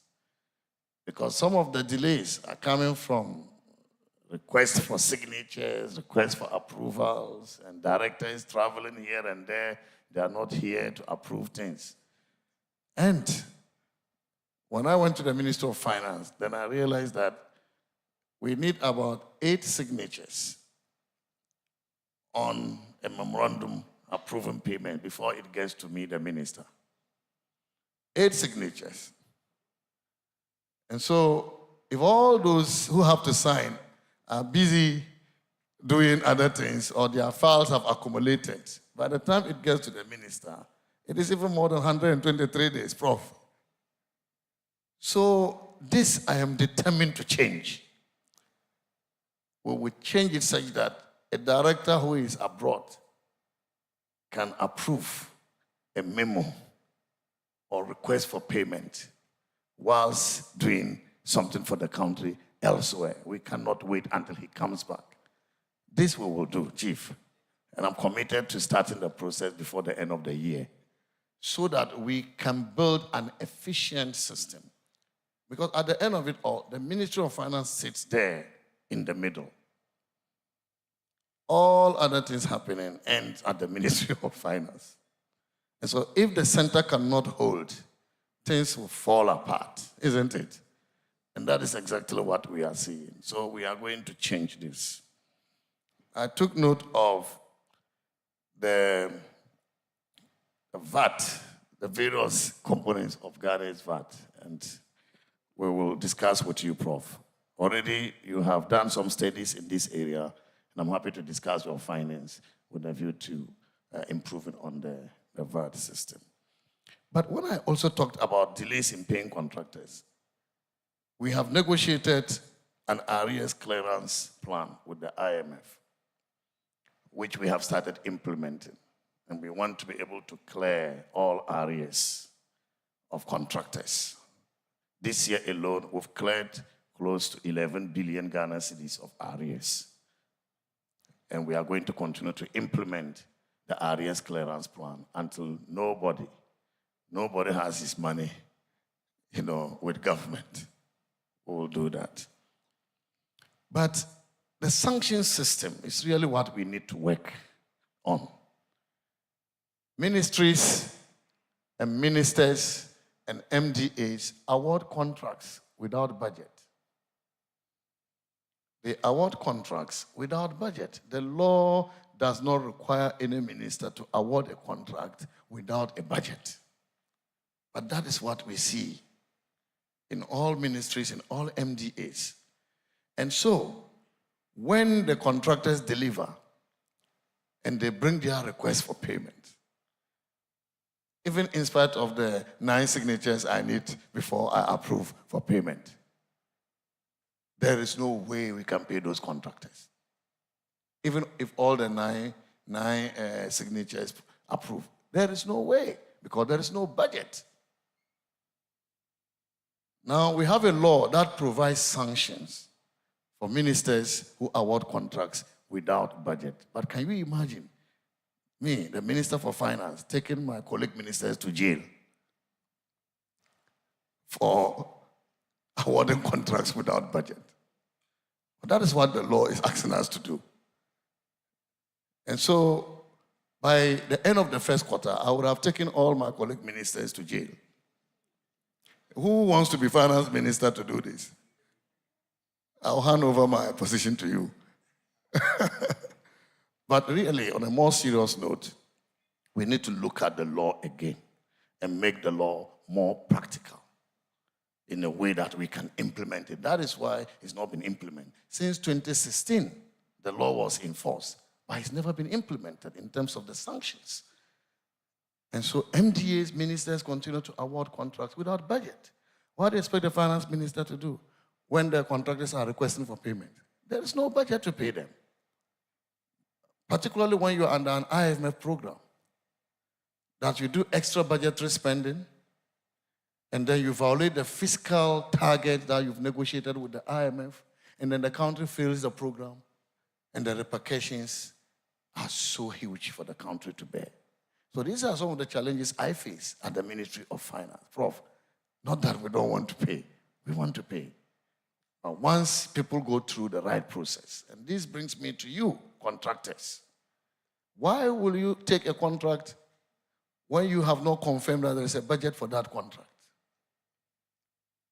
So you also need to help us. You have contributed to the problem. So when somebody invites you for a contract, but these are contracts that do not usually go through competitive processes. Because the man who is giving the contract is rushing to do it. The one who is taking the contract is rushing to take the contract.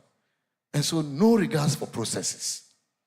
So I'm calling on you, contractors, private sector. If you cannot verify with the relevant ministry that is giving a contract, verify with the Ministry of Finance. We want to verify, is there budget for this project before you take that project? Otherwise, you take a project, you deliver, but there's no money to pay. And then when Prof is doing his research and comes across you, then you say it's taking 3 months, 4 months. I've not been paid. Please don't do this. Joe Jackson, you actually slapped me in my face. But I love it. Closing down over 300 microfinance institutions and thereby creating a huge gap. It's really a huge gap. It's a gap we haven't been able to fill. That we are promoting SME financing and there are no institutions in our rural areas to be used as vehicles for reaching out to small businesses in our rural communities. And so that's the kind of slap I'm talking about. It's a slap I really loved. Because you brought me, really, to the reality that we must address. And you provided the answer. We cannot do this without digitalization.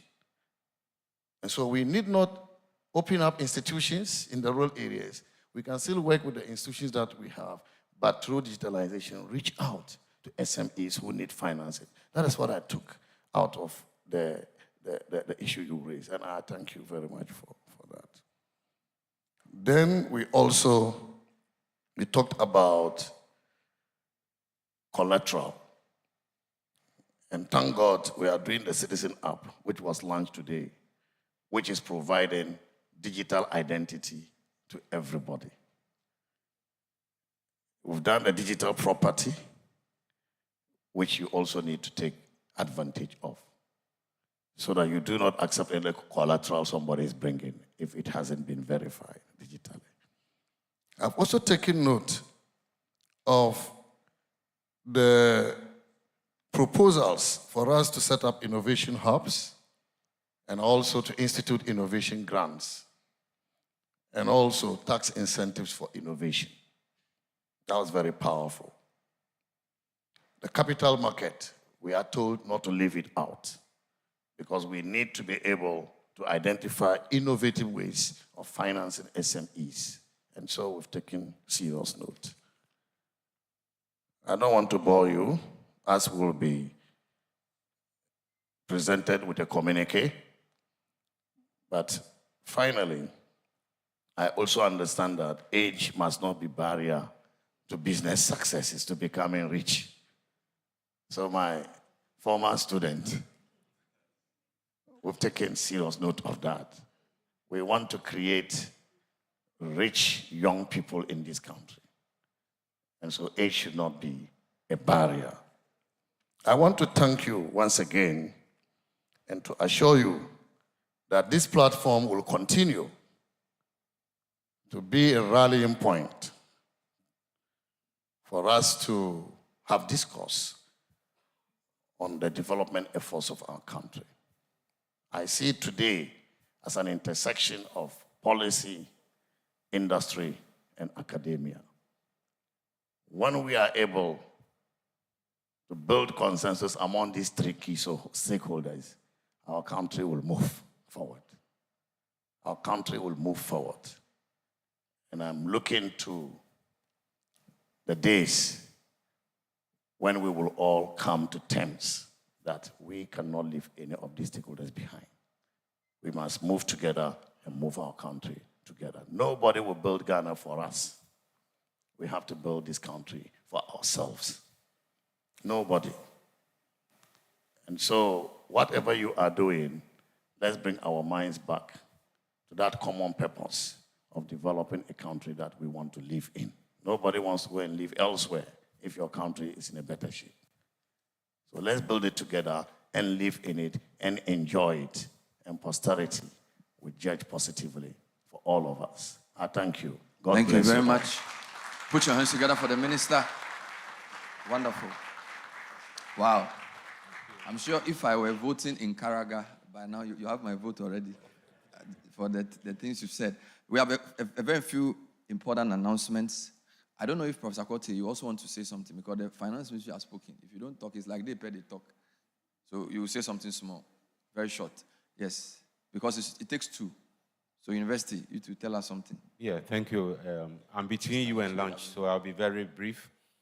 This dialogue has been great. We've got great minds, from the keynote to the panel discussions. And all of you, your contributions have been excellent. I want to use this opportunity to also thank the team behind all of this. It's a planning committee. I've worked tirelessly. I've led the University of Ghana part. Dr. Ganiu led the Ministry of Finance part, and it's been wonderful. We've been meeting Saturdays, weekends, Sunday. We had to come here to get this done. So I thank the committee. I thank everybody, Dr. Ganiu and your teams. Good work done. I expect us to move the process forward. And I'm happy the minister showed his commitment that we're going to move the process forward. This is going to continue. The ideas shared here is going to be used in policy decision, policy making, and we would have more practical things, innovations, research, plan things together. I thank you for your attention, and I thank you for coming. And I hope GUTA, AGI will continue to work together. Wonderful. So that we'll produce more than importing, and together we'll build our country. Thank you very much. Thank all of you. Put your hands together for Professor Kwate. Thank you. The communique will be communicated tomorrow. You know so? Because we're putting everything together. Those of you who came early, I'm sure you heard the first communique. And thank you for your participation. Put your hands together for yourselves. Thank you so much. So what are the next steps? Announcement. The next one is photograph session, and it will be done at the back. Outside the auditorium, yes. So we go out through this exit. There's a backdrop, and we'll take our photos. But before that, let me also put across this so that when they are done, they wouldn't have to come back here. So lunch, let's take notice of the following. All panelists, keynotes, moderator, and all invited guests outside Accra, I'm referring to TTU, UDS, KSTU, may go to the boardroom for your lunch pack. So where we had the coffee break in the morning. Then all other participants may also pick their lunch pack from the registration center where you entered your details before you came into the hall. It's a packed lunch. It's a packed lunch. Is the photo for everybody or just the... So we're going this way. All dignitaries first, followed by dignitaries plus Minister of Finance, staff, and UG. Then the third will be dignitaries and all other participants. Wonderful. Thank you very much. I want to say a big thank you to Professor Aite. Let's put hands together for Professor Aite. Wow.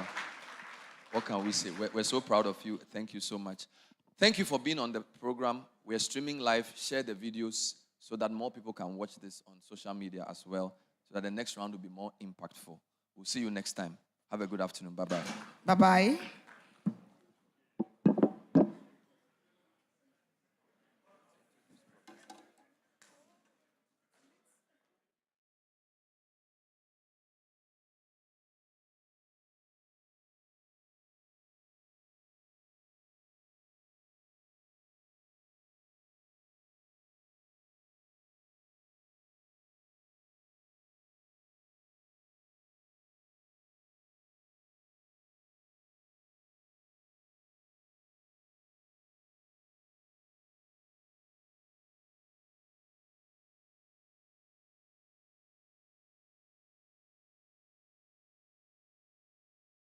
Announced. The dignitaries will take theirs first, followed by dignitaries plus Minister of Finance staff, UG staff. Then all other participants may join.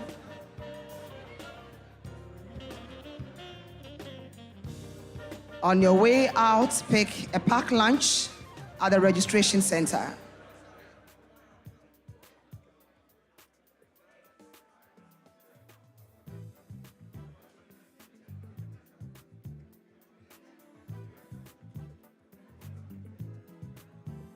Excuse me, after the photographs, the minister will be visiting the Digital Youth Hub, which is just behind.